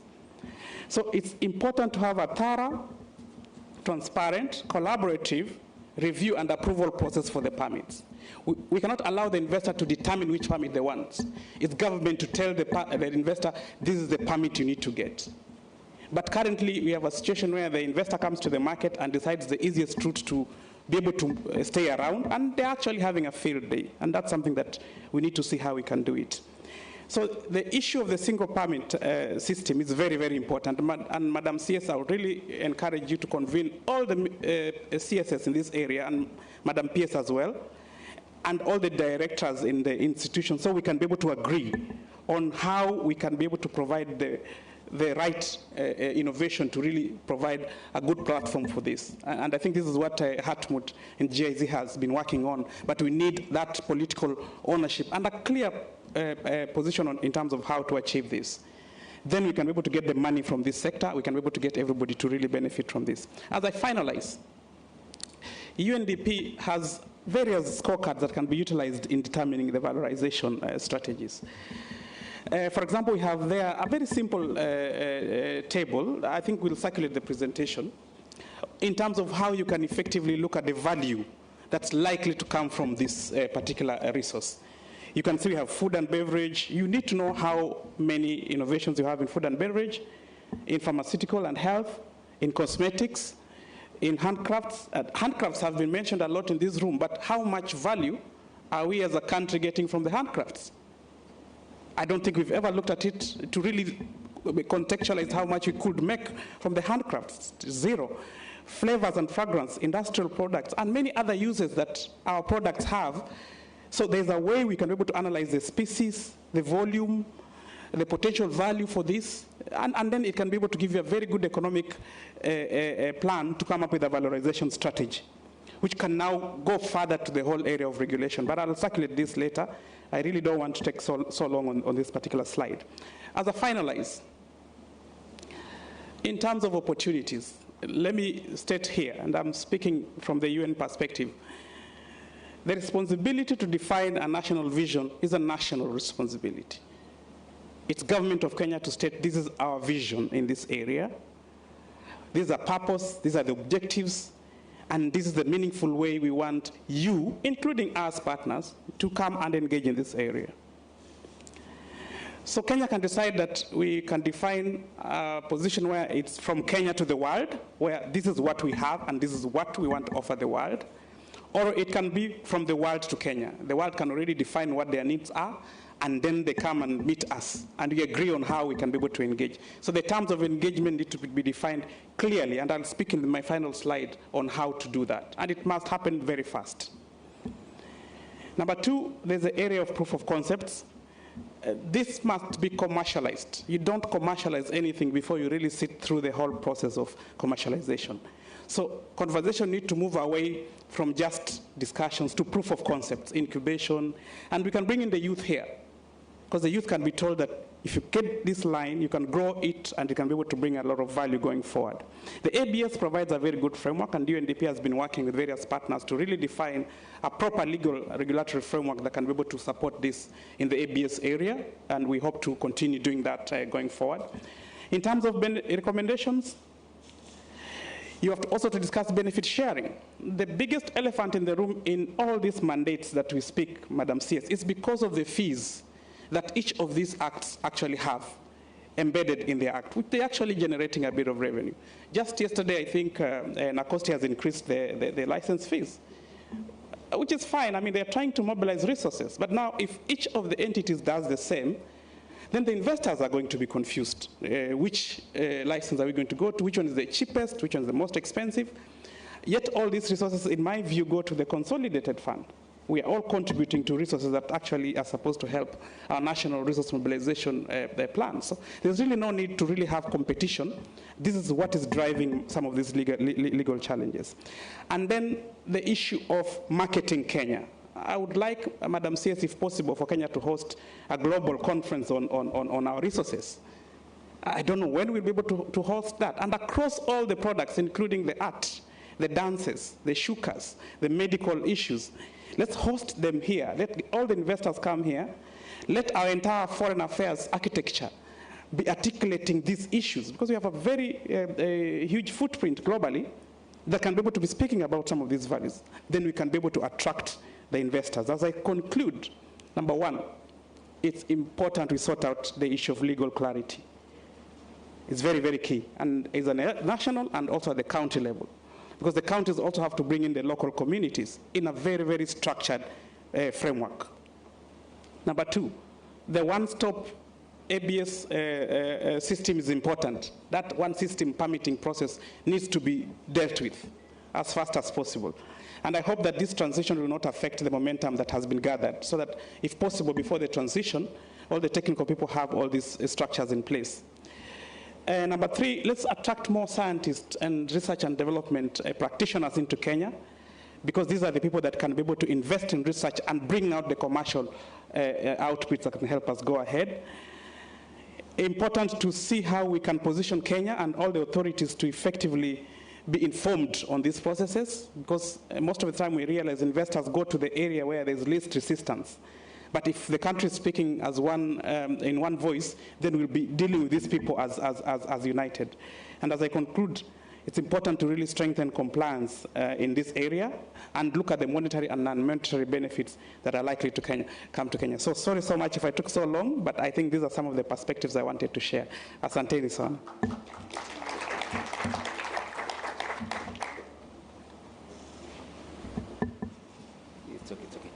Thanking you again, Jeffrey Omedo. That was good. An applause. He saved us a few minutes and was able to cover a lot of good ground. He's calling himself the partner of choice, and he ably goes through the pillars for the UD programs in the country. Elements surrounding the value creation, the financial strategy, the business cases, and he goes on to give us some experiences and lessons on how best we can be able to move forward.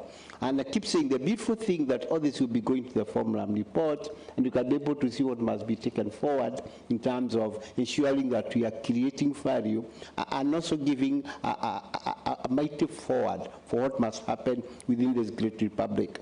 And that said, all my panelists have been Very good. So maybe give them an applause before we prepare them for questions. Thank you very much. And I would want to wrap this up. It's going to about 2 p.m. I know it is your time to talk, and it is your right to talk. I'm seeing 3 hands. 3, 4, 5. Can we? What were they mushrooming? Okay, those are 7. We take the 7 and proceed for lunch. PS, would you like I make you last or fast? You want to go fast or last? Fast. Okay, please, somebody gives PS the mic. Because clearly you can see the need for this kind of a forum, that there's so much that we need to tease out in terms of interrogating issues indigenous knowledge, issues genetic resources, and how we interact, not only within the legal framework, but also how we work with one another. And clearly, this is something that is worth doing for purposes national development, for purposes sustainable development. Madam CS, PS, please. Thank you. I'll be very brief. My first concern goes to Kenya. One of our objectives is to build capacities of innovators. And from these discussions, it has come out clearly that IK and GR are a new subsector that if it's developed well, can end up playing a pivotal role in the socio-economic development of this nation. And so my concern is, as an organization that deals with innovation, do you just sit in your office and wait for people to come, stakeholders to come and tell you, yeah, we have this innovation, how do you help us? I mean, do you go out and do you have an outreach program to see some of these areas that are coming up with innovations? Because I feel IK, or Ministry of Culture, we also have the creative industry, and there's a lot that is happening in that area. Now, if you're just seated in your office, then you will miss out on some of the innovations that we have, and we'll also miss out on your area, your guidance, and your support. And then my second concern goes to KEFIS, Professor Mutui. This institution of KEFIS, sometimes I feel it is an institution up there which has lost touch with the common man. Maybe you have some big men or women, somewhere that you deal with. Because I come from a village, a village, and you said that you were in charge of ensuring that there is safe plant materials free from pests and diseases. But when I go out there, they have bought the seeds from these agrovets. And I'm sure, I want to believe that whatever is in the agrovets has your blessings. But when the small farmers go out there and plant, the following day you find that their crops have been infested by so many pests and other insects, such that they kill them, they destroy their crop. So when you say your work is to ensure that there's safe seed, I don't know why, all of a sudden that the crops that have been planted, they become infested. The second one is my friend Kekobo. I think from what you said, I think there's some disconnect. The ministry and Kekobo, we work together. In fact, we deal with almost the same things. But I think there's some disconnect. When you say that you drafted legislation for implementation of the TK and TCE Act, yet we, at the moment, we have also gazetted a task force to prepare rules to implement the same act. I don't know, is it the same thing that we are talking about, or what is it? There's some disconnect. I think I've ended there. Very pertinent concerns. In my opinion, my view, we should address those ones first. Please do not be defensive. If you agree, say, I concur. India, by the order of the words, who wants to go first? Let's go. Go on now. Be audible? Hello? Yeah, you are good. Yes, to the concern of yes, we do have regulations that were drafted by my office with the support of the office. And there's a process that the regulations must go. It was drafted with the government office of the AG. We need stakeholders to have input and now move it to the stage where it can be approved. So what I think the proper position is there is something that the task force can work on. And thankfully the task force is multi-agency. So which the earlier regulations we did not have. So it was just a technical document which now has to be brought through the process. So you are probably correct in that.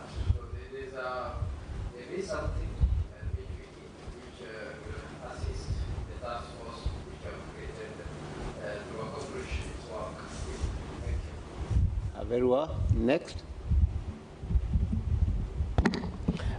So I'll respond in the context of Kenya, the innovation agency, and the capacity building that it's got to do. So you're right. I mean, the agency is meant to be felt heavily outside and not in some office. Actually, the principle is that innovators shouldn't come to Kenya. Ours is to build a national system.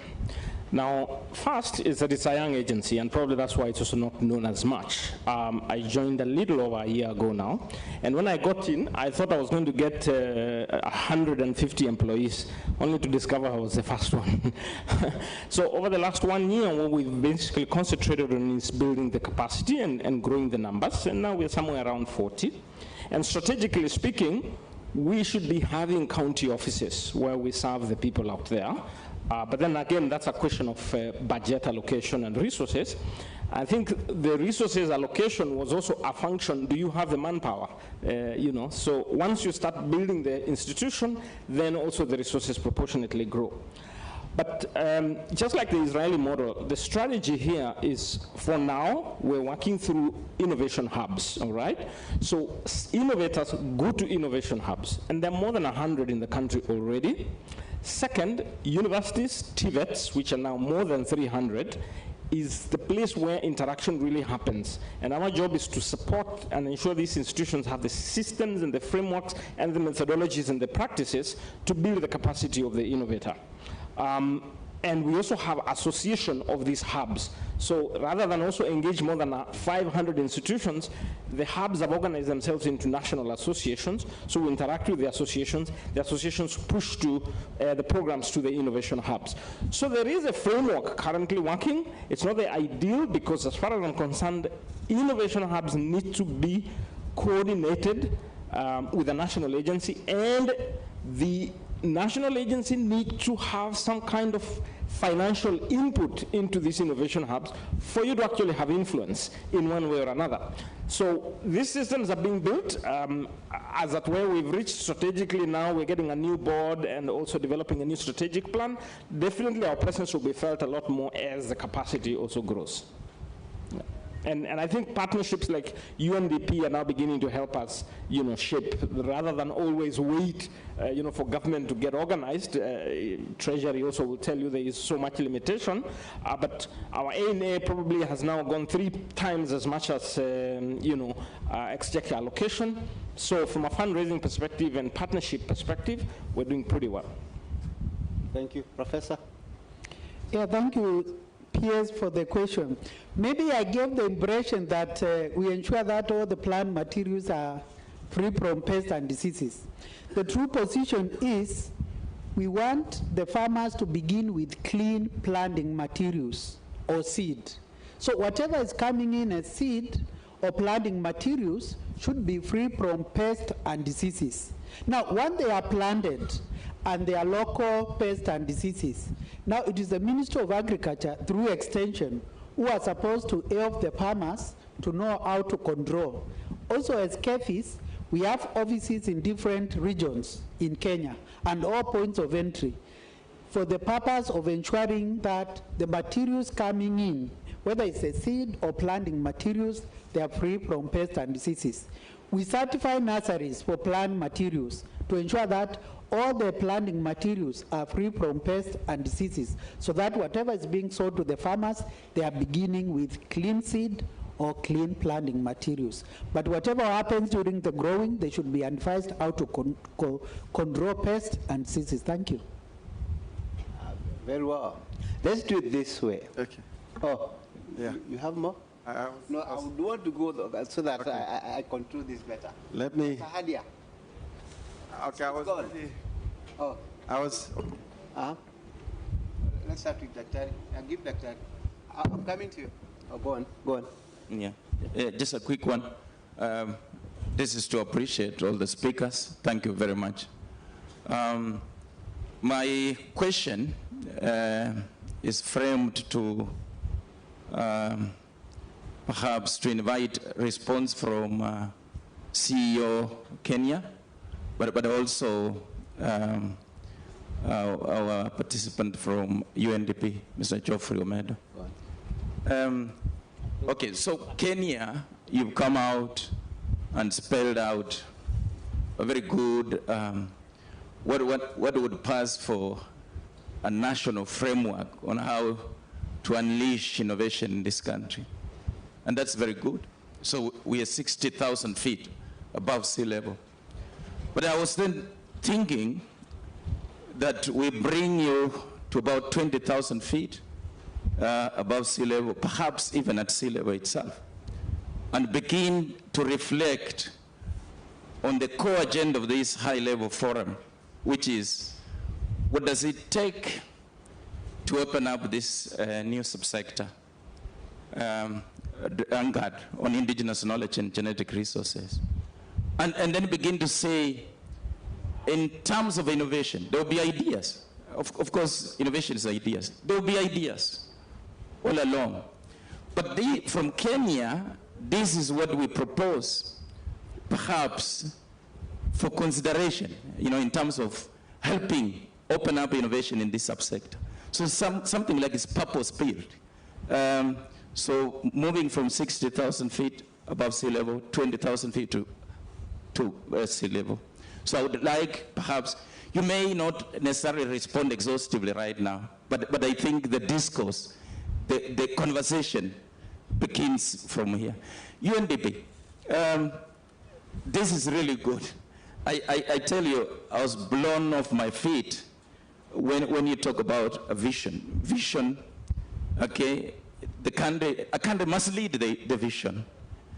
But also, you're saying, leaving the door open and say, but the country can also choose that the world will decide the vision for them. I think from yesterday, our CS, PS, and other senior higher echelons of government being in this forum tells you something. I think they want to shape the vision, okay? But on that score, UNDP is very good. You do a lot of very good work. But you also work with so many people. And it's possible to prescribe something that may be working somewhere else that may not necessarily work for. So that takes into account the unique peculiarities that we may find ourselves in. So again, from your end, Mr. Omedo, I think we would expect that we engage more closely and see the fine details, the fine thoughts that will help us open up this as a new subsector. That's the take-home message. What do we need to do? Thank you very well. Thank you. That's towards the back, then I'm doing 1, 2, 3, then we hold, we get them to answer. 1, 2, 3.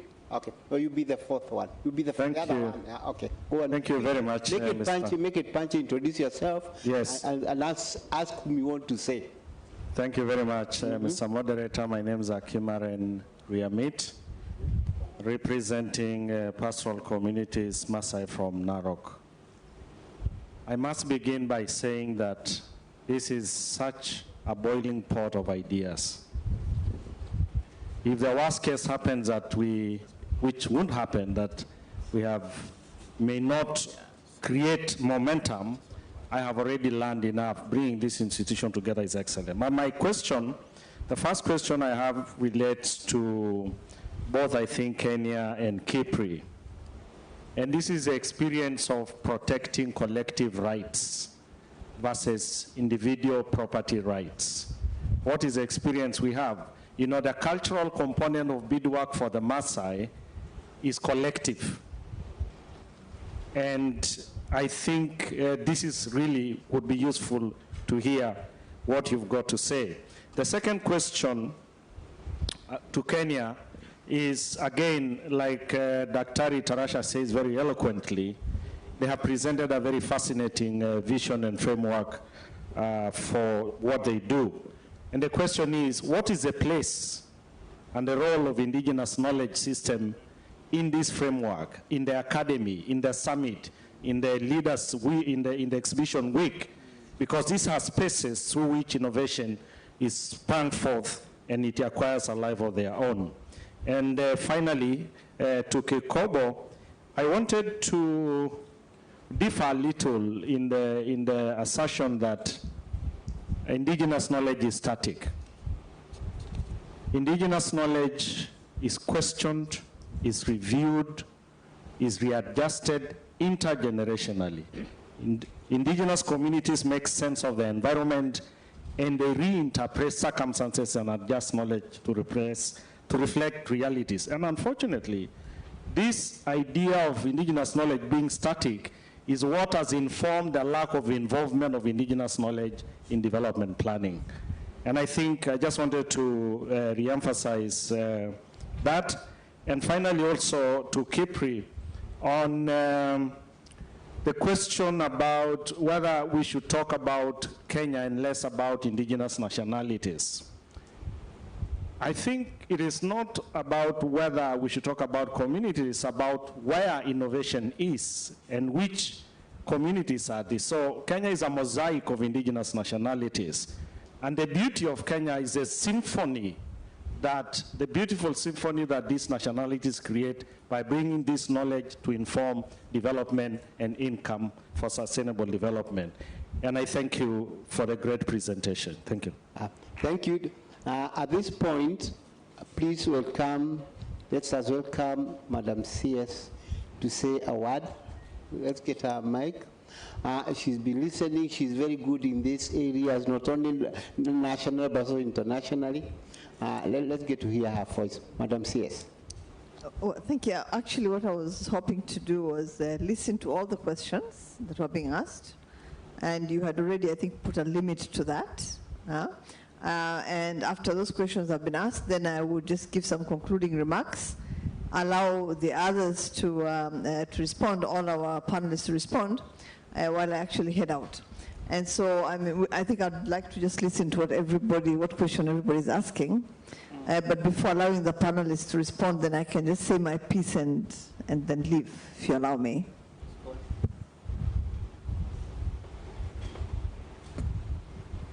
Are the responses that we have current, or we want to take more? No, let's have the two who are dedicated. Please, quickly, make it short. Quickly. Okay. My name is Boni Gaidore.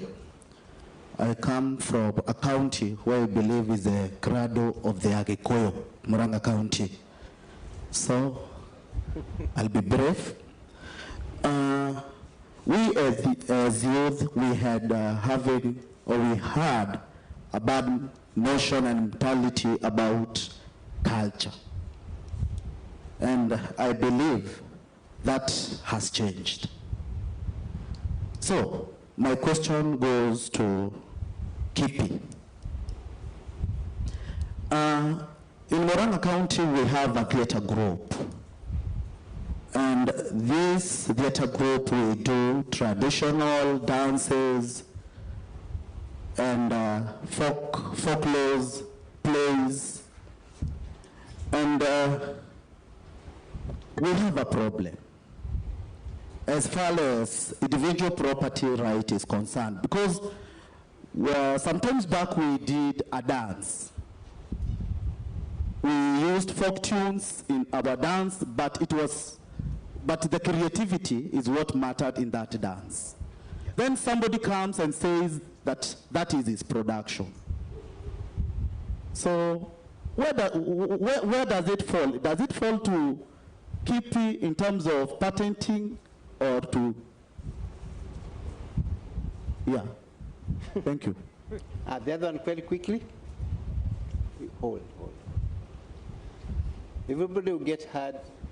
Okay, Leave it means thank you very much. For supper. My question goes to Kikobo, Mr. Segei, and Madam Pio Kipi.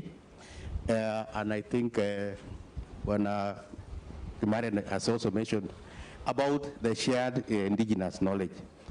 I know, and we all know, that there are some items like the shuka, the bracelets, etc., which are shared among many communities in Kenya. For example, if you look at the Nilotes, you look at the people like Rendile, Kalenjin, Maasai, from the time we were children, there were items which were very similar.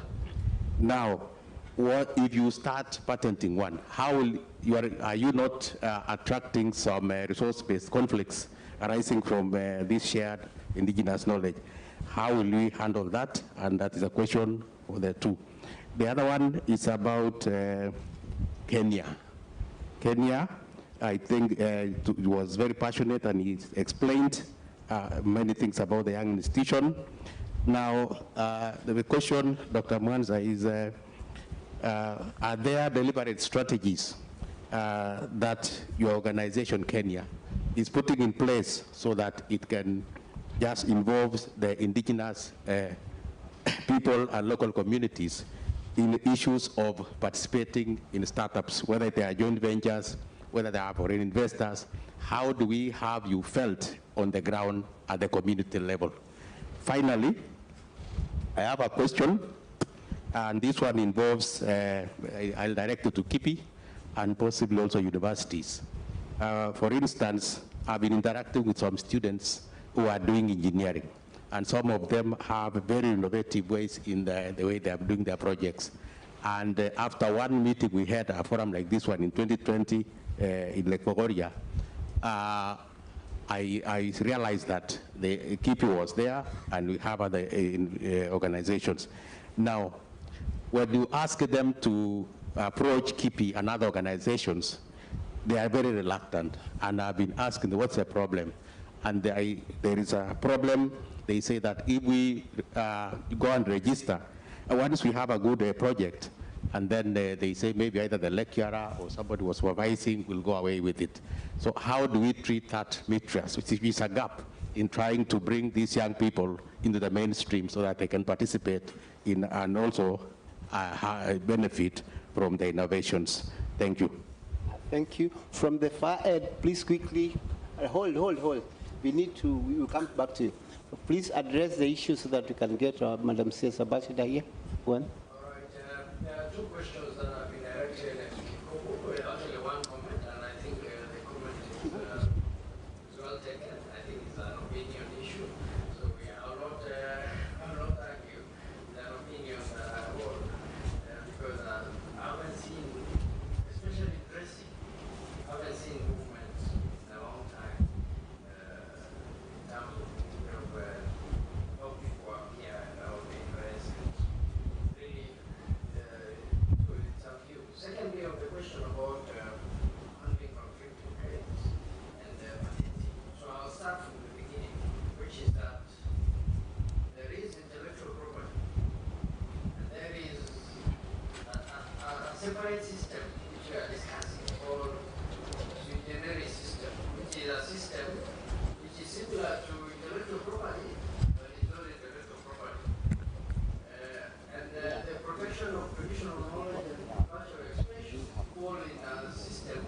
non sui generis, system similar to intellectual property, but not strictly intellectual property.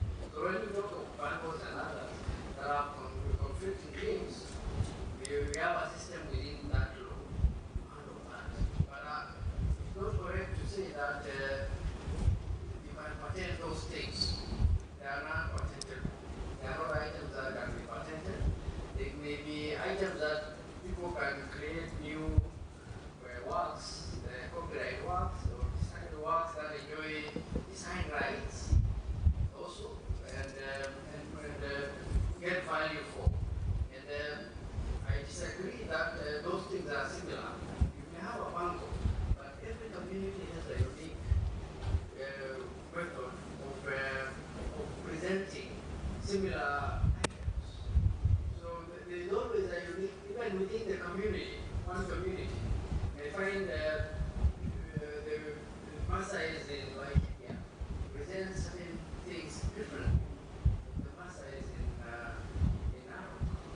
So there is always that uniqueness, that human nature, that you find that there is distinction where they are similar, but they are really distinct and easily identified. Yeah, thank you very much. Yeah, thank you very much. Please join me in welcoming Madam CS Ambassador to the podium for proper recording and gracing the occasion. Yeah, come here, Madam CS. We don't want to occupy. Madam CS, go on. Go on. Chair of session, can I do it from here? Yes, it's okay. Although it would be nice to have you here. No, I think the attention should really be on these panelists, these amazing panelists that we've had today and yesterday. But let me just say the following. First, recognize our PS, Josfeta Mukobe. DG Museums is here with us today, and I'd like to recognize him. Our wonderful moderator, who's done an amazing job. The chairs of sessions, as well as the discussants that we have had, distinguished ladies and gentlemen. For the last 2 days, we have had engagements that have been truly inspiring. I am fired up. I don't know about you. And I am honestly inspired. I can't wait to take these discussions just a little bit further to the next level. I want to thank the panelists, all the participants for the discussions, the active involvement in truly shaping a journey that we have begun and that we will continue. And I hope we'll continue this journey over a long period of time, mark milestones as we achieve them, set benchmarks, as we move on, and be able to put in place a system, and I think others have talked about this, that can be used, right, to just, judge the different stages of this journey that we're at. So let me just thank you very, very much, the panelists. We've had a very great opportunity here to listen to each other. I haven't participated in an event like this here at home, where we're talking about things that are so real to us, that are both, visible, because some of us have participated. At the ministry, especially for me at the PS, we participated in creating value from traditional and indigenous knowledge. We have the Ushanga initiative. I don't know if anybody is here from the Ushanga initiative in the ministry. And I think we've been able to showcase how you can create real value for those that are involved in developing, their indigenous cultures, practices, talents. Because right now, if there was somebody from the Ushanga initiative, they would have told you that we actually have international designers working with them. And we've been able to showcase some of the work they've done internationally at expos, exhibitions. We have amazing orders that are coming in. I think that one of the issues that was addressed, I think either yesterday or today, was basically being able to meet the demand that's out there. So we're working on that as well. But we've been able to listen to each other. I hope we're going to come up as we conclude these meetings in the next 2-3 days with very, very clear, solid and implementable recommendations that we can use at the local level, but also export to the countries around our regions.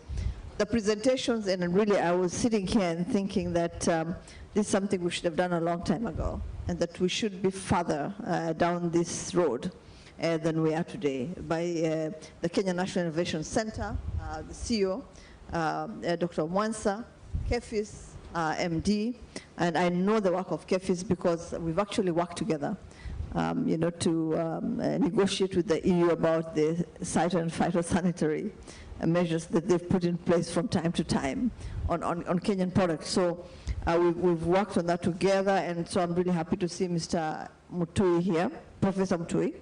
Kekobo, CEO, we have also, I think, interacted at some level, and we'll continue working together. Bwana Sigei, the KIPI representative, Ms. Alvin Apio, actually was very, very happy to listen to as well, because this is work that I've interacted with while I was in Geneva. Actually represented KIPI in many of the meetings, chaired some of the sessions as well. And my former colleague, Bwana Omedo, thank you for your amazing presentation. So, ladies and gentlemen, honestly, we have all the expertise, all the experience, all the knowledge in this room that we need to carry this journey forward. And I've listened to you, and the words that I've heard. If any of you is seated here and wants to write a PhD, I think you really have all the material that you need to do that. And I listened to the need for disclosure, and that you can't really have proper protection without it. I have listened to issues around community planning, community strategies. I have listened to access and benefit sharing, indigenous knowledge, of course, traditional knowledge, innovation, sustainability, development, gender inclusivity, intellectual property, local needs, value systems, biodiversity value chains, mutually supportive institutions, international regional instruments that we have, supportive partnerships. I think that's a really very clear way of moving this forward. The whole idea around establishing standards and protecting those standards, market opportunities, creating coherent systems, and I would really, and I have been writing, and I have like 3-4 pages of just the words that we need to describe everything that we're doing. So I'm really fired up. I'm really, really happy that we have been able to do this for the ministry, for government, but most importantly for the practitioners that are out there. So as we said yesterday, overall, each one of us has a clear role to play from the different institutions. We must ensure that we realize the proposals that are being made in this forum that will be shaping the future of this subsector. And of course, upon conclusion of this event, I'll be looking forward to receiving a wonderful communique from my colleague, Madam PS, who is seated here, that will guide our efforts.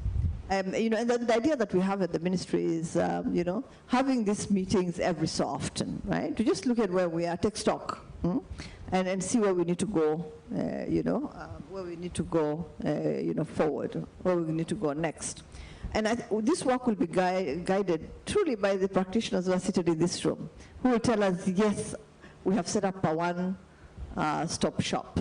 Yes, the systems are working. We are able to realize the value, right, of the products that we've been discussing. Yes, the protection system from KIPI and Kekobo are actually working for us. So when we get to 100 days, I hope that we can come back and listen to each other again and see how far we have gone and what we have been able to implement, what we haven't, what are the challenges, what are the real challenges that we're facing, as we move forward. And I'm really happy that I can remember all your names.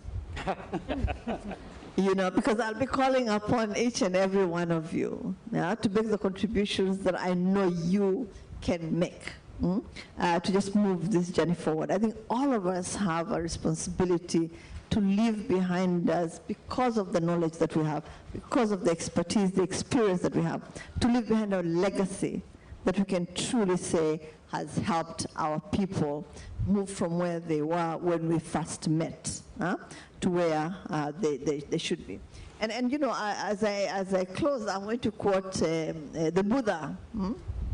And I remember, you know, reading this, you know, a while back, maybe 15 years ago.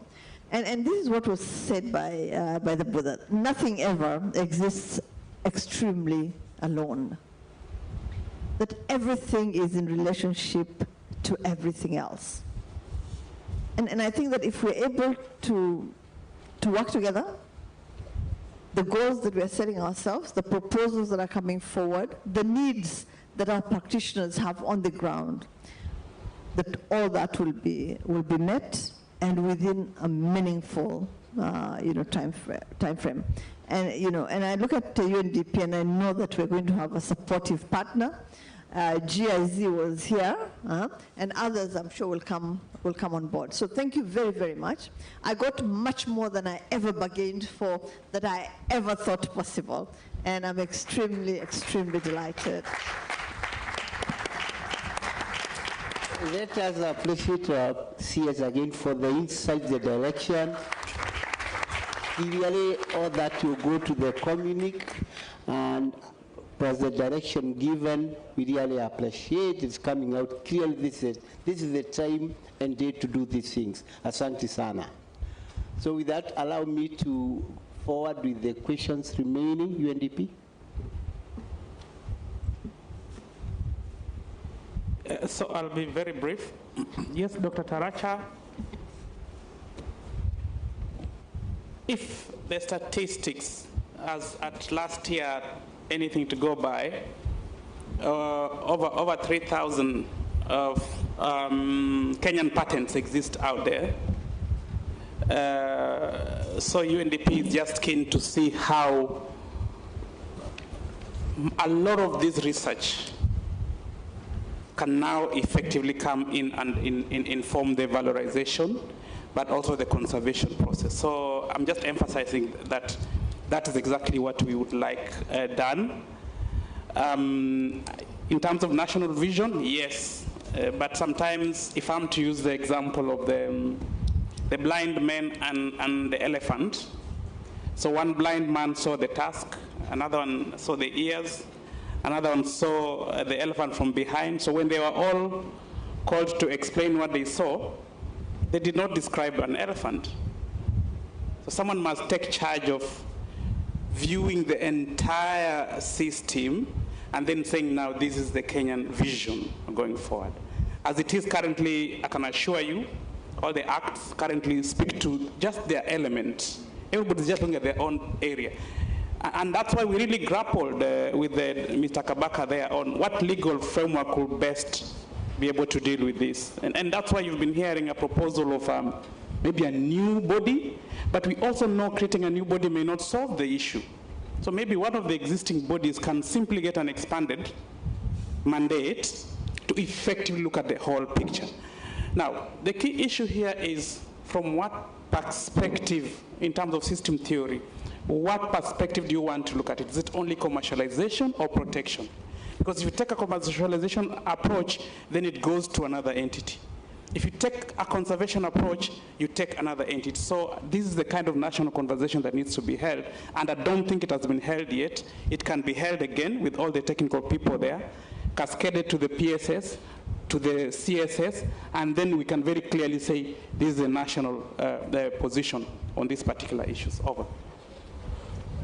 Very good. Go on. Yeah.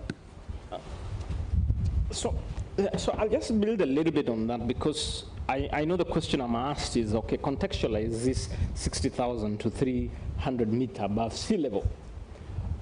You know, when you're starting an organization, and a national organization for that matter, having that sense of direction is so crucial. Otherwise, you scatter yourself doing things, and you can't quite coordinate why exactly do we do that, how does it fit into the rest, and so on and so forth. And then you kind of jump around, and then you don't become very effective. And so for me, that's really crucial to get this sense of direction. And I'm so glad that I'm sitting in a stage where someone else is speaking so strongly about it. And in my little time in government, I mean, it's been like little over a year, I have seen the struggle of so-called silo. Like everybody's in their corner and they surely are doing their thing and they're doing it very well. Yes. But in the grand scheme of things, we stand here and we will still ask, so then why are we not? Then why are we not? We have everything in place, why are we not? It's because we don't have that sense of common direction.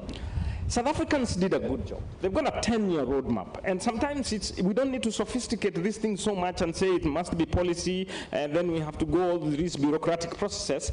Sometimes it's just a question of agreeing that this is a simple document, that we have a common understanding that we're going this way. These are going to be our priorities. When you say that, even funding starts becoming easier. Even partnerships start becoming easier. Even guiding institutions start becoming easier. So that's why it remains a very important component for me. But then I also recognize one thing. If you're busy building a foundation to put up a 60-story building, you might spend a whole year trying to do a foundation, and everybody goes like, what the hell are these guys doing? I mean, they're just digging, going down, and we wanted to see a building. I recognize the impatience. It's natural. We want to see results, since we can touch. And this is the game plan. As far as I'm concerned, when we say frugal innovation, or we talk about indigenous innovations, to me, I see it as a pipeline issue. The same way a professor was doing some agronomy work in Isipe and came up with this patentable, amazing solution, it's the same way a rural farmer is also coming up with a very simple thing that is potentially an innovation. And some village boy in Taita Taveta is also coming up with something. And some student in a high school is also coming up with something. So rather than try to look at all these things as really different and think that the methodology of processing them is going to be any different, we just look at them as pipeline. We look at them as a source. Now, the first thing we need to sort out more in this source, because it's a journey, right? The first thing is discoverability. Every time I go to some forum, someone tells me, hey, you need to go to Meru. There's this young boy I found there. You see this amazing thing he has done. You arrive there, and there's somebody, there's another one in Taita Taveta, there's another in Merigi, there's another one. So you see, you can't be everywhere. Now, we build a national system. The first thing is discoverability. And I think what we need to work on in the context of indigenous, if I were to look for a platform that gives me this data and these innovations and these innovators, then I have a discoverability place where it gives me all the information. What is intellectually protected, what is, has a copyright, and so on and so forth. First, so I see the need of a digital platform, no question about that. And we've begun to design one. Second, if I discovered this beautiful innovation, I ask myself, what is pathway to finally creating jobs and becoming a meaningful solution in society and having an effect on the economy? And that is a question of protection. So I ask myself, first, is this protected? Second, has it been mentored to visualize who the customer is? How do you segment that customer? How do you ensure there is value proposition that is really addressing a pain point? Yesterday I was in a university, and I find very innovative solutions, and they go like, do you know who your customer is?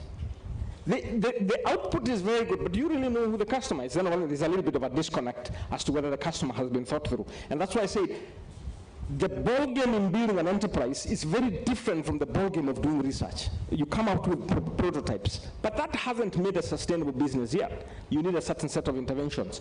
So all the way to a pathway of commercialization and then setting up some solution and then scaling even to international market, the process is the same irrespective of what the input was. Whether it was a high school innovation, an undergraduate innovation, a PhD innovation, frugal innovation, a Juakali thing, it's the same.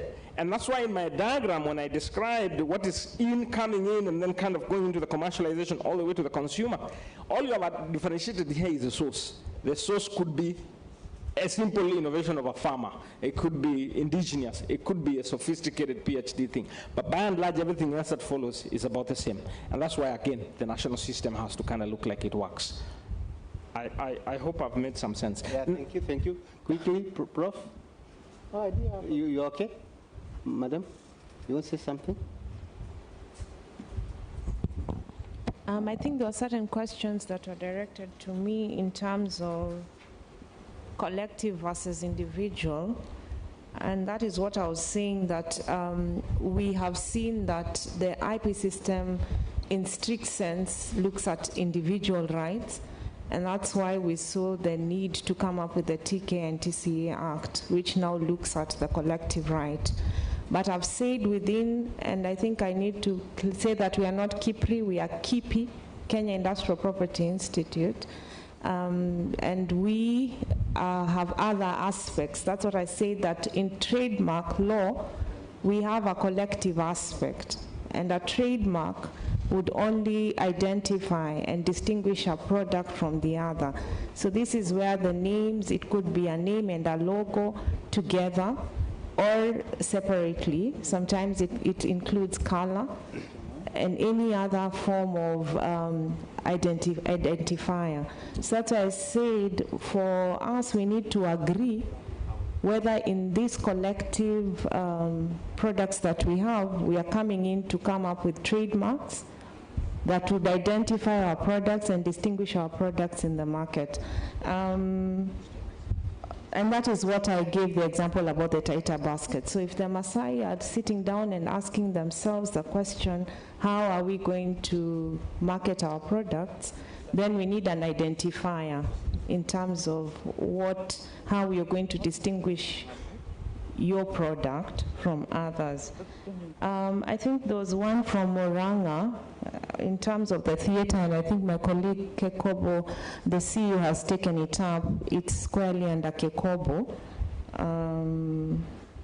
Someone talked about shared IKs as well. So it's the same thing. I think it's important to say that I quickly went through the criteria for patents. Someone was talking about whether they can patent. I don't know if it was a Shuka. I would say that the criteria for patenting is very stringent. It has to be new. So the collective, it must not have been, and new means it must not have been disclosed in the public, anywhere in the public. So for issues of IK, then this falls squarely, you cannot have a patent because it's already prior art, it's already known. So then the issue then comes out is, that's why I was giving other avenues in terms of other titles, industrial designs, trademarks, or then this other one falls squarely under TK. Or now our proposal that there should be a disclosure requirement, that then they say where they get the genetic resources, and now there's ABS in terms of the community, so we can be able to benefit from that. I hope I'm clear. You are clear enough. At this point, I wish to announce that you have to eat. It is engaging. This has been a beautiful session, but if you go hungry, then we might have no one to talk to in the afternoon or tomorrow. So allow me to join me, appreciate these able Kenyans. They have been very good, our panelists. Thank you very much. We are happy if we have a chance, we would ensure you so that you don't go away, but trust good you are Kenyan. I'm handing over to our moderator, and thank you very much for allowing me to chair this session. Thank you. By the way, Banawero, he needs a big round of applause, doesn't he? Asante sana. Hey, Vanakamau. Doing a very, very good job. And our panelists, thank you so much. Alvina, is it Kenya? Yes. Kenya, UNDP, Kefritz, thank you so much. Please give them a round of applause again, ladies and gentlemen. And thank you. You all had so much knowledge, as Waziri has said. We are really, really on the right track, guys. Communities, are you happy? No, watu ambao lazima muhale lunch. You have to have lunch with them, Yeah, make sure you sit down with these guys, and those ideas, those questions you have, make sure that you talk to them over lunchtime, and we find ways of moving it forward. Now, I don't know how much time you want us to give you for lunch. We live in a democratic country. What do we do now? It is 6 minutes to 3. And I have got the doctor over here who's ready to do the next session. and we cannot move into tomorrow. So how long do you want to do lunch? 2 hours. 20 minutes. 1 hour, eh? Yeah, 45. Okay, let's target 40 minutes, okay, and then we move to 45. We get here by 45. Sawa. Hii ni mzuri. Are you okay with that? Hiya. Is that okay? Are we agreed? Okay, sawa. So we need to be here at what time? Hey, no, Bana. Hey, 3:45. Yes, you're right. 3:45. So we need to be at 3:45. Okay, and then we'll do 2 sessions to end the day. Okay, sawa. Thank you very much. God bless each and every one of you. Enjoy your meals. Bon appetit. Oh, sorry. Hey. What? Please look at the screen. We are trending at number 1, 2, 3. There. Go back to that other screen. Go back to the other one to show them we were trending. They don't believe that we are trending. Yeah? Just go back. Yeah, can you see? One is Flaco. Number 2 is Sijui Jioni Mtaani, and then the third one is Hidden Wealth in Kenya. You guys, well done. We need to get to number 1, guys. We need to get to number 1. And then, please, next slide. Hey, Maze. French, you want me to speak in French. So, hashtag Hidden Wealth in Kenya, KE that is, and we're live on YouTube, National Museums of Kenya. Tell people to watch you, okay? They'll see you on TV. On Twitter, it's at Museums of Kenya please tag Twitter, all right? And the Wi-Fi is over there, password is there, and it's CO0102222. All right, so make sure that you use the free Wi-Fi provided. Bon appetit, ladies and gentlemen. See you at 3:45. Hey, no dinner today, man. I have to eat lunch at this time. Madam P.S., what do you think? It's been very engaging, eh? Yeah, it's very engaging. And, so much to think through.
agreement. Certainty for all parties is ensured through this process, no matter how much time has passed.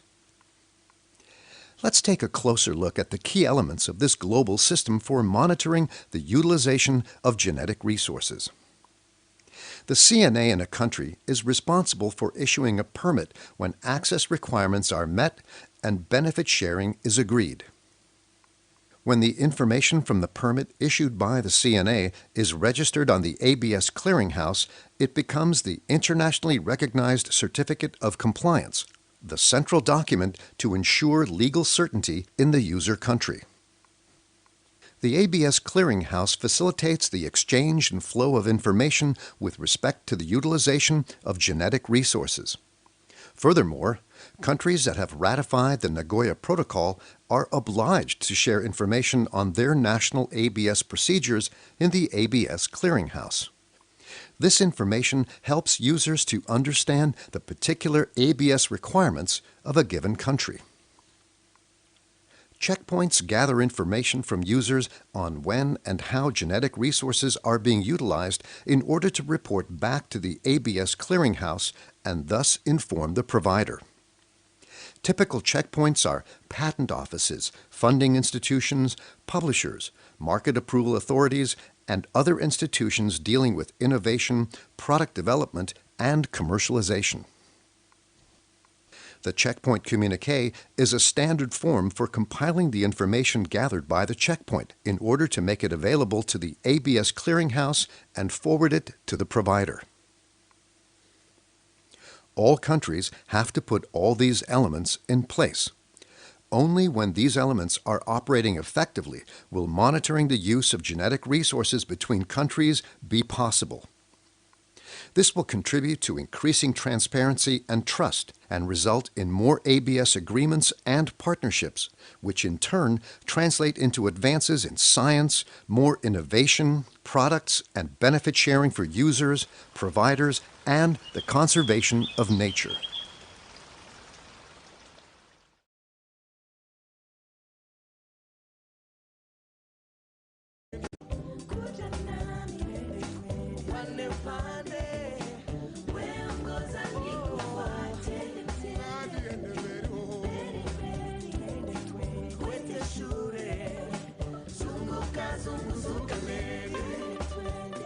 Many products in food, cosmetics, biotech, and medicines, as well as advances in science, are based on genetic resources.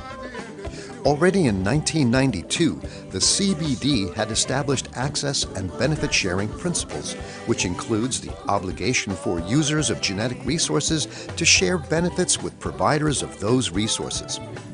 However, one challenge remained: to ensure benefit sharing once the user has left the provider country with the genetic resource. There was no international system that allowed the provider to keep track of what was happening with their resource abroad. With the Nagoya Protocol, which entered into force in 2014, this changed. The ABS clearinghouse was established as the central hub to facilitate the necessary communication and information exchange between users, providers, and governments. The ABS clearinghouse facilitates the monitoring of the utilization of a genetic resource once it leaves the provider country.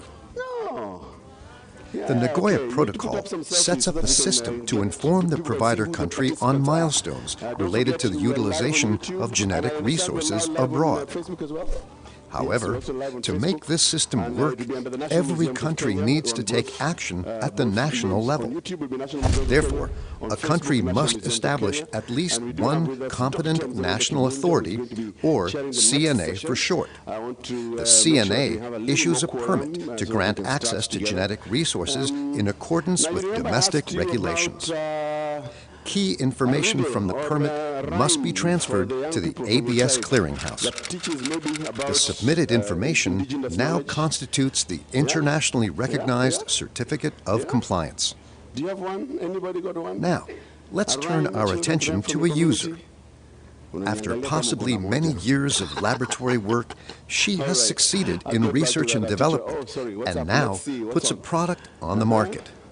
With her certificate and the required documentation, she goes to the authority for market approval in her country. That is not us. This authority, since it has been designated to act as checkpoint in the ABS process, sends a message called a checkpoint communique to the ABS clearinghouse. Celebrities. There we go. The ABS clearinghouse, having received the checkpoint communique, automatically informs the CNA in the provider country. This allows the competent national authority to compare the communique with the initial permit, domestic legislation, and with the contract documents. Action can now be taken by the CNA if the utilization was not in accordance with the initial agreement. Certainty for all parties is ensured through this process, no matter how much time has passed. Let's take a closer look at the key elements of this global system for monitoring the utilization of genetic resources. The CNA in a country is responsible for issuing a permit when access requirements are met and benefit sharing is agreed. When the information from the permit issued by the CNA is registered on the ABS clearinghouse, it becomes the internationally recognized Certificate of Compliance, the central document to ensure legal certainty in the user country. The ABS clearinghouse facilitates the exchange and flow of information with respect to the utilization of genetic resources. Furthermore, countries that have ratified the Nagoya Protocol are obliged to share information on their national ABS procedures in the ABS clearinghouse. This information helps users to understand the particular ABS requirements of a given country. Okay, there you go. Checkpoints gather information from users on when and how genetic resources are being utilized in order to report back to the ABS clearinghouse and thus inform the provider. Typical checkpoints are patent offices, funding institutions, publishers, market approval authorities, and other institutions dealing with innovation, product development, and commercialization. The checkpoint communique is a standard form for compiling the information gathered by the checkpoint in order to make it available to the ABS clearinghouse and forward it to the provider. The second one is a 0. All countries have to put all these elements in place. Only when these elements are operating effectively will monitoring the use of genetic resources between countries be possible. This will contribute to increasing transparency and trust and result in more ABS agreements and partnerships, which in turn translate into advances in science, more innovation, products, and benefit sharing for users, providers, and the conservation of nature. Today is Tuesday, and if I'm right, you're right. I am right. Yes, I thought so. I am right. The Professor Abukuta is presenting through Zoom. Oh, through Zoom. Okay, Professor is coming on through Zoom. Oh, yes, I saw her trying to get in yesterday. Okay. Dr. Atunga, I think I saw Dr. Atunga. Many products in food, cosmetics, biotech, and medicines, as well as advances in science, are based on genetic resources. Already in 1992, the CBD had established access and benefit sharing principles, which includes the obligation for users of genetic resources to share benefits with providers of those resources. However, one challenge remained: to ensure benefit sharing once the user has left the provider country with the genetic resource. There was no international system that allowed the provider to keep track of what was happening with their resource abroad. With the Nagoya Protocol, which entered into force in 2014, this changed. The ABS clearinghouse was established as the central hub to facilitate the necessary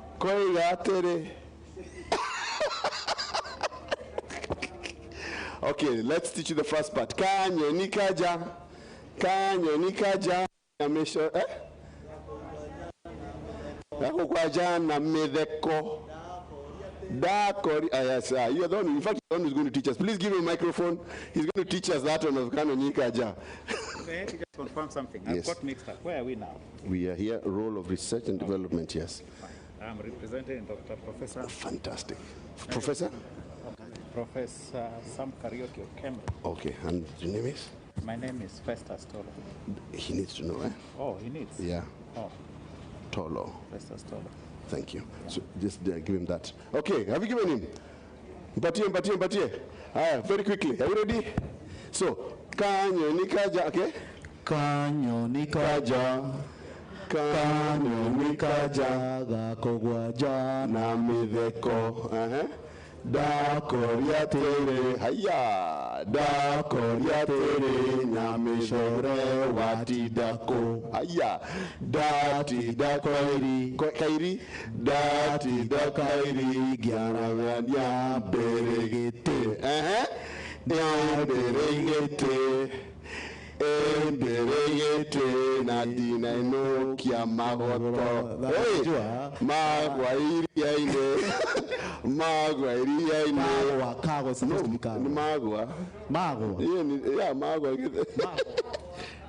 Kagwa. Oh, ni kagwa. Oh, me I used to say magwa.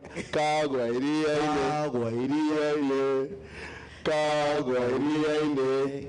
Kwa shosho wa? Kwa shosho wa kamirokia. You tell us what does that mean? What does that mean? Well, what does it mean? Give him the microphone, he tells us what it means. What are we saying? Very quickly. You don't know. It's just okay, so the Kanyonika is a little bird that you see, the little birds outside the door of the house, and it had gone to collect pieces to make its house, but then something fell in the river. What fell in the river? It's like? Banana leaves. Banana leaves fell in the river and went away to Shosho of what? To the grandmother of? Don't shade. The grandmother of what? All right, we tried. We tried. Just clap for us, at least you tried. Oh no, that is how much we tried. People did not appreciate what we did. So we'll try and do a better job next. That is used in international meetings. Most of you know, who have attended international meetings, especially when prime ministers and president come, and they have to accommodate everybody, and you are given 7 minutes or 8 minutes. When those minutes are over, they shut off the system. So I want us to be that ruthless so that we can finish this. So I have 5 panelists here, distinguished people, who I'm sure even I let them speak for 1 hour, one person, they can do it. But I also know, because they are professionals, when we go to international meetings, even when we're presenting scientifically, we're given 10 minutes, and you must remain within those 10 minutes. So I want to do this session in 1 hour. So I won't finish, so we have 5. I'll give each of you 10 minutes, and then 10 minutes for discussions, and we heard this. Do we agree with each other? Sawa sawa, tumekubaliana? So answer. Ule anaanza mapema, labda utapata, you would get time to summarize. But the others, because they have time, they will do it. I don't want to waste a lot of time. We have a representative from Kemri, Dr. Toro, who is representing NRF. Okay.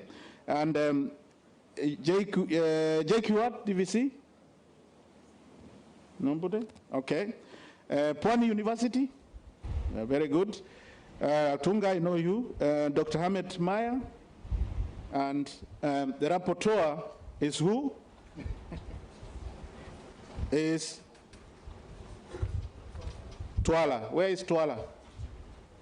Okay, there you are. So if you have, in 10 minutes, when you have issues that can't be accommodated, take your notes to him so that he can record it and it will be answered. Okay. As you have heard, the issue is now we want to hear about research. How do we get this information and prepare it before we take it to the commercialization and other things. So we want to hear some examples of work that has been done, particularly in the area of COVID and other areas. So that's why we have brought Cambridge, the universities, and also the National Museums of Kenya. So the first presentation will be Dr. Toro, who will talk something about work they are doing in Cambridge regarding this matter. So it's 10 minutes, Dr. Thank you very much. When I start, you know it's over. Oh, okay. Yeah. Okay, are you ready? No, not yet. I'm still breathing and finding out. No, when you start talking. How do we push it up and down? For going forward? Thank you very much. I only have 10 minutes, and I don't know how I'll move because my slides are even more than 10 minutes. But I'm from the Kenya Medical Research Institute.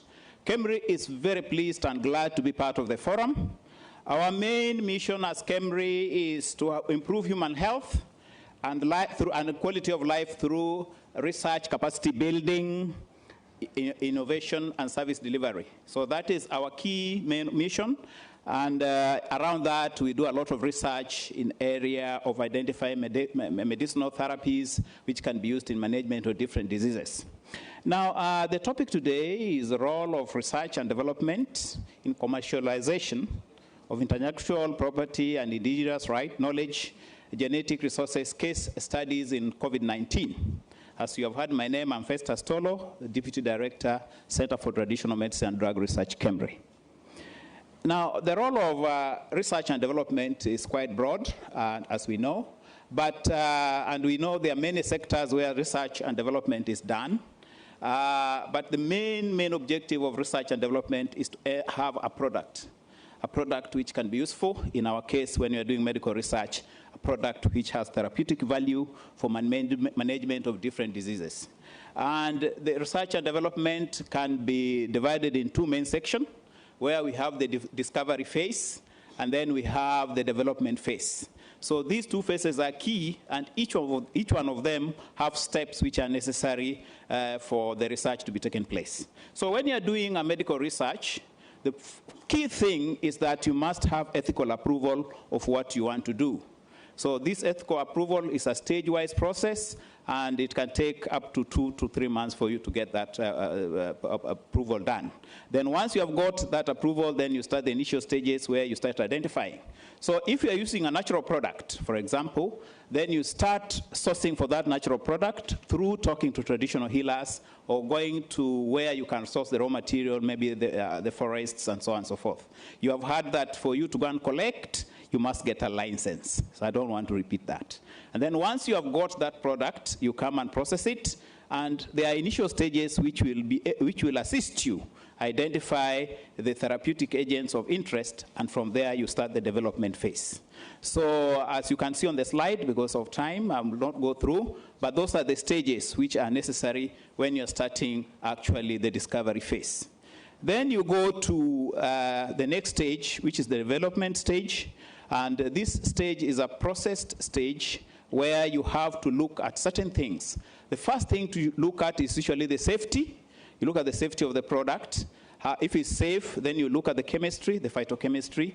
If it's good, then you start looking at now the efficacy of the product. So in this phase, it might require that you do what we call in vitro analysis, where you do on the bench, and then you do in vivo analysis, which you do in experimental animals.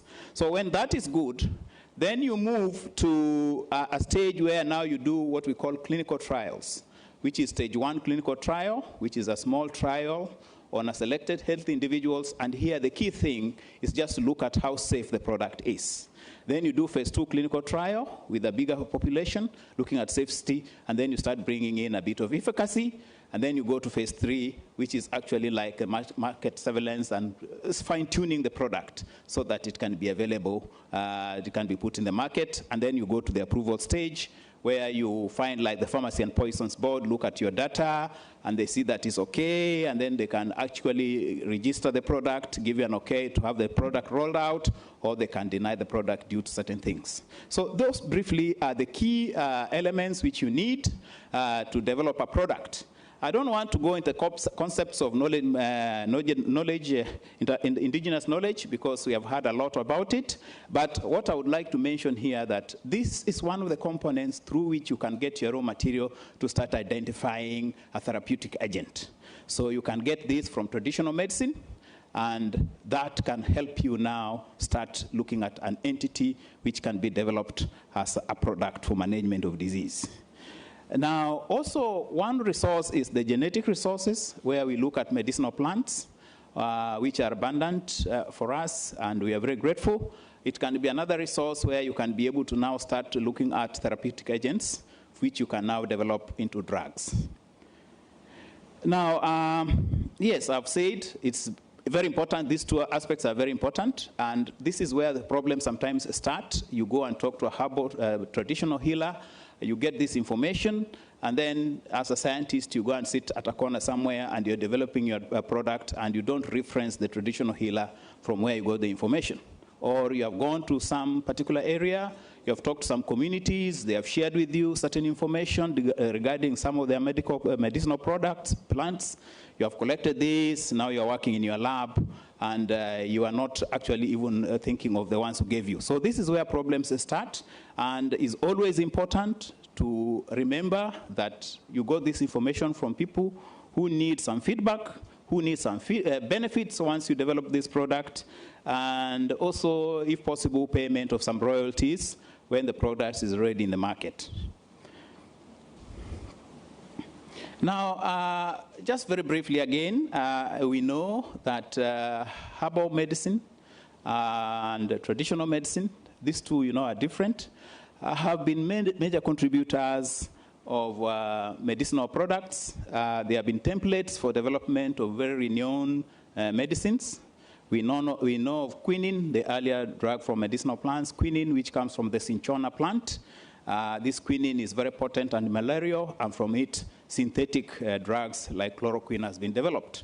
So traditional medicine, so to speak, and herbal medicines have been potent templates for identification of new therapeutic agents. And this is even familiar with the World Health Organization. They are aware that herbal medicine and traditional medicine are potent and can be used for management of infections, even at primary healthcare level. And estimates indicate that in the African region, especially the South African region, we have up to 80% who use this particular product. We have then our Pharmacy and Poisons Board who regulate the product. There is a form they have. If you want to register your product, a herbal product, then you will have to go through this particular form so that you get the necessary information to register. Now, these are some of the medicinal plants which are in our region and very potent. I want to mention just a few. One of them is Prunus africana, mwiri, if you know mwiri in Kikuyu language. This is a product, this is a medicinal plant from which a very potent medicine for management of enlarged prostate has been developed. It's so potent that it works so well. Unfortunately, it was developed by some of us who are not here, some of us who are not part of this country, and they are minting millions out of this product, and it's our natural resource. The other one I would like to mention is Todalia asiatica. If you know of it, it's a potent herbal medicine from where many therapeutic agents have been developed, and so on and so on. We have Bogia ugandensis, and so on and so forth. So many medicinal plants which you can mention, which are important for management of different ailments, which we can develop from herbal medicine.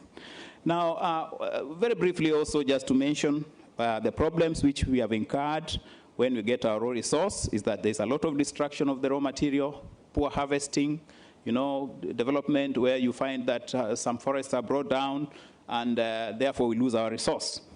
Now, when we come to COVID-19, we know that this COVID-19 has no known management therapy as we speak. We have vaccinations going on, but we are still working, trying to identify therapies which can manage this particular infection. One area where we can identify therapies is herbal and traditional medicine. And this is recognized both by the African Union. They have a task force who are looking into herbal medicine, and fortunately enough, we have been part of it. And also we have the African CDC, and of course the World Health Organization. They recognize herbal medicine as a important area to identify therapies for COVID-19 management. And those are the things I've mentioned. There's a task force, and they have identified key areas of research, mainly drug and vaccine trials. And when we talk about COVID-19 drug identification, they are looking at repurposing of some of the traditional medicine we have, and looking at new ones and seeing whether we can be able to get management therapies. Now, as I've said, we have quite a number of medicinal plants which somehow manage COVID-19. When you look at Xanthoxylum usambarensis or Chalabium, you can be able to see that the way it is used and the way it is described in the use, perhaps they could be managing something related to COVID-19. So we need to look into these particular plants and see whether we can be able to identify therapies which can be used. Now, what are we doing at KEMRI? And KEMRI, we are doing a lot of research to identify therapies for this COVID-19.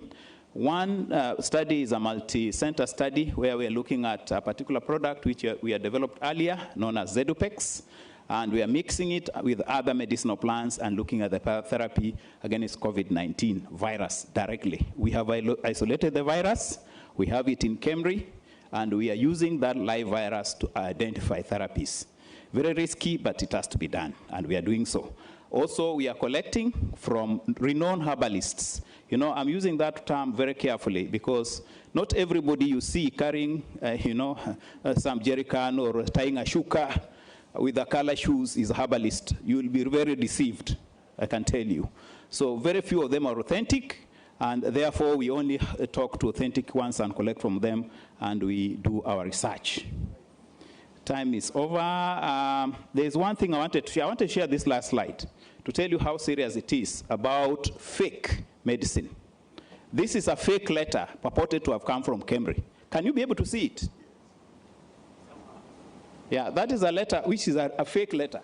It has a KEMRI letterhead, actually the actual one, and below it is the center, the name of the center where I head, and details are given, and an official rubber stamp. I don't know how they got that rubber stamp.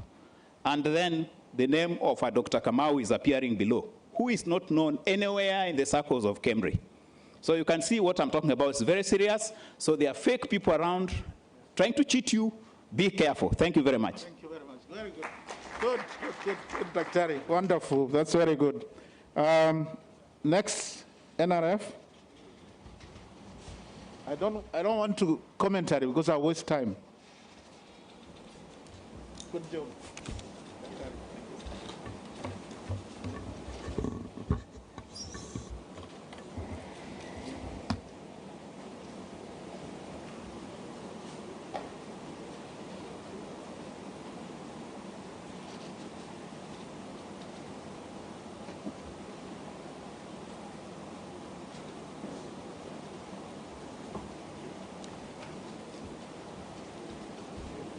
Kindly load my presentation.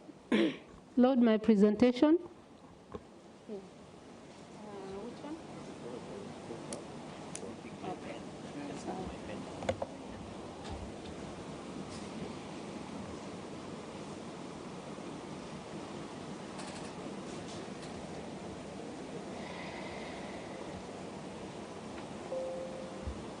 Colleagues, good afternoon. Mike. Sorry. Let me use this.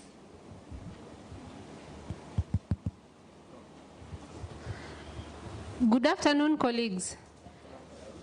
Well, my presentation will be based on what the role of NRF in research and development as far as IK is concerned. The slide before you, I think it has details you've been informed since yesterday. That is actually the institutions which are established under the Science, Technology and Innovation Act. So I'll not dwell much on that. But the only thing I would like to mention is that NRF was operationalized in the year 2016-2017 financial year. And the board that was there in the first term and the second term actually served for 2 terms, And currently, we have vacancies for board members. So for those who will be interested to serve as board members and, of course, the chair, be aware that we have those vacancies, and soon you'll be seeing the adverts. And should you see that, do not hesitate to apply. Now, the mandate for National Research Fund, it was established to facilitate through mobilization of research funds for advancement of science, technology, and innovation in the national innovation system. And as per the Act, the target for research funds is at 2% of the GDP. If you translate that, it amounts to about 200 billion Kenyan shillings annually. But at the moment, as a country, we stand at about 0.8%. That is as per the R&D survey, which was conducted about 2 years back. And you see now, at that rate, we are still running behind the 1% recommendation by AU. The functions as provided in the Science, Technology, and the Innovation Act is as indicated there. And as you can see, there are about 8 functions as provided by the Act, but we can summarize that into 3 main themes. That is, one of them is programs that are towards addressing the aspects of resource mobilization. Then we have the aspect of research capacity development, and of course, promotion of research. For research capacity development, our focus is on building up institutions through research infrastructure, and of course, programs that promote the development of our researchers, and as well as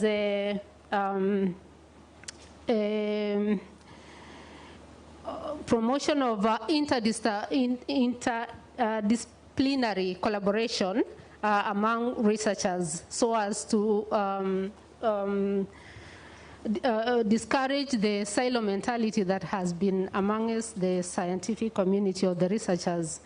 Then under the promotion for research, of course, we address the national research priority areas as set out by the regulator, that is the National Commission for Science and Technology. And this addresses various programs at national as well as at international level. When I talk of international level, the aspect of SDGs come in, as well as the African Union Development Agenda, which I'm sure you are privy to.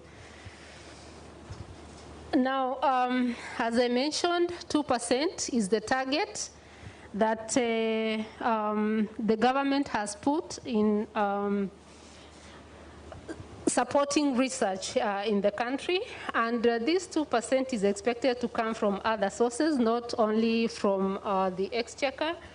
And as you can see there, we have other players who are expected to come on board to raise this figure.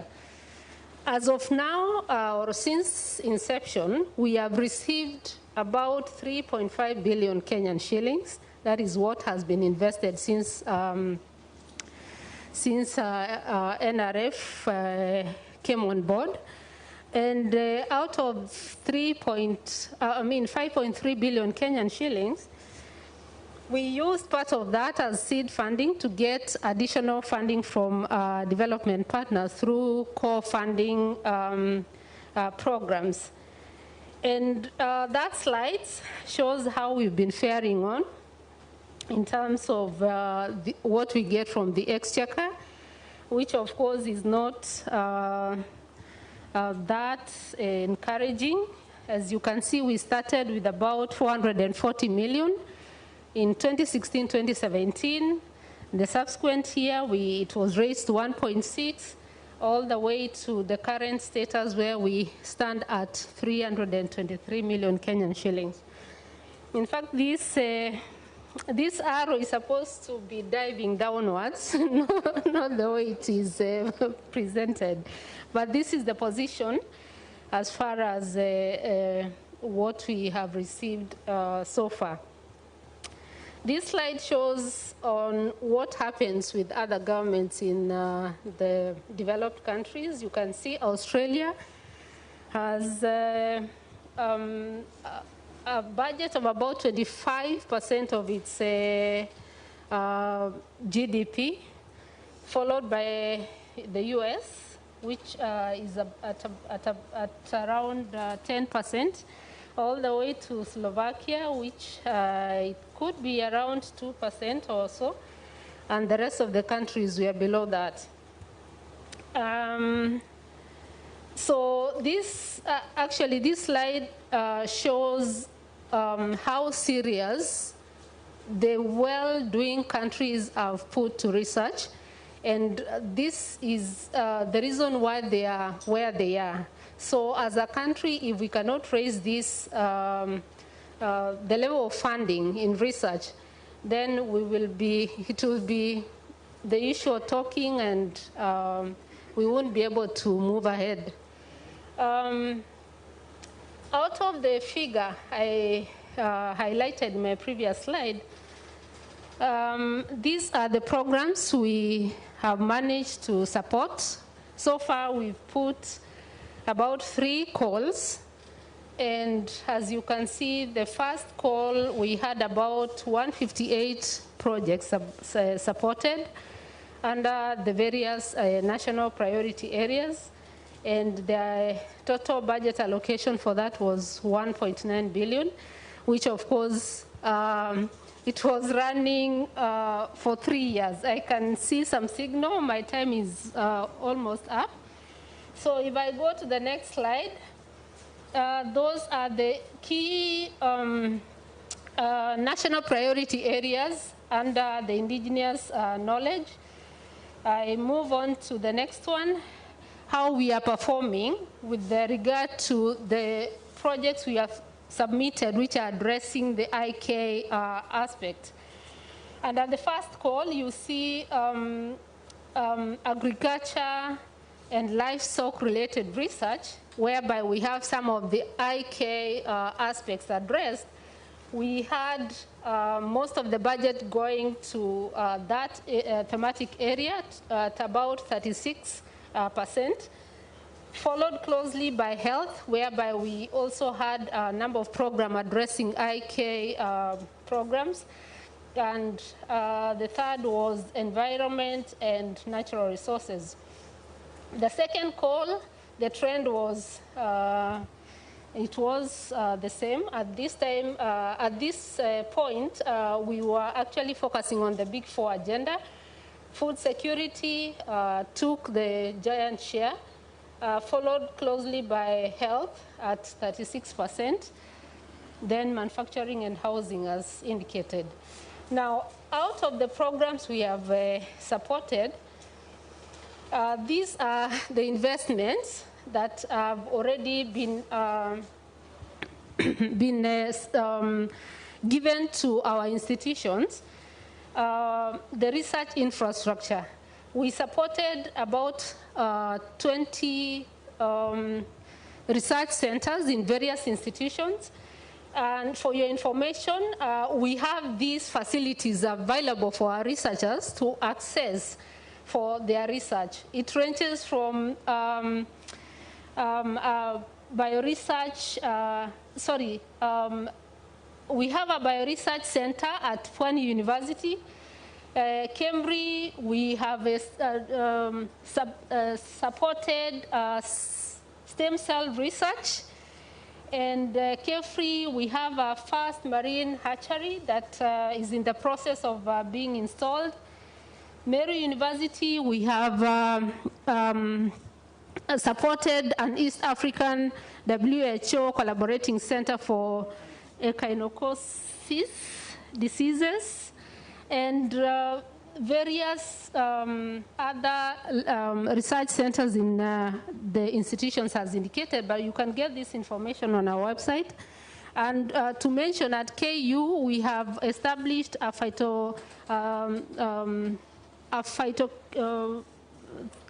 therapeutic upscaling and quality assurance research center, which is actually a fully established center for traditional medicine. So it's good you have this information. The other projects which have shown great potential is that we have a project at Npi University which is looking at the bioprospecting aspect of biocontrol agents from our natural resources. You can see there that is our PS and the researcher trying to demonstrate on the work done. Then Egerton University, we have Professor Matasio who is working on biopesticides using the extracts from our natural resources. That is the endophytes. The National Museum of Kenya, we have Professor Mary Gikungu, who is working on biovectoring technology. And this particular technology has proved to be quite viable, and it's something which can be replicated to the entire country and in various crops to replace the current methods of plant disease control. We have Kemfree, Mr. Kamondo working on sandalwood, which I'm sure you know the value. We have Karatina University. They have come up with the purple tea probiotic yogurt, which is patented, and that is the team. University of Embu, we have Professor Kenya, who is working on cellulolytic bacterial species, which they have isolated a species that is quite potential for industry application in production of cellulases, which are quite useful. Okay, to wind up, this is from University of Nairobi. We have Paul Kimani, professor, working on a variety of drought-resistant beans, several varieties that have come up with under that research. We have rain-fed rice at Taveta University, which is work by our own researchers, and biopesticides, also from Masinde Murilo. Lastly, COVID-19 research. I think my colleague from KEMRI mentioned about the funding that KEMRI got under the Consortium for Drug Development, whereby they are looking at medicinal plants in 13 counties. And I think, Dr. Taraja, you mentioned about doing a similar work. I think you need to liaise so that you don't duplicate efforts in this. Likewise, desert locust inversion, we have about 3 consortia. And one of them is looking at biopesticides from natural resources, not forgetting the cancer research, which also we have identified about 5 projects. We have other opportunities. There's an open call on our website, Pamoja, which is a mobility grant.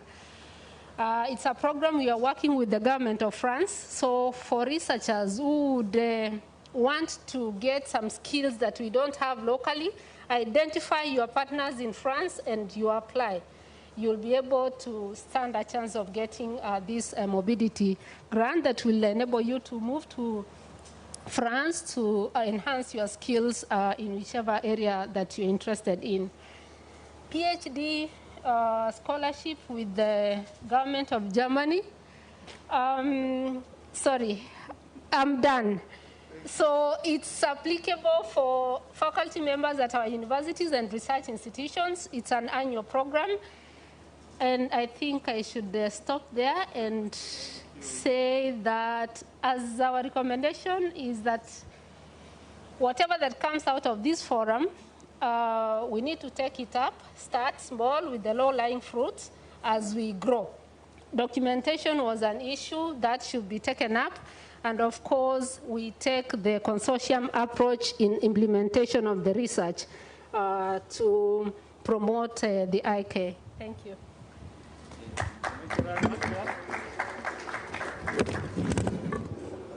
Thank you very much. I am suggesting that when you have any questions, you put them down, and the presenters, those 10 minutes at the end, you can use them now to ask specific questions. The next one, of course, is the representative of JQuad. We don't have that one. She's online? So, okay, good. Oh, I'm happy to hear that. All right. Go ahead, Professor.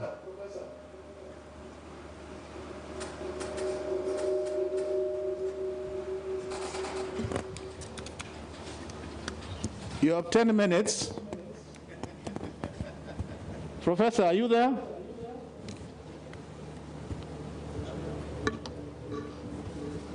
Prof. Yes, Chairman, I'm here. Yes, we can hear you, and you have 10 minutes, please. Thank you very much. I want to talk about the role of research with regard to JK what.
Thank you, Professor. You have done very well.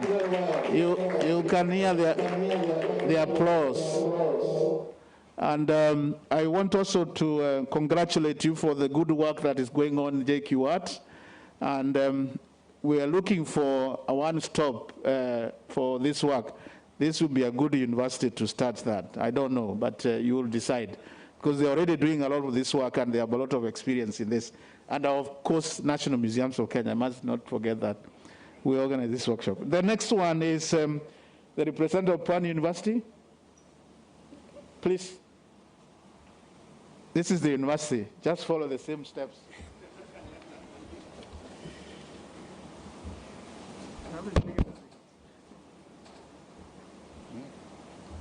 See, this one is working. How do we use it? This one?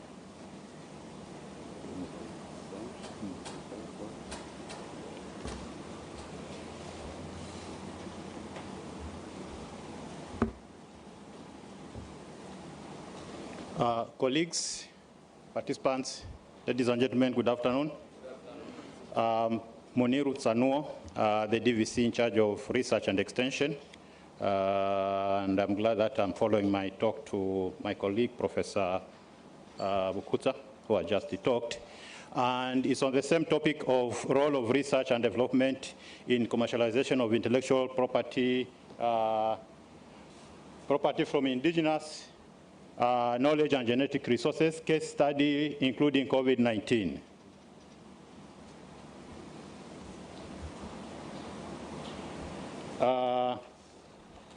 We do, just like our colleagues, have the IP, intellectual property right policy that was the Senate Council approved in 2019. And it outlines the administrative structures, the dispute resolutions, protection of commercial and innovation guidelines, among many other things. We also have in our custody the intellectual property policy guidelines that was developed by NACOSTI in 2020 draft that we did receive and circulate to members so that they are sensitized in terms of where we are going in relationship to intellectual property. And then we have also access to the various laws and the treaties regarding IPs. We recognize that the access, community access and benefit sharing has got to be involved right from the beginning in MOU development, in proposal writing, and also engaging the community once we are carrying out the research up to the time we do the dissemination.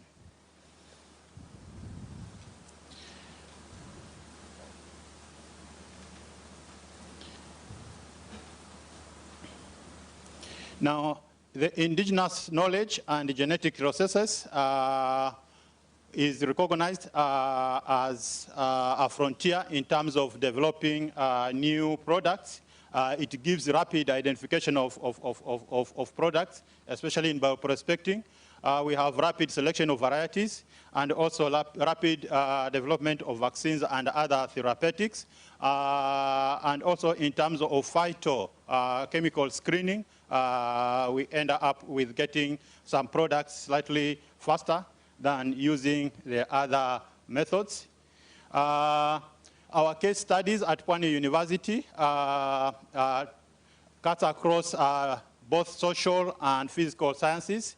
And with the Waata community, which is a community within Kilifi at Majimboni and Magarini, this is a community that has involved the Pwani University for documentation.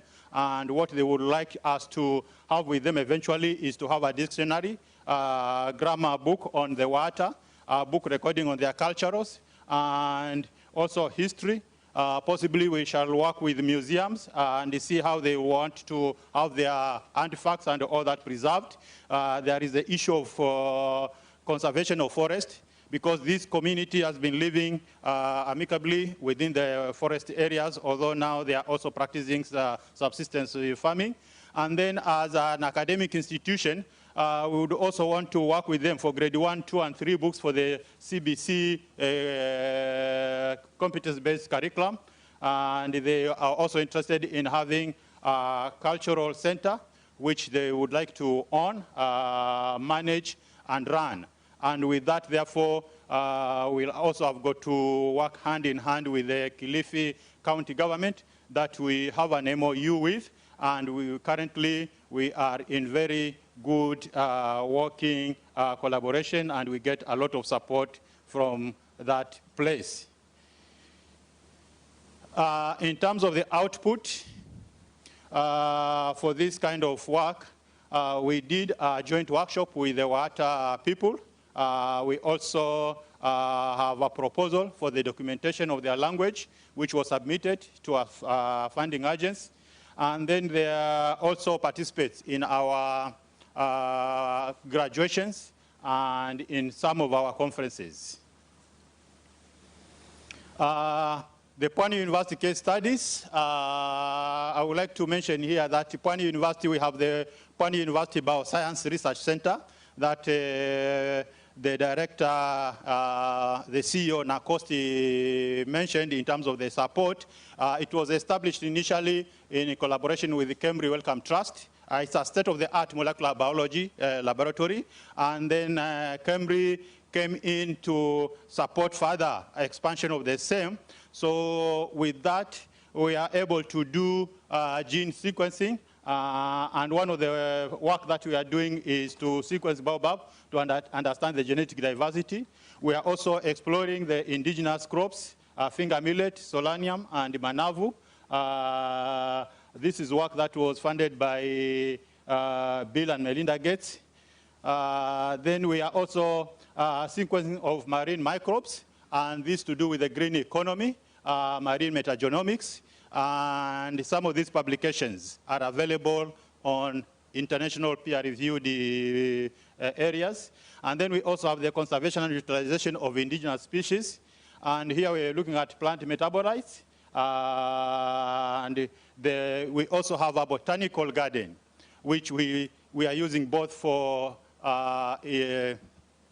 recreation and also as a teaching lab, and for preservation of the endangered plant species, and also for improving bioprospecting for plant metabolites from indigenous plants. Now, some of the examples that we have, and of course they are at that deeper end, as my colleague Professor Bukuta said, we have not yet reached the place where we are having the innovations ready for the market, but our role in terms of research is what we are trying to play, is the development of natural medicinal products for mitigation of COVID-19. And my colleague from Cambridge has mentioned it. It's the consortium coordinator, and we have the 5 universities, including Pwani University.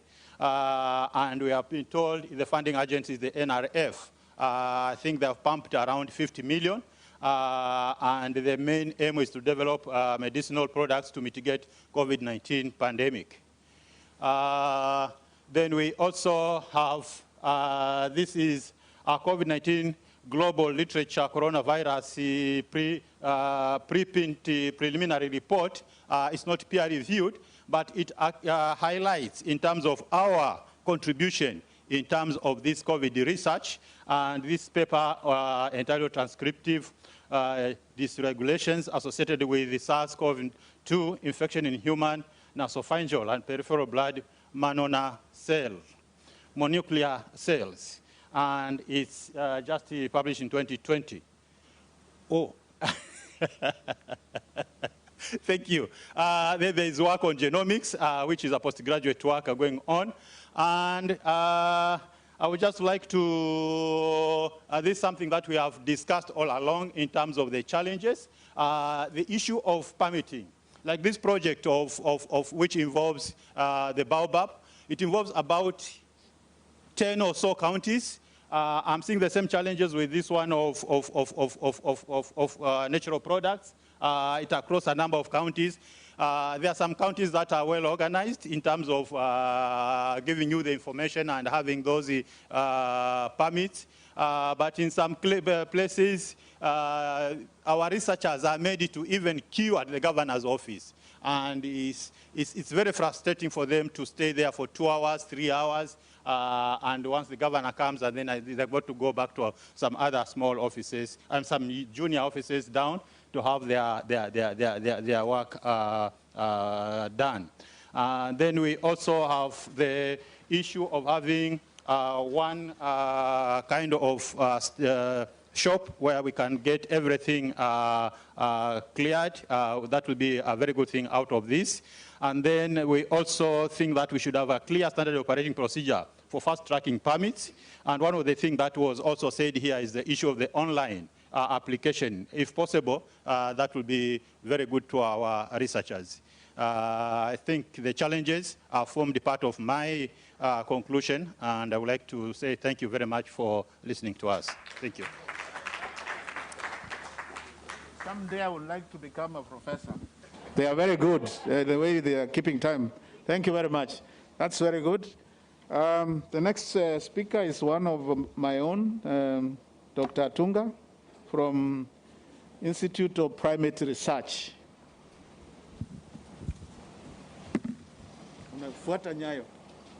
Forward. Thank you very much for this opportunity. I am representing a team of NPI that is conducting this work on COVID-19, and I will also talk about Muturituri that you heard yesterday. Mainly, I'm going to focus on the lab because the field part of it was covered by Dr. Taraja. My presentation will give an overview, pathology or pathogenesis of COVID-19, and I will demonstrate the goal of our work. As I've mentioned, this study was comprising two components: the field component, which involved engaging the community, signing the prior informed consent, and gaining and obtaining herbal products for testing, but also the laboratory component, which is the focus of this presentation.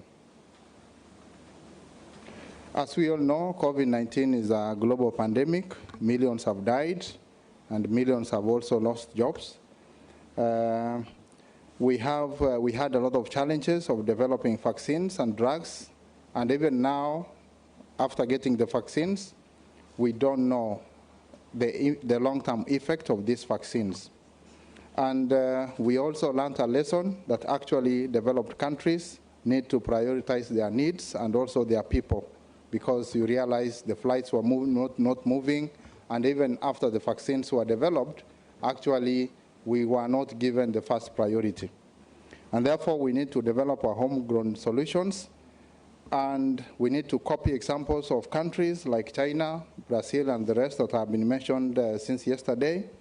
And therefore, we know that from the examples that we have had, including East African countries, we had Tanzania was taking hubs, Uganda was taking hubs, but Kenya, we need to go to those footsteps. However, we need to validate those herbal products to be sure that they are safe for human and they are efficacious. COVID-19, the virus SARS-CoV-2, when it enters the lungs, it normally causes inflammation, and this is due to overreaction of the immune system because it's a pathogen that is new to the system, and that is because of the overproduction of the cytokines leading to what we call the cytokine storm. And this causes damage of the tissues, and we have influx of the water to the lungs, and that is how people are suffocating and dying, like somebody who is drowning. The figure there is just showing the balance. When there is overproduction, then there is a problem in the system. The goal of our work was to develop an animal model. I come from the Institute of Primate Research, where we deal with the monkeys, or the primates. We develop models and use them for preclinical testing of drugs and herbal remedies. We didn't have an animal model, so we embarked to develop. And the other goal was to use this model to scientifically validate the herbal products that we collect from the communities. The question was, The monkeys are many. We have the baboons, the varvets, and the sykes, and many of them, and we know they succumb to different diseases. So we chose to test the baboons and varvets, whether they can be good models. And we know we have two ways to do this. One, we can use the live virus to infect, or deliver aerosolized cytokines to the lungs just to create the cytokine storm. So we chose to use the cytokines, and that is the focus of this presentation. And what we did is actually we vaporize them and deliver into the lungs of these animals. And before we did that, actually we checked on the published studies, and we realized that people can use the lipopolysaccharides to create cytokine storms in lower animals like the rodents. And we did the same, just to be sure that what we want to do will work. So we did this, delivered in the baboons and varvets, and we realized that the varvets actually succumb to this LPS. So then we are sure that if we deliver cytokines, at least if we get the same effect, then we are sure that we are doing the right thing. So these are some of the liver histopathological sections, just indicating on what we found. Then we embarked on the cytokines, and what we did is a double-blind study. We used a few varvets, 6 of them, that is 3 controls and 3 experimental.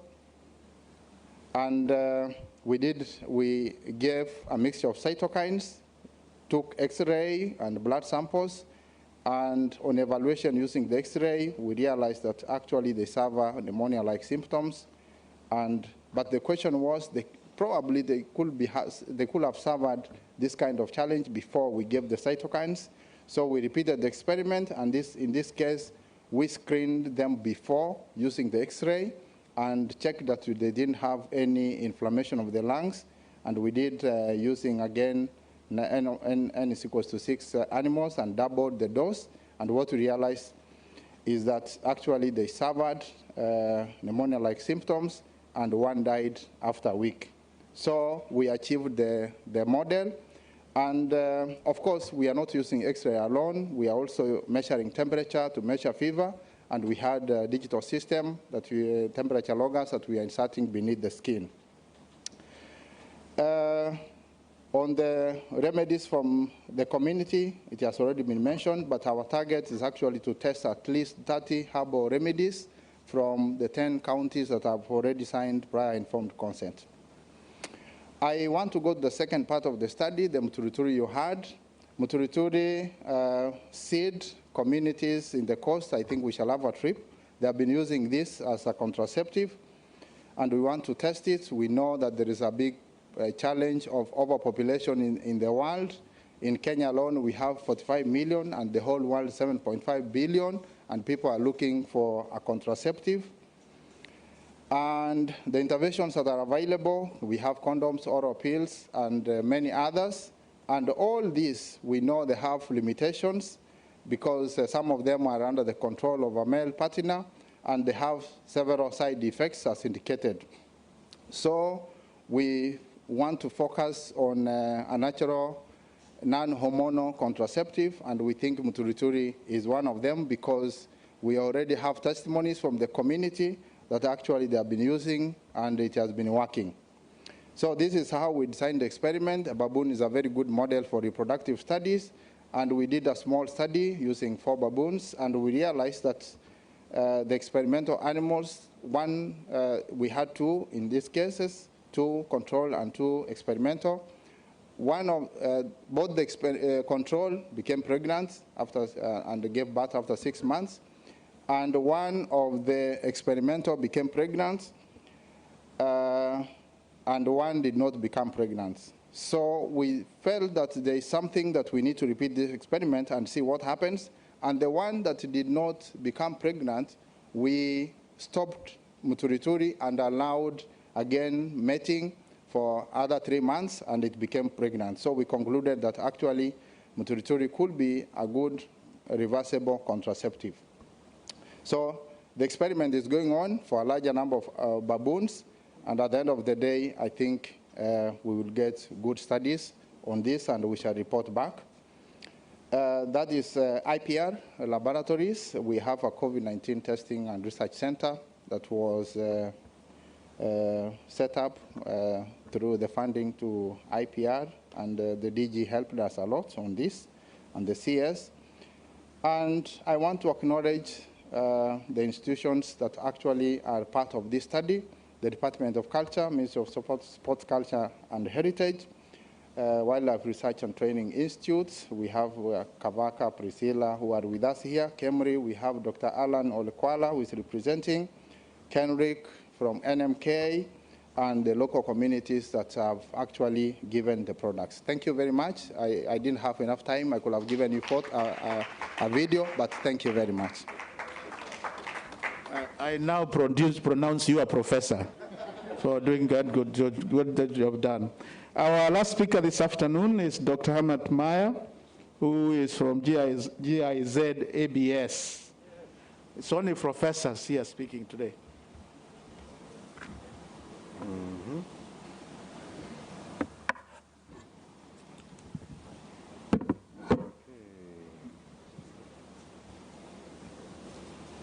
Good afternoon. Wait for my presentation.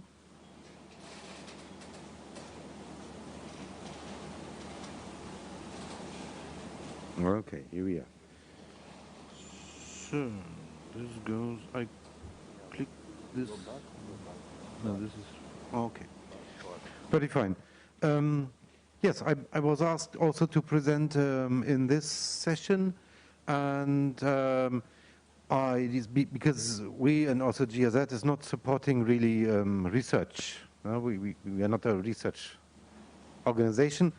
But what we did, and where I can show you also a case, is we support commercialization of genetic resources, and also including application of traditional knowledge. So I come from that side more or less, because we have a lot of talks and a lot of contacts to the private sector, which then ask us, yeah, what should we do when we want to commercialize these stuff? What has to be fulfilled?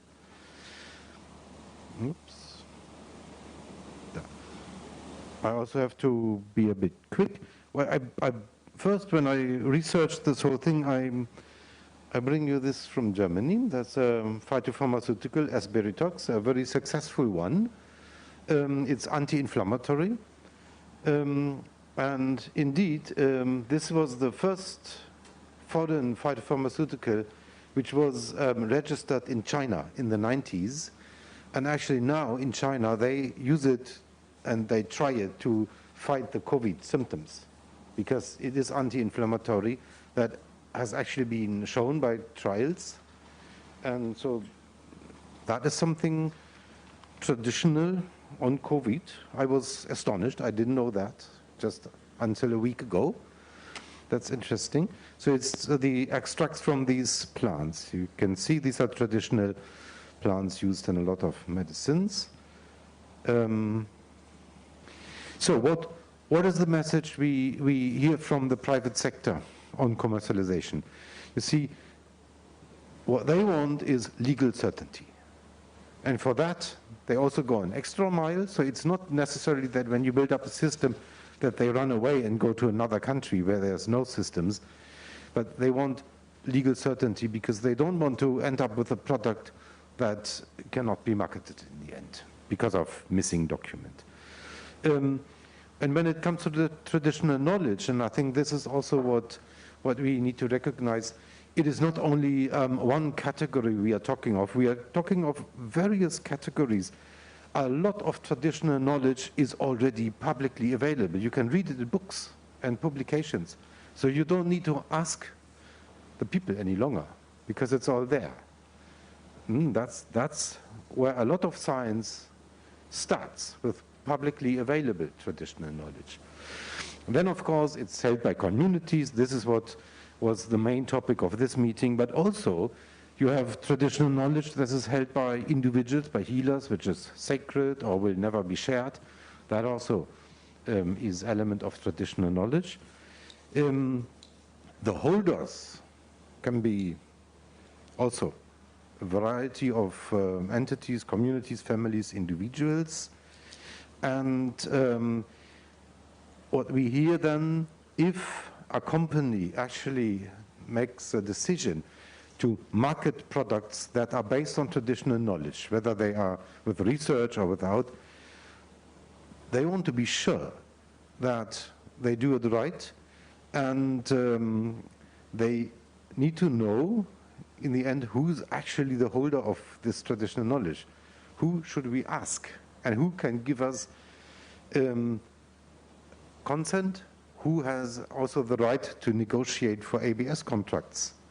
So these are questions that have to be clarified, and I think this is also what we were talking about in the sessions before, that the rights need to be there and they need to be exercised. Otherwise, commercialization based on traditional knowledge is a pretty risky business.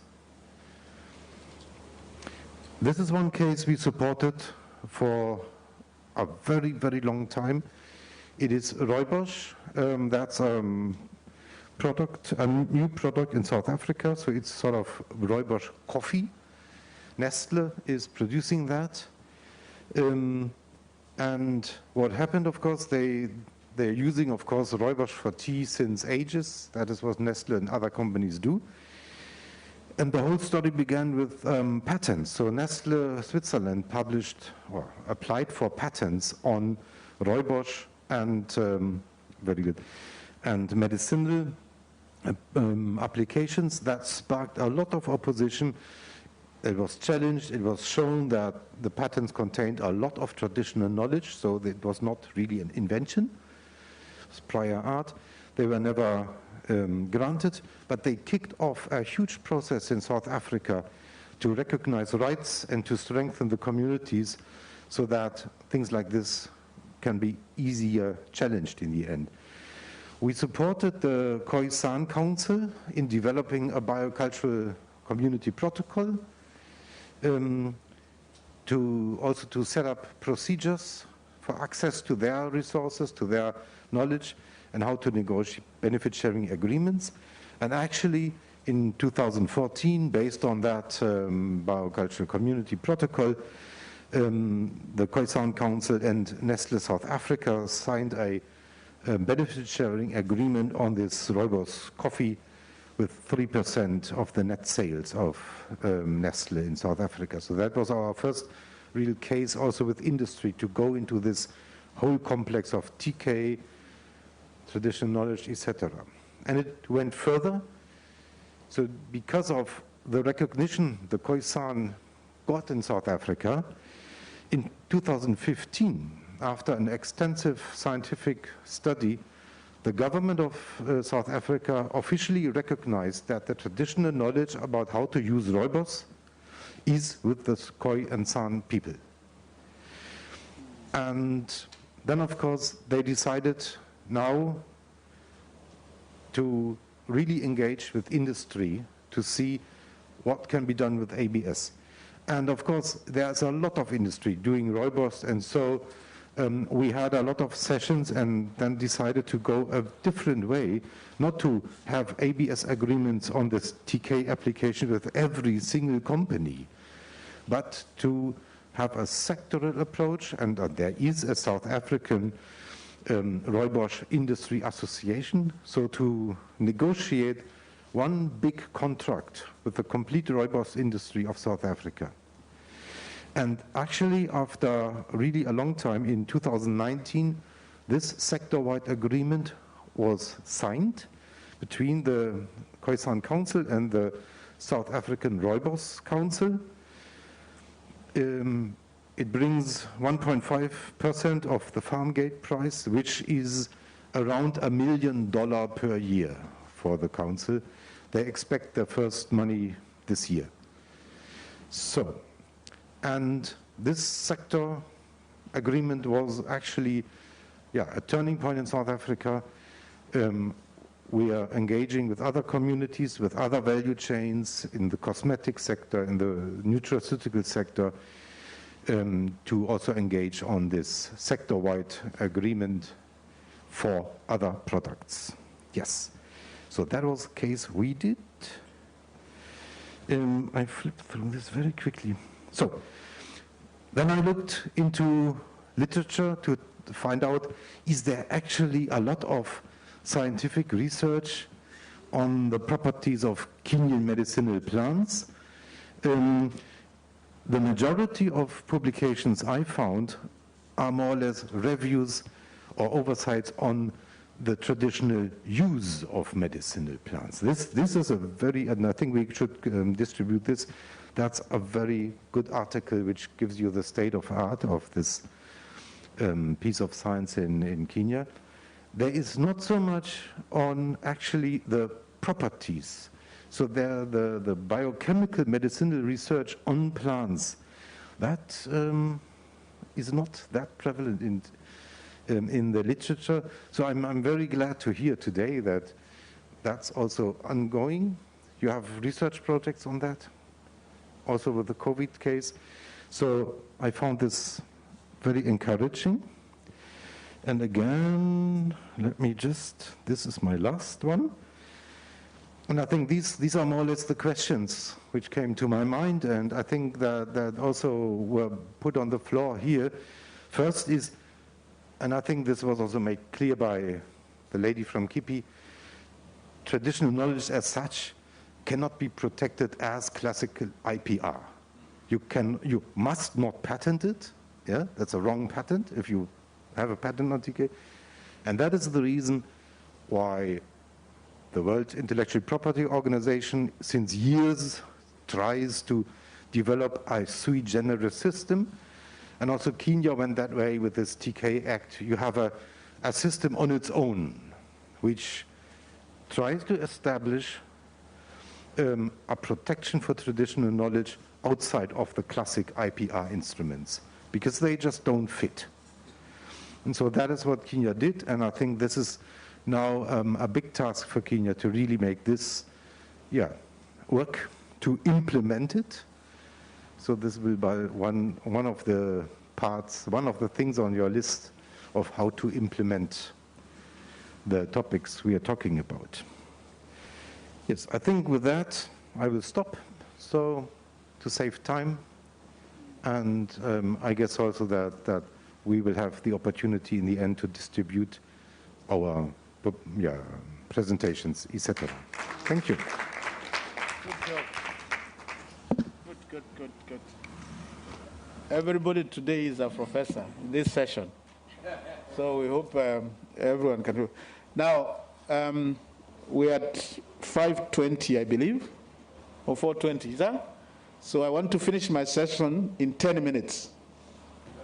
So I want to hear maximum 5 questions, because I said when you have more, the rapporteur, please stand up again if you don't mind. Thank you, Daktari.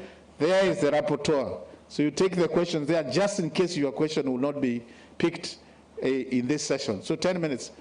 Number 1, 2, 3, 4, 5. I don't see anyone this side. 5. And I want to hear all the questions, then I give them the chance to answer. Please, brief. Thanks a lot, Chairman. I'm Eric Balit from Rice Community. I have a question first to Dr. Onsare. I wanted to know whether there are some guidelines that provide for the inclusion of the indigenous and local communities when it comes to deciding what to research on, how the research will go on. Number 2 is I would like to ask Professor Mary, I don't know whether she's online, how does the Jomo Kenyatta University of Agriculture and Technology determine the competent individuals or organizations among the IPLCs to sign PIC and MAT agreements? Finally, Chairman, I also wanted to ask Kemri, Professor, I think Arioki, there is there are various stories going around that Cambry picks materials from the communities without having signed pick or mat. A good example is the Sudox. The question is, if it is not true, then maybe Cambry can tell us the pick they signed or mat they signed, which country or community they signed it with. And also including the way of accessing and sharing benefits. Thank you. Next. Yeah, okay. Mine is to, I think it's one question. I want to save time. Good. To all panelists. And yeah, it cuts across even the previous one. The question is, now that IPR instruments do not so much fit by study into our African context, why is research so much on genetic products and not also in the legal fraternity, so that at least by the time the two areas bring out maybe their investigations based on the background of the communities targeted and where these genetic resources are, we all have our own homegrown way of looking into issues around patenting our generic resources and also our traditional knowledge. Who will take that question? I want to know. Among the panelists. Albert Meyer. You take that, eh? Good. Next one? Yeah, that one. Okay. Good afternoon, everyone. Okay, my question goes to Professor Sam Kariuki regarding the certificate. You see, when an herbalist, when you go to Department of Culture, you are told to either go to KU, JQuat, or Cambry for a phytochemical analysis. And the problem that we face is one. If you go to Cambry, you'll start at a lower level, you'll be told people are concerned for that, people are concerned, or people are in that line, they're not present. So, Mr. Sam Kariuki, I want you to make it, to simplify it for us so that it can be easy to access you or to access where the phytochemical test can be done. Next one. Thank you very much. My question goes to NRF. We have seen a reverse dive of the financial structure, especially when it comes to funding research work. This discourages research because many research scientists have tried to submit their applications, but it does appear there's very little that comes from NRF to fund research. My question is, how far down can you fund individuals who have shown talent in research work? That's a good question. The last one.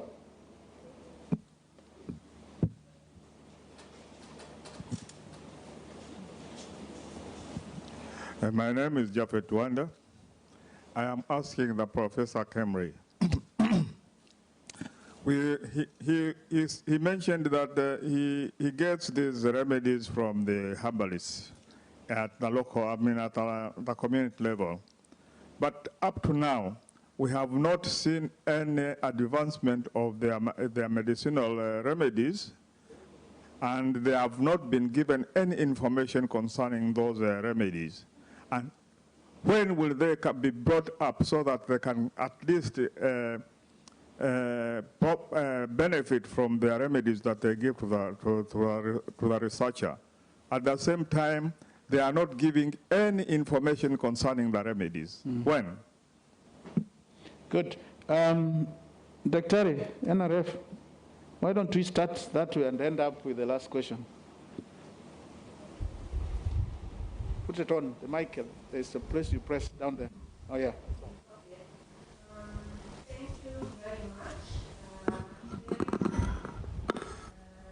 Your query on whether we have guidelines that also consider the indigenous community for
Very good. How far down can you go? To an individual?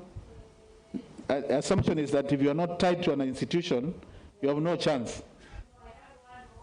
Oh.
Beautiful. Very good. Dr. Meyer. Yes. So to be sure, the question was essentially what can be really done on the ground to protect the resources. No?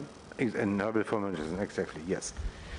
So what can be done? First, you when I remember correctly, you asked to patent your knowledge and resources. So that, I said, that's not possible.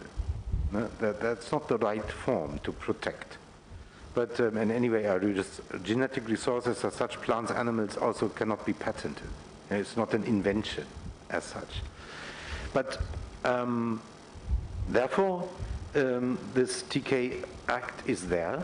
So that gives a possibility to register specific traditional knowledge by a specific community. And then that is the means to let's say, claim your property on that knowledge. The plants are anyway, according to ABS regulations, etc., when they are, let's say, your traditional plants, the indigenous communities must be asked for the prior informed consent, so there the protection is there. But in the end, I think there the challenge really is very obvious. This all has to be implemented. Yeah. So when actually researchers or companies come to a certain place and ask for certain plants and animals or whatever, the communities and also the county, they need to be able to exercise their rights. Yeah. And in the end, not negotiate a contract that gives them nothing. Yeah. So there, I think a lot of training and awareness raising is necessary.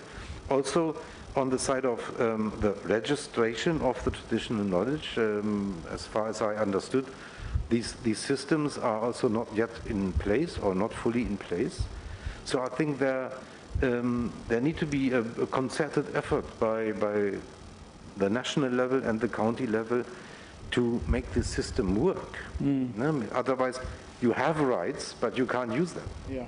That's a big problem. And just, let's say, for a small project like us, of course, we can't go to all countries, so we try to support some counties, and then hopefully in a while can come up with some models or examples how to have a good practice.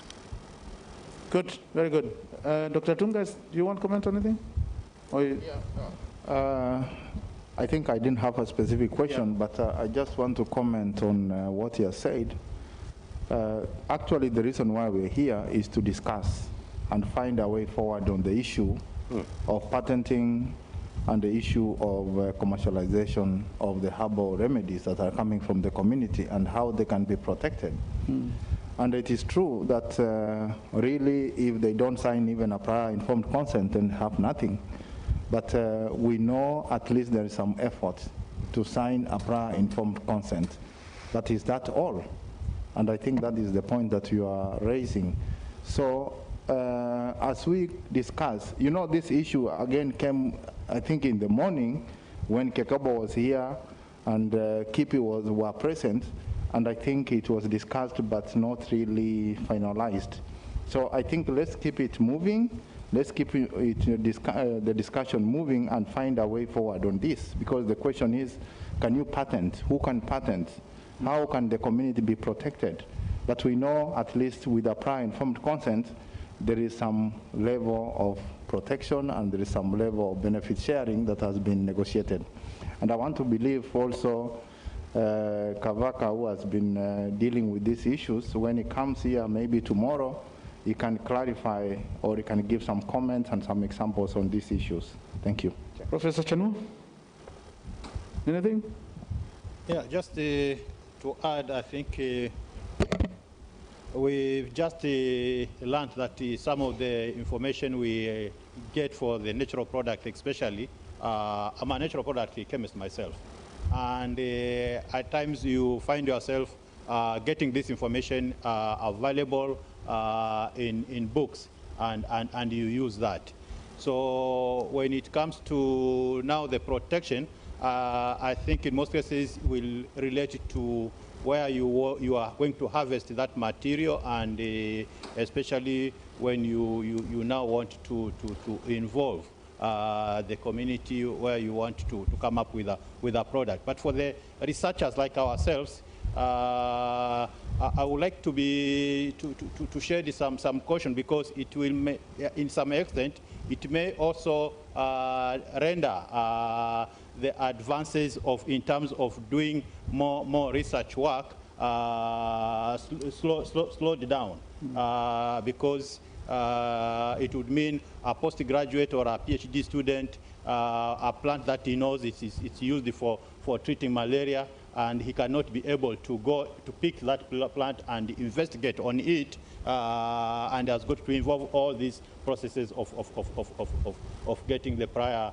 informed consent. So there may be some levels where the exploitation is required, then we may need those kind of consents. But where one just wants to do an academic research, then in that context, we may not need to apply informed consent. Professor Mary, are you with us? There was a question for you. Professor Abukusa. Prof.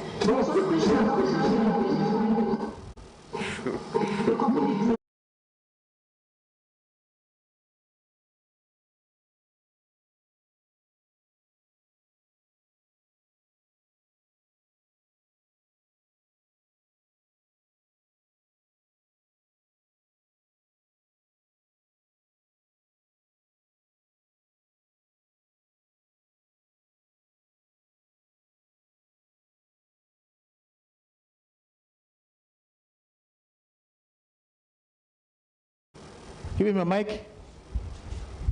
There's an answer. Someone wants to clarify.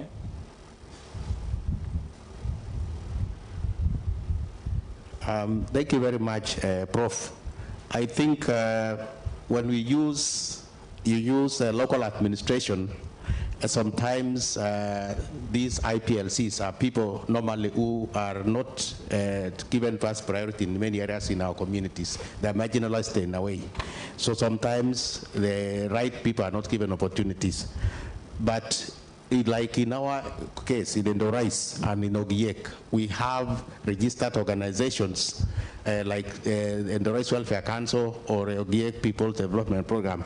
So we encourage universities and other institutions to be contacting those people, because so that the people who can talk on behalf of the communities. But for the areas maybe without those organizations, and that is the case.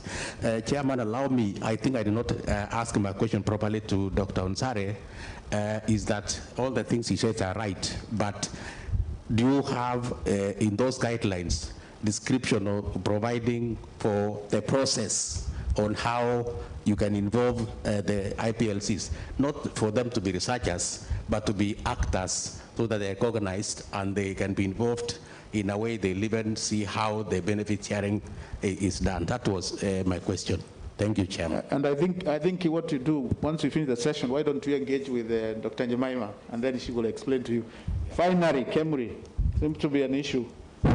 Thank you, Chair. I think, many questions were coming to KEMRI. Let me start by the one asked by the Endores community representative here, where they were talking about collection of raw material or medicinal plant parts for research without authority. I would like to state here that the name KEMRI comes very fast on a quack. When somebody is collecting and you have caught him red-handed, quickly he'll tell you it's KEMRI. I've just shown you a document purported to have come from KEMRI. It's not a KEMRI document. So I can also tell you, those people who are collecting without authority are not KEMRI. KEMRI will come to you with a proposal which is approved.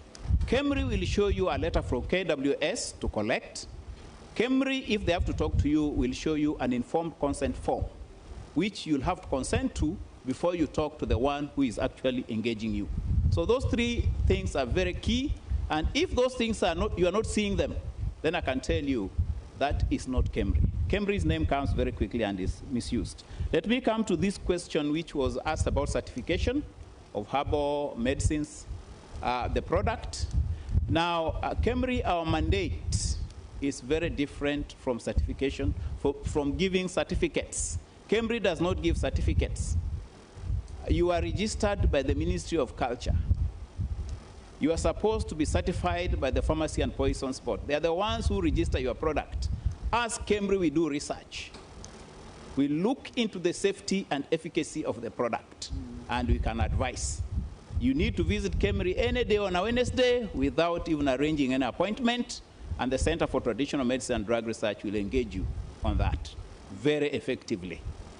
Now, the other question was asked about getting our resources from herbal practitioners, and once we get these resources, we do not inform them of whatever comes out of it. Now, I would like to state here that as KEMRI, we do not collect from any herbalist. Before we collect from you, we will have known that you are an authenticated herbalist through registration by the Ministry of Culture and Social Services. Once you have that, then we will have to engage you on a verbal and consent information process where you will be able to verify that what you want to share with us and what we are interested in collecting for you is going to be authentic. Then the other thing is that research is a very expensive process. The development of a product until it is available as a therapeutic agent for management of disease takes time. In fact, it takes 3/4 of a time of a researcher. It takes up to 15 years sometimes, and is very expensive. It can go into billions of shillings. So because of this, our resources are meager, as you have seen from the NRF. NRF has given 50 million for a consortium being managed by KEMRI to look into COVID-19 therapeutic agents from natural products. I can tell you that this is good money, but it's not enough if we are to come up with a product for COVID-19 management. So these are the constraints we go through. So when you see there is a delay, please don't be impatient. What you can do is to come to KEMRI and talk to us and ask us where we are. You can also attend the KEMRI Annual Scientific Conference. It happens every year. We share all the research we do in KEMRI at this conference. And maybe you're asking because you have never attended. We share quite a lot of what we do, and we do not disadvantage any herbalist we get material from. You know, we are very professional, and we are ethical also. So please, if you are still not satisfied with what I'm telling you, please feel free. Walk into KEMRI any day, Wednesday. Anytime Wednesday, we'll be able to engage you at the Center for Traditional Medicine and Drug Research and give you all the relevant information you need. Thank you very much, Dr. Toro. These people have done a good job, haven't they? A clap for them. Thank you, panelists. Finally, as the chair, really, I want to thank NPI and the ministry for organizing this forum. I think for me, the way it was described by different speakers today gives me comfort that as a nation, we are going somewhere. First, as a hidden wealth. Someone said this morning, it's a boiling point of ideas. The CS said amazing, and she said she got more than she can bargain for. Really, these are good adjectives describing this forum. It should not go to waste. And the only way we can do it is getting together, all of us who are doing this amazing work, with the support from NRF and others, our partners, for us to get this where we want to go. Like I said, it's a new subsector for our economy. Let us put everything, ideas, time, and money, and develop this subsector. Thank you very much. Santeni. A big, big round of applause, ladies and gentlemen. A much bigger round of applause. Very well done. This was a great, great panel. Thank you for keeping time. Dr. Mzalendo, I think, as you said, everybody here is a professor now because they know how to keep time very, very well. Asante, well done. Round of applause for Professor Mzalendo, Dr. Mzalendo. No, professor now. Thank you, sir. That was very, very well done. And I like the focus that we have put on research. And I think Jemima is the one who talked to Dr. Jemima said very clearly, without research, really, you don't know where you're going. You have to map where you're going. Research helps you to do that. Thank you very much for such a great job. Each and every one of you. Oh, he left his phone, eh? Thank you very much.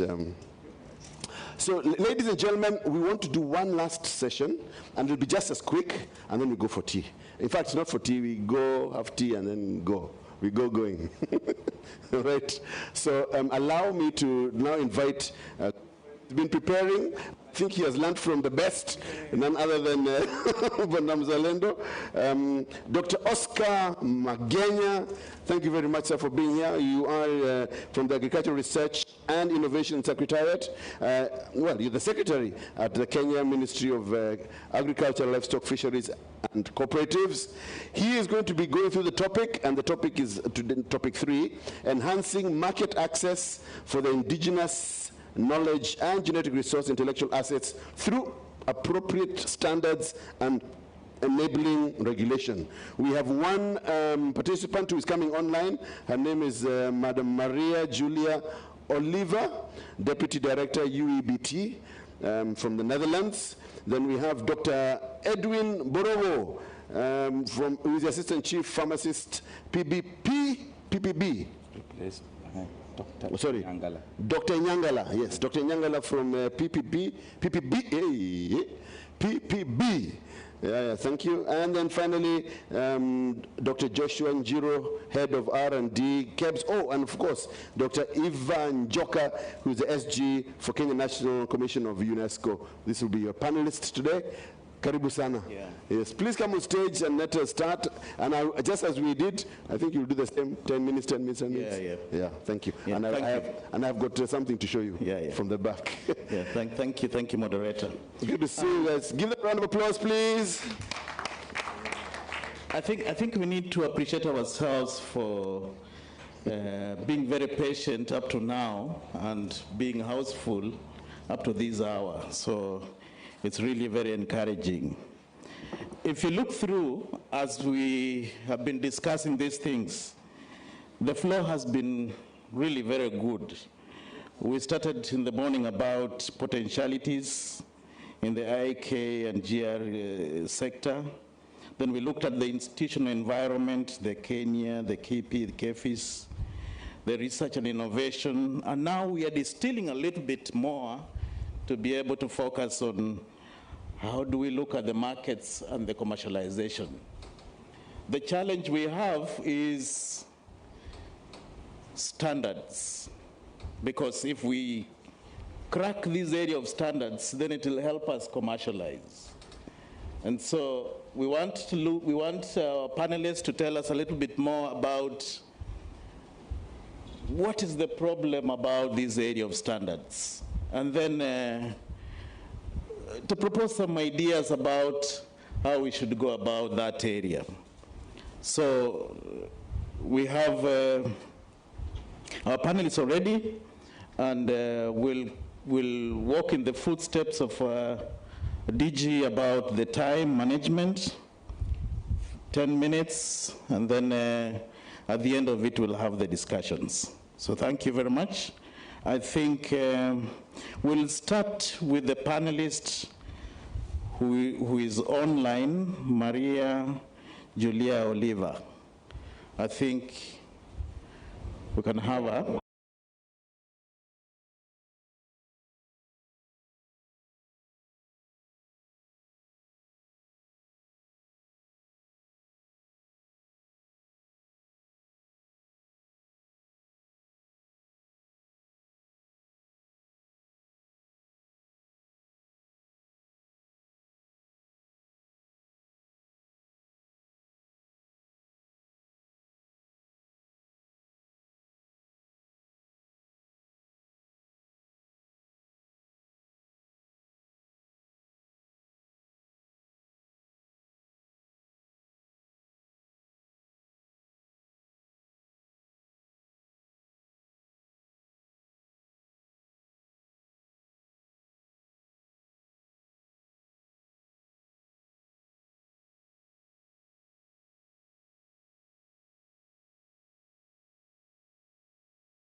It's very difficult.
Yeah, you'll stay around a little bit, then we'll have some questions or clarifications later. So without wasting more time, we will go to the next presentation from Dr. Nyangala from PPB. Yeah.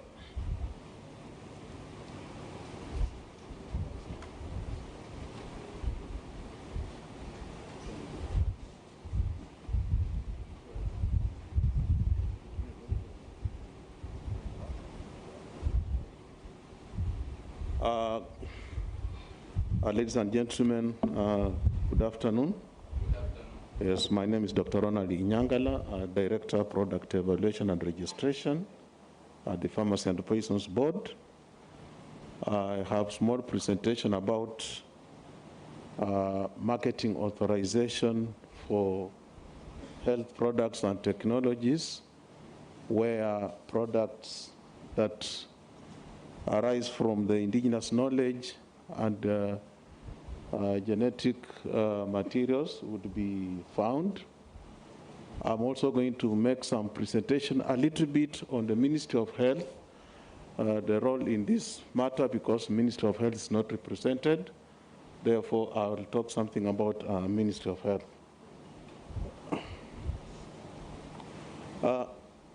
I have a bit about the Pharmacy and Poisons Board. Moving on up to the challenges and opportunities. I would say something about the Pharmacy and Poisons Board.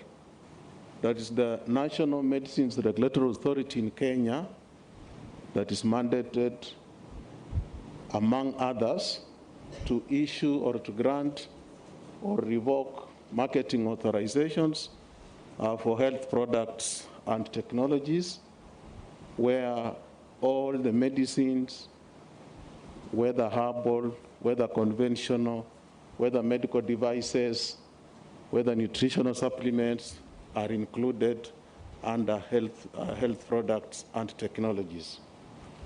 For us to do this, we review the preclinical data that's coming from animal studies and so on.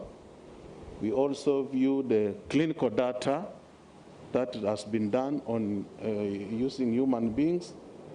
We look at the quality data. We look at the manufacturing data.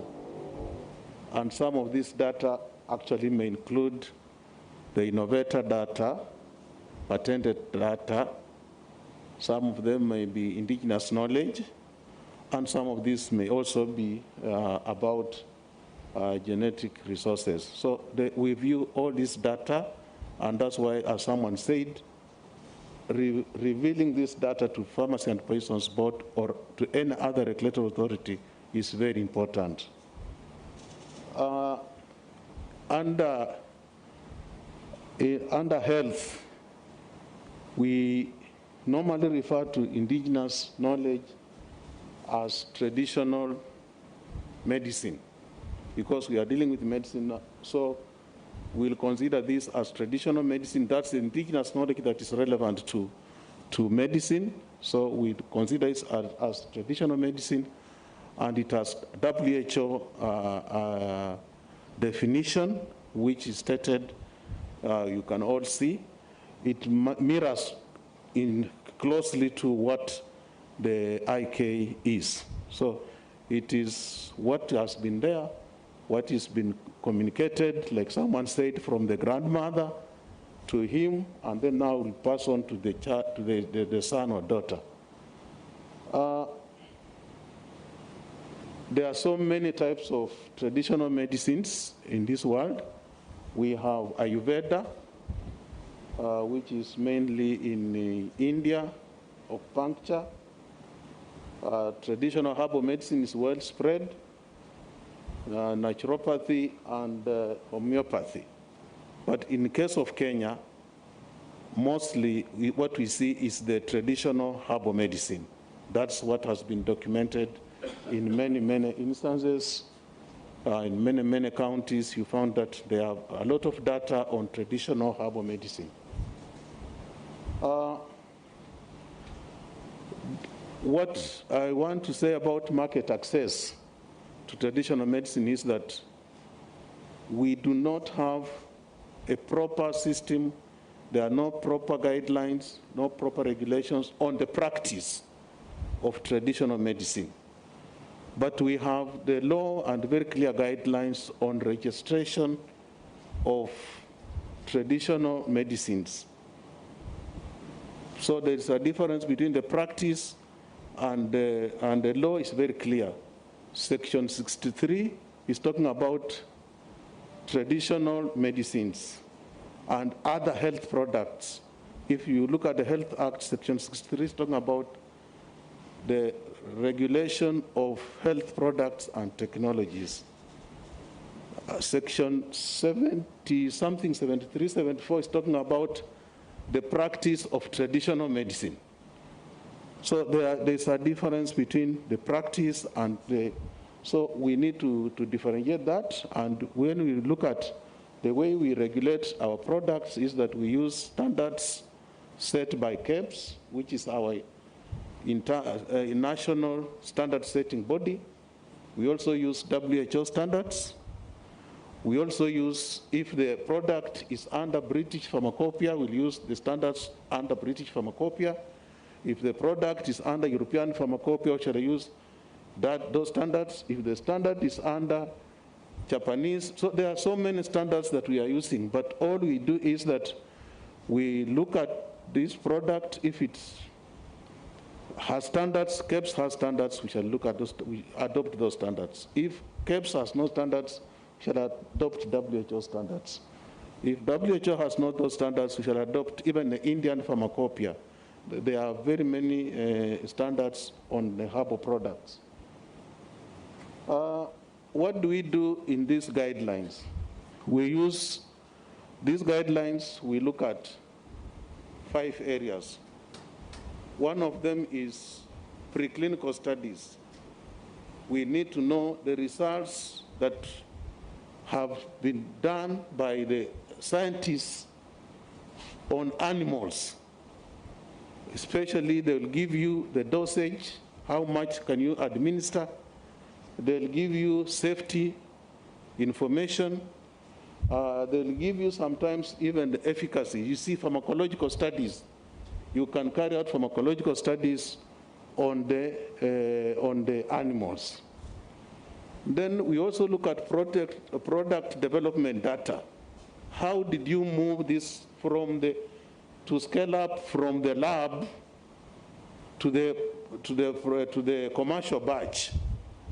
How do you scale up from the lab? In the lab, you are producing a small quantity. You are designing a small quantity. How do you scale up this to the commercial batch? We call this bio batch and then commercial batch. So we must demonstrate how you moved up from the bio batch to commercial batch. I'll give you examples like locally. You realize that when somebody wins a tender at KEMSA in our local industries, he's supposed to increase the batch, and you find that the products fail. But when he's producing the small batch, it doesn't fail. So you realize that you must demonstrate how you have escalated this to the production commercial batch.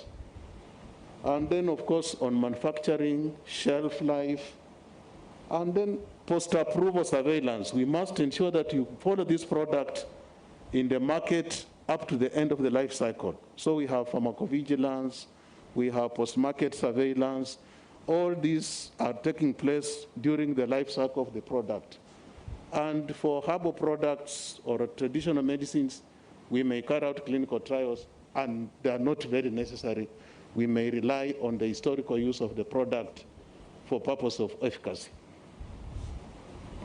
Now, is TM, traditional medicine, included in the mainstay healthcare system? That's a Ministry of Health issue.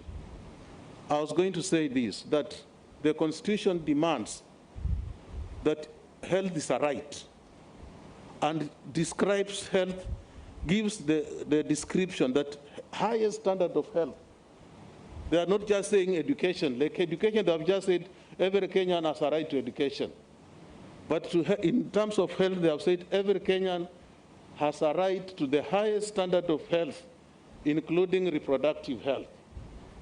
So when you are talking about practice, mark you, the Constitution says highest standard of health. Section 62 of the Health Act points out a single regulatory authority for all health products and technologies, which means that all traditional medicines and everything else will be regulated by one body, which is in this case the Pharmacy and Poisons Board. Now, Section 74 of the Health Act mandates the Ministry of Health to set standards, mandates the Ministry of Health to set standards for the practice of traditional medicine. And Section 75 mandates Parliament to set up a council or a body to regulate the practice of traditional medicine, just like the Nursing Council, just like the Medical and Dental Council.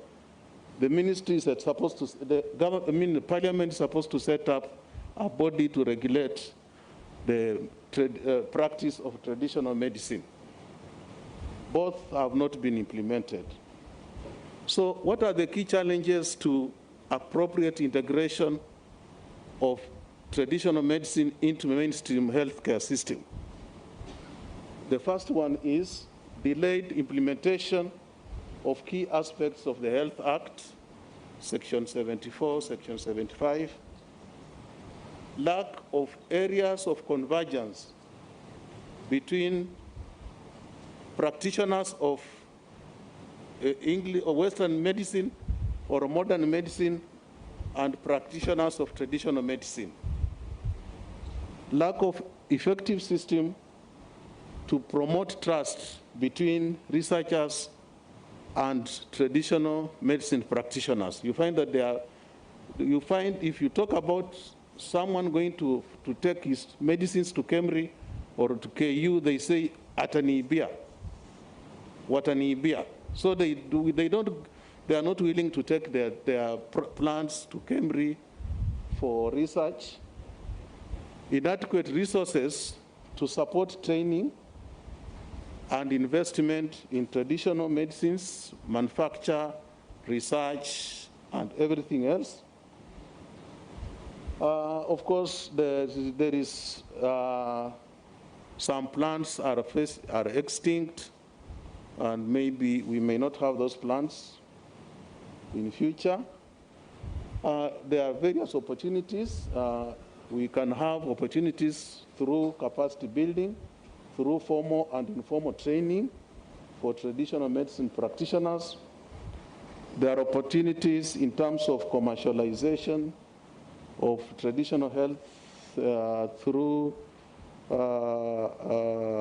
partnership with the local industry. There are opportunities in collaboration between researchers and traditional health medicine practitioners. If we integrate this, of course, we'll have increased access increased access by Kenyans to traditional health medicines. Of course, we shall have job opportunities for traditional health practitioners. And then, of course, there are chances like in Germany and other countries where traditional health practitioners benefit from the insurances, national insurance scheme, and all these are covered. And then opportunity to implement, this one will give us an opportunity to implement that act, the traditional, that TK, you're calling it a TK, what? TK Act. They gives us an opportunity to implement this because there is need for us to have traditional health practice embedded into the mainstay healthcare system. Thank you so much.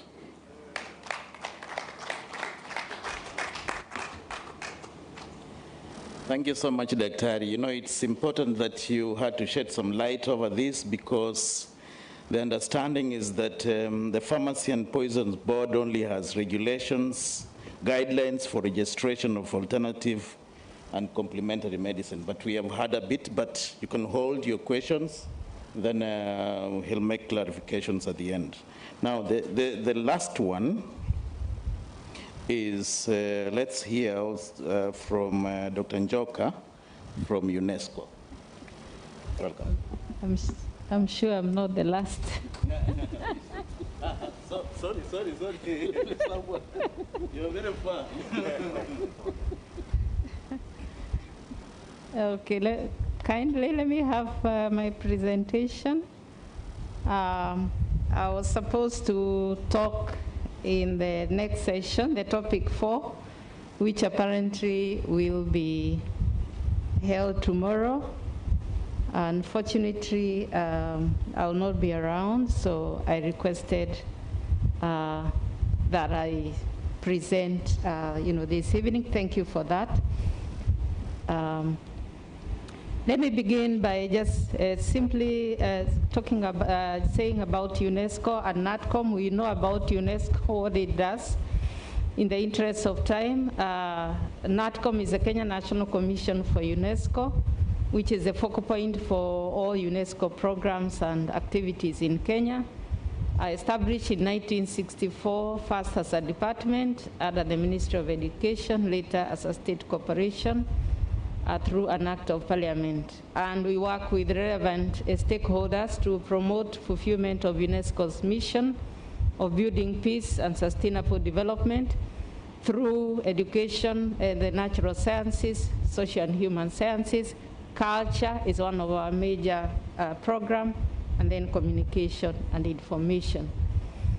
Just referring to the SDG Goal 8, UNESCO promotes a number of SDGs. In every program, we have a focal SDG, a focus on an SDG. So SDG Goal 8, Target 8.1, talks about promoting sustained, inclusive, and sustainable economic growth, full and productive employment, and decent work for all. And it is under this goal that we have Target 8.9, which urges countries to devise and implement policies to promote sustainable tourism, which creates jobs, promotes local culture and product. Hence, cultural heritage is a major driver for sustainable development. And we are saying this conference theme is in tandem with the aspirations of the SDG 8. What is the UNESCO's contribution to conservation of cultural and natural heritage? There is immense contribution, and you see some of the initiative. To begin with, we have the UNESCO conventions, and these are the UNESCO conventions that are existing at presently. Kenya has ratified, you can see the 2005 convention, on protection and promotion of the diversity of cultural expressions. Kenya has also ratified the 2003 Convention on Safeguarding of the Intangible Cultural Heritage, the 2001 UNESCO Convention on Protection of Underwater Cultural Heritage. This is not ratified. However, I know the Ministry of Culture and stakeholders, we are in the process of pushing through to have it ratified among two others. These are below. UNESCO Convention 1972 on the protection of the world cultural and natural heritage that we have ratified. We have not ratified the UNESCO Convention on the means of prohibiting and preventing the illicit traffic of cultural property. Yet we have a lot of our cultural property that is out there, and we need it back.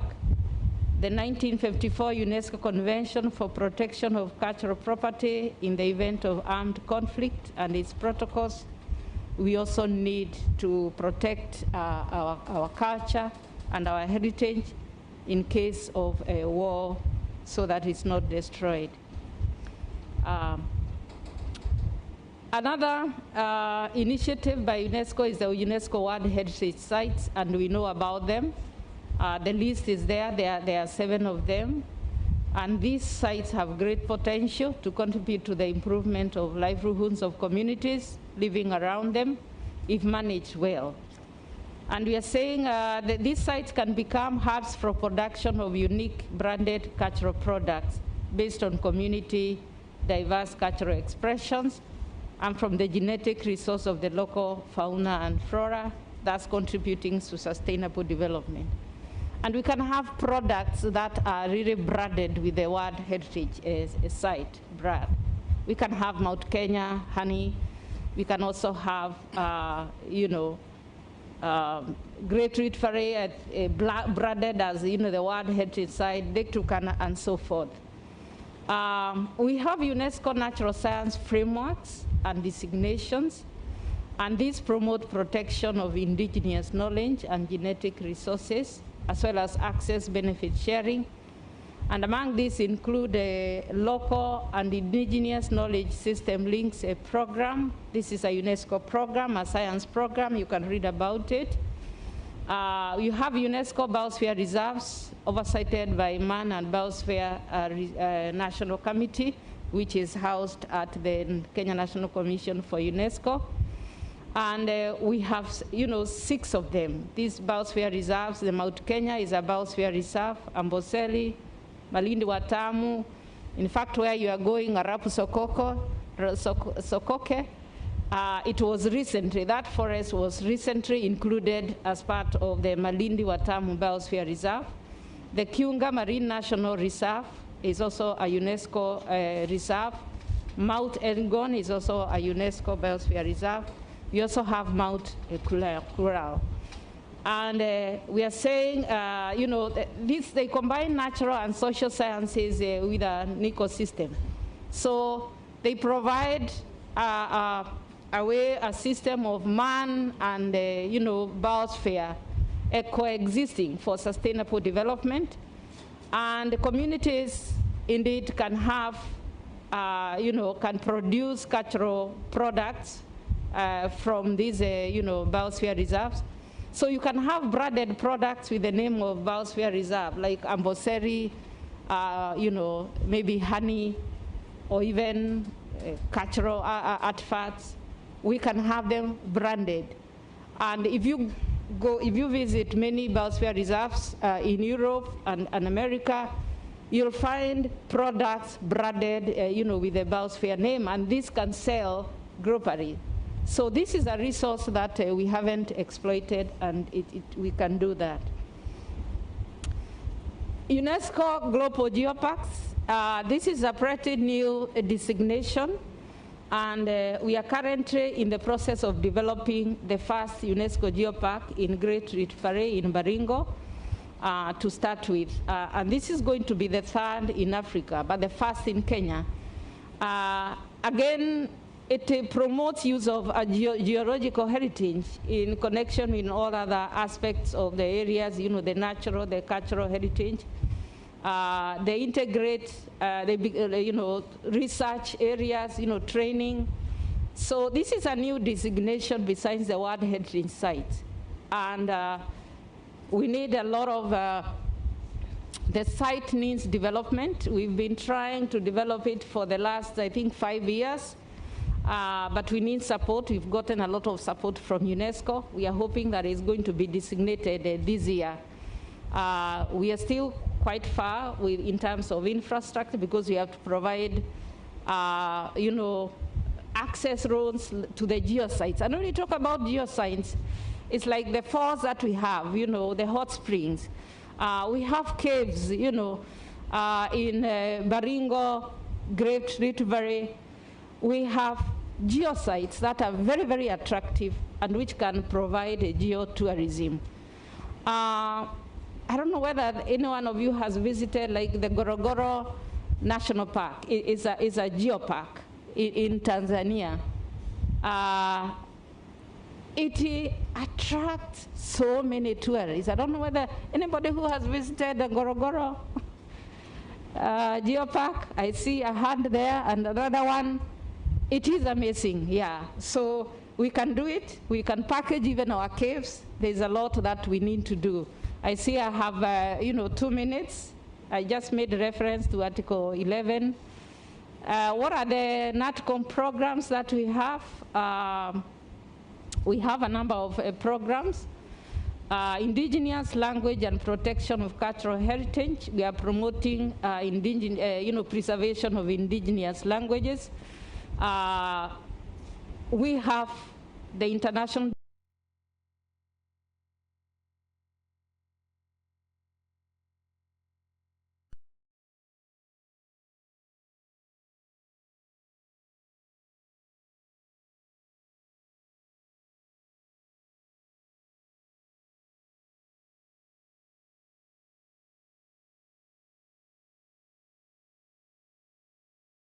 communities on how to use the standards that are provided to preserve culture, to promote cultural preservation, supporting communities in protection and preservation of cultural and natural heritage. We do that.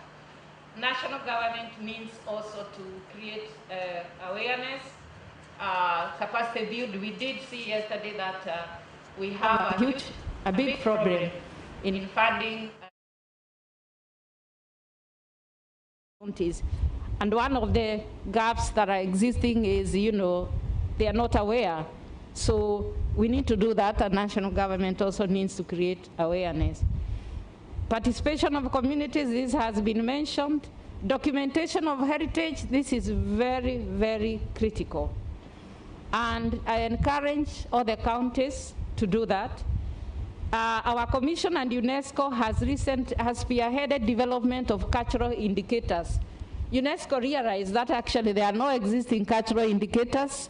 So when other departments are reporting, then we've not been able to report adequately on what is missing, on what the gaps are. So we have recently developed cultural indicators and you know, capacity build counties, and let's use them to document. We have also been promoting documentation of cultural and natural heritage. Inclusive management plans, this was mentioned. Creative industries, protection of cultural expressions is another area. It has been mentioned. In the interest of time, we can read. The coordination between the two levels of government in terms of culture, we have found gaps there. There is need. So it is paramount that national institutions endeavor to engage and work with county governments to build their capacities and promote sustainable utilization of indigenous knowledge and cultural heritage resources. So even as we talk about marketing, we have to worry about you know, are we protecting our heritage? What kind of policies, frameworks, are they speaking to one another? This has been talked about, the frameworks for access, benefit sharing. yes, we know that there are, projects like the Butterfly Project, the Kipepeo in the, Arapu Sokoke. We visited them and we found the communities are not really benefiting. Of late, a partner approached us wanting to start, beekeeping processing plant or bee processing plant in a mangrove forest. And of course, the partner approached MAP committee, and of course we have to involve all the stakeholders. And again, the benefits sharing is very, very critical. I hear the best honey that you can get is from mangroves, it's from the biosphere reserves. So we can actually assist our communities to benefit from these resources. Enhancement of market access. Again, we have mentioned here biennial cultural celebrations, which we hold. However, the last 2 years we haven't held because of COVID. We hold them in France, and we take counties like Marsabit has benefited a lot. So we assist also counties to market their products. That one has been mentioned.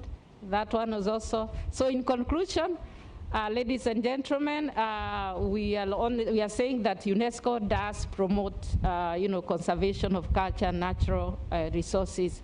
So he is a key actor in sustainable utilization of IK and GRs. And we are saying that, we are a critical partner. When the partners were being mentioned yesterday by Dr. Taranja, we were nowhere in the, value chain. And the partners also, let's mention them. We need each other. All these UNESCO designations, indeed, they are a great resource in promoting IK and GRs. Thank you very much.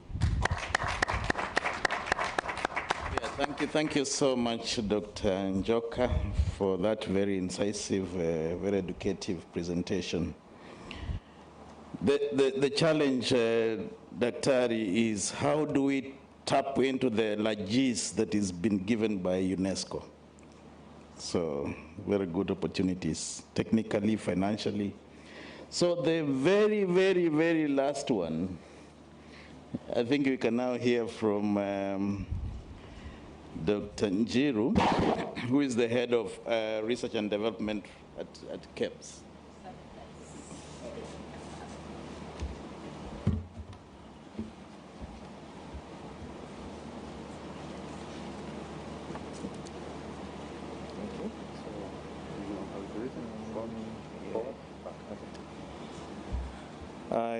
Good evening. I think I'm going to be very, very brief. Yesterday, somebody said that Dr. Taracha actually summed up what was supposed to be today's discussions. And yesterday, Dr. Taracha talked about graduated standardization. And I will spend very little time here, few minutes, just first of all to demystify about standards and why all of us have a role to play in the standards. We hear developers, researchers, involved in value addition, and sometimes people will look at KEBS and say, what is KEBS doing about that standard? Why is that standard not measuring up to what we expect? Why are the thresholds so high and so low? I don't want to waste a lot of time on this, where we draw our mandate from. That is from CAP 496 of the laws of Kenya. And KEBS operates an integrated infrastructure that encompasses SMCA, that is standardization, metrology, and conformity assessment. It's metrology, not meteorology. Metrology is a science of measurement. I don't want to waste a lot of time there. Okay. We are mandated to in the promotion of standardization in commerce and industry, provision of testing and calibration facilities. We have our testing facilities in 3 regions, that is in the headquarters in Nairobi, Coast Region, and Kisumu, our Lake Region. We train on standardization and practical application of the standards and maintenance and dissemination of the SI unit. Our services with development of the standards, I will a little bit talk more about that, maintenance of the measurement standards, that's metrology, technical support for multilateral and bilateral trade agreements, conformity, that is inspection, quality assurance, market surveillance, system certification, testing, training, and many more that I may have not listed here. So in attracting investment in traditional and genetic resource, intellectual assessment through appropriate standards. Maybe a few of us have had experience with Kenya Bureau of Standards in the past. And as I sat next to Joseph already, he has a case that I need to answer. Because from Laikipia, they have products that have not been given the product certification. I will be a little bit talking about that. But allow me to run through these and save time. So as standard, Kenya Bureau of Standards, we do not develop standards. You develop the standards. We are just the secretariat. We sit down, listen to you. If you want us to have a graduated standard for vegetable juices, we will listen to you. We will have a part 1 and another part that will take care of your standard that you want us to develop. Yesterday, Dr. Taracha was talking about safety and efficacy. If that's what the technical committee wants us to look at, that's what we're going to look at. We do not prescribe. We have no authority to prescribe to you, this is a standard that you need to use. You're the developer of the technology, the byproduct that is value added, and therefore Kenyan standard is a consensus document, right? Approved by the Kenya Bureau of Standards, of course, through the technical committee that provides for the common and repeated use of rules, guidelines, blah, blah, blah, aimed at the achievement of the optimum degree of order in a given context. So depending on what the technical committee is seated down and what standard is developing for that specific product. Standard, therefore, help us to make sure that the products and services are fit for purpose and are comparable and compatible. I ran down there. This is done through the various technical committee, the different technical committees. I highlight here the different departments that we have under our standards directorate. We have got the Department for Food and Agriculture, Chemical Department, Service Standards Department. I just highlighted Service Standards Department so that I can show you some of the technical committees actually that I would be shocked if some of the people who are seated here are not members of those technical committees. So you can see what is highlighted here. These are the technical committees. These are the committees that will make the standards of those products, of those services that you may wish that will have a standard that is favorable for you. And these I've just highlighted from one department. So if you go, for example, to food and agriculture, there's a technical committee on fruits and vegetables, juices from the vegetables. If you go to agriculture, there's TC number 30, where I sit to help. It's on the issues of molecular biology. I'm a molecular biologist. So this is just to bring to your attention, as I wind up, I don't want to take a lot of time, that the standards that we develop are as good as we who are seated here. Let me give you an example. We have an issue, it may not be quite mirrored in the discussions that we're having here this week. We've got a standard on KS 2086, which is on Pishori rice. The experts, like you, in the Pishori rice, who sat down, they said, how we are going to identify the Kenyan Pishori rice. We will look at the size of the grain, the girth of the grain, how long it is, and Dr. Taracha will agree with me, in this modern day and age, that will not prevent our Pishori rice being blended with other rice from other places, let me not mention. And therefore, losing the revenue that is ought to go to our rice farmers. The technical committee members, the technical people would go and say, all right, we want to look at what makes our Pishori. Actually, if you don't know that the basmati has gone, you're not supposed to use basmati has gone with the Indians. So our Pishori rice now, we're talking about Nibam 10, Nibam 11, because now we are realizing that we need to name our varieties, how we own them, how we can be able to identify. Let me rush. The roles of standards for consumers. I don't think I want to spend a lot of time on this, but standards provide assurance of consumers that products and services are safe. KEBS has invested a lot in the SMCA infrastructure, that is the standardization, metrology, and conformity assessment. Traditional and genetic resources need to be identified, mapped, documented, and this information shared amongst the stakeholders rightfully and lawfully. Issues around the ownership of the rights and derived rights should be clearly articulated and understood. This requires a robust information management infrastructure that documents the complete cycle of activities from identification of resources, mapping, harvesting, processing, and distribution. Traditional knowledge needs protection. This involves preservation, promotion of its dissemination and use. Traditional knowledge, medicine knowledge, is treated as knowledge in the public domain for free exploitation without showing any respect or concern for the efforts taken by the communities to preserve and promote the same. We have adopted this standard. This is from ARSO. When you see KS stands for Kenya Standard. ARS is African Region Standard by ARSO. On Africa Traditional Medicine, minimum requirements for registration of plant-based traditional medicine. Regarding intellectual property rights and the security of the information, we have ISO 27001, that is on information security management system that we can use, or rather that KEBS actually participated, being a member of the ISO community, and we have helped in the development of this and also in the adoption of this. In this era of the fourth industrial revolution, information is a key resource that is used to create value. Two important issues around the information management with respect to traditional genetic resource include transparency and accountability. So earlier on we were talking about being in silos. I am the head of research and development, and the one way we inviting everybody. Give an example of Kitui County. Ngilu came and she came in our offices and she said, I want to walk along with you. So we went to the governor's office, and every time we went, she had baobab, she had lemongrass, she had tamarind on her table. And the walk along, for example, with Kitui County at the end of the day, when the researchers had done their work, they transitioned the process with 10 products certified. So this list is not exhaustive. We are open to partnerships, collaborations with the universities and other researchers that are here.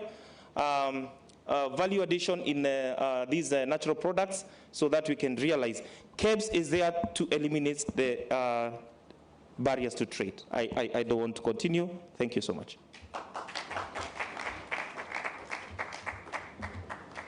Yeah, thank you very much, Dr. for saving our time. The beautiful thing with these inter-institutional meetings is that we come to understand each other. I mean, we keep on blaming KEBS that they are standards. Now they're telling us that it is your standards. So, so that is it. Yeah. So I know our time is really gone. I want to have only about 4 questions. I want to urge you, if you have a very burning question, please write it down. We'll give to the Secretariat. It will be answered. Yeah, but just 4 burning ones. 1, 2. They're not even 4. They're only 2. 3,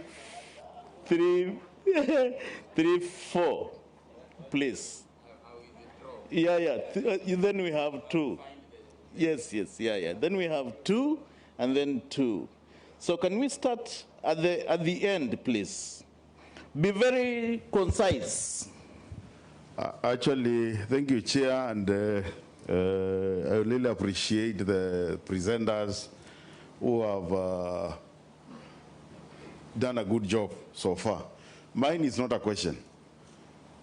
Mine, when I'm seated here, I've realized since yesterday, we have a missing gap.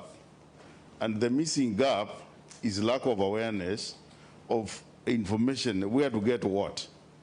And I think from where I sit as a government, or as a senior government officer, I can confidently say that government is self-contained with all what you want.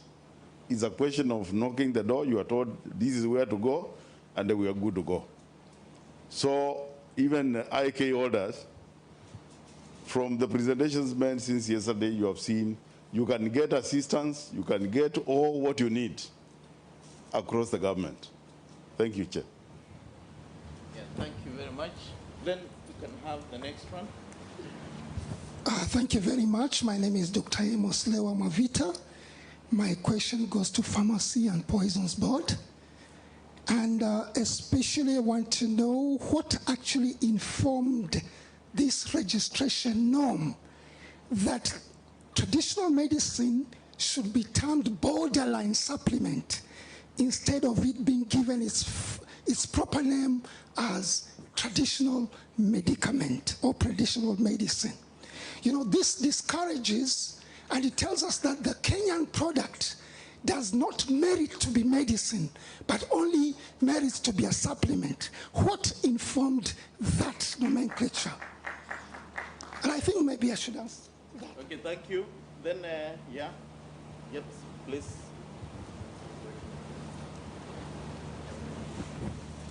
Thank you.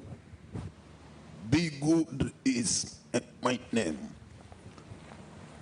I wish to express my surprise because it is directed to Dr. from Kebs. Every other time you go buy a product and you realize that it is substandard, you say, what were Bureau of Standards? Kumbe today, I'm not supposed to blame you people. So after this, Doctor, I need to meet you so that I understand what you said more. Because it is everybody's quote unquote knowledge that you people are supposed to set the standards. Thank you. Be good. Thank you. Thank you. You can, the last one, please.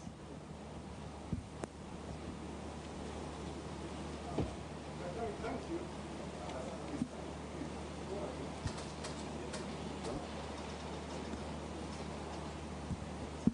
Dr. Abi, thank you for your presentation. I've always been interested in standards, you know, because at NPI, what we try to do is to support commercialization of natural products.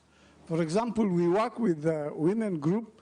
We work with Mr. Joseph from Laikipia, and some of the women group there actually want to produce soap, you know, but they use aloe as one of the ingredients.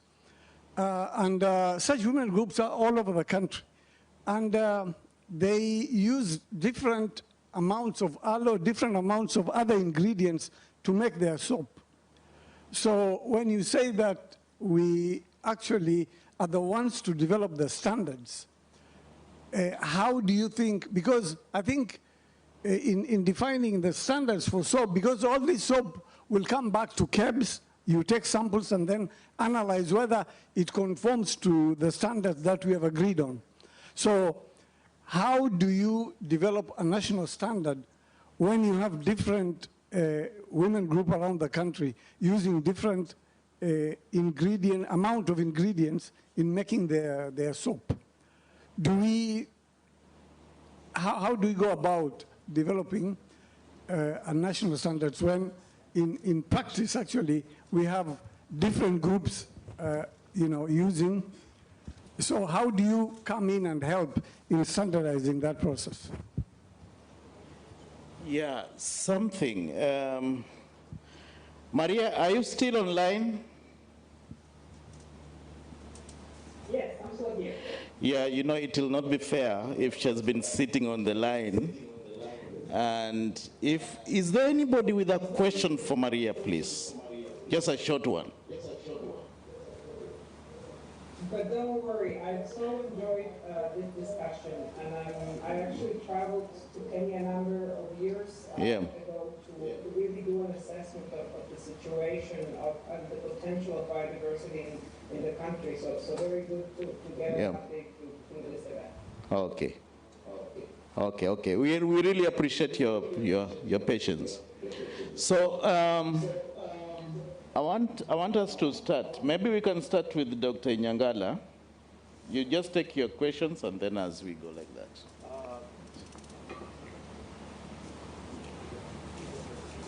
Can you hear me?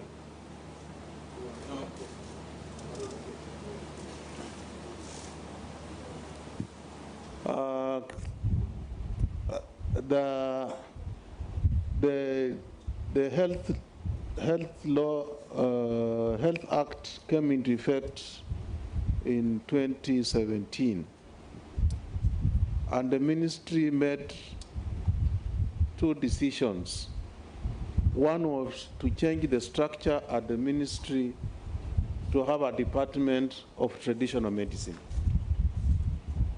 And the Pharmacy and Poisons Board, the department at the ministry was to implement Section 73 and 74 and 75 of the Health Act, to make policies for traditional medicine, practice of traditional medicine, and to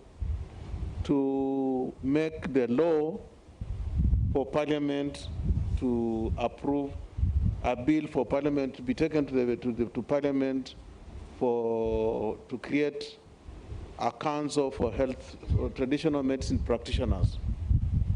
The ministry also directed the board to have a department of traditional medicine. And as I'm talking now, I have a department of traditional medicine at the board. We have a committee of experts, external experts, and my friend talked about being chased. We stopped that, and we said we cannot, that's not the way to regulate people who are practicing, who are trying to earn a living. Let us involve them. Now the decisions are made by themselves. Like my colleague has said from KEBS, we have practitioners who are meeting and they make decisions. Now that was the old system of borderline.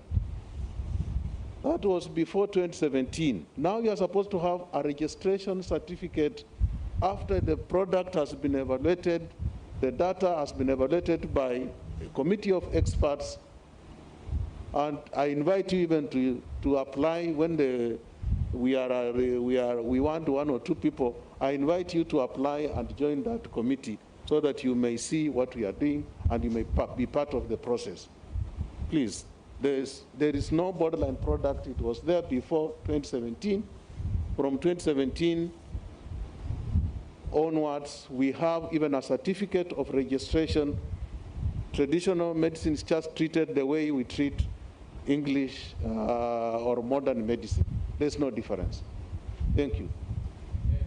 Chair, just on the same note, I'm not digressing for the attention of Dr. Nyangala. Yesterday at the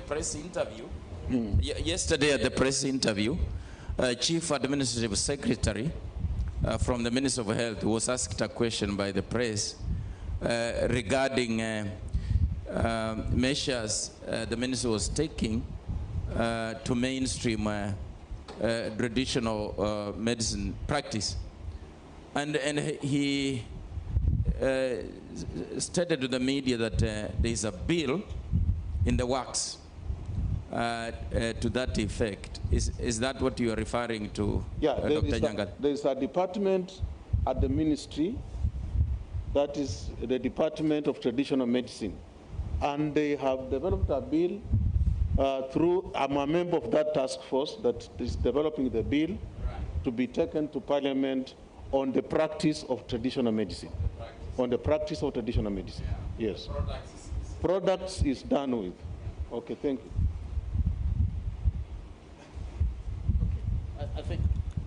I think the other questions were... Yeah, thank you so much. Be good. I think the importance of this forum is so that we get to know the truth. As a good book tells us, you know the truth and the truth sets you free. So some of you who have been thinking that KEBS, we are so bad, we are not that bad. Just to mention also something that Daktari said, I think from the very definition of what a standard is, you must first of all come and lobby for your interest at the technical committee level, where you are going to reach a consensus. I took a few minutes, Daktari, before I answer this question. The nomination to the technical committee, to be a technical committee member, is open right now. And anybody who is here and feels that can be a member of a technical committee at KEBS, you are free to apply. In there, when you go to the website, you see a lot of interaction that happens towards approval by the Standards Approval Committee, that a standard is actually a standard, a Kenyan standard that is gazetted in Kenya. So that you'll have to come and be at the technical committee so that you can be able to arrive and reach at a consensus. Otherwise, you're going to have a lawyer from Laikipia, a lawyer from Kisumu, a lawyer from here. But then if we can be able to look at the issues of safety and efficacy, and then we say, as a committee, as a technical committee, this is what we agree on. Something else that maybe is important for me to mention is one of the challenges that we've been having at Kenya Bureau of Standards, and maybe some of us have been affected by this, is maybe at the delay of test samples, and Joseph is seated right there, has samples stayed for a long time. These are cross-cutting issues and challenges of financing and funds. And what we've done as Kenya Bureau of Standards, especially when COVID came, we opened up so that other accredited labs, ISO 17025 or 2015 accredited labs, we can actually use their test results in product certification. So if you go to the Kenyan National Accreditation Service website, you're going to see a long list of labs that are accredited by KENAS for ISO 17025 of 2015.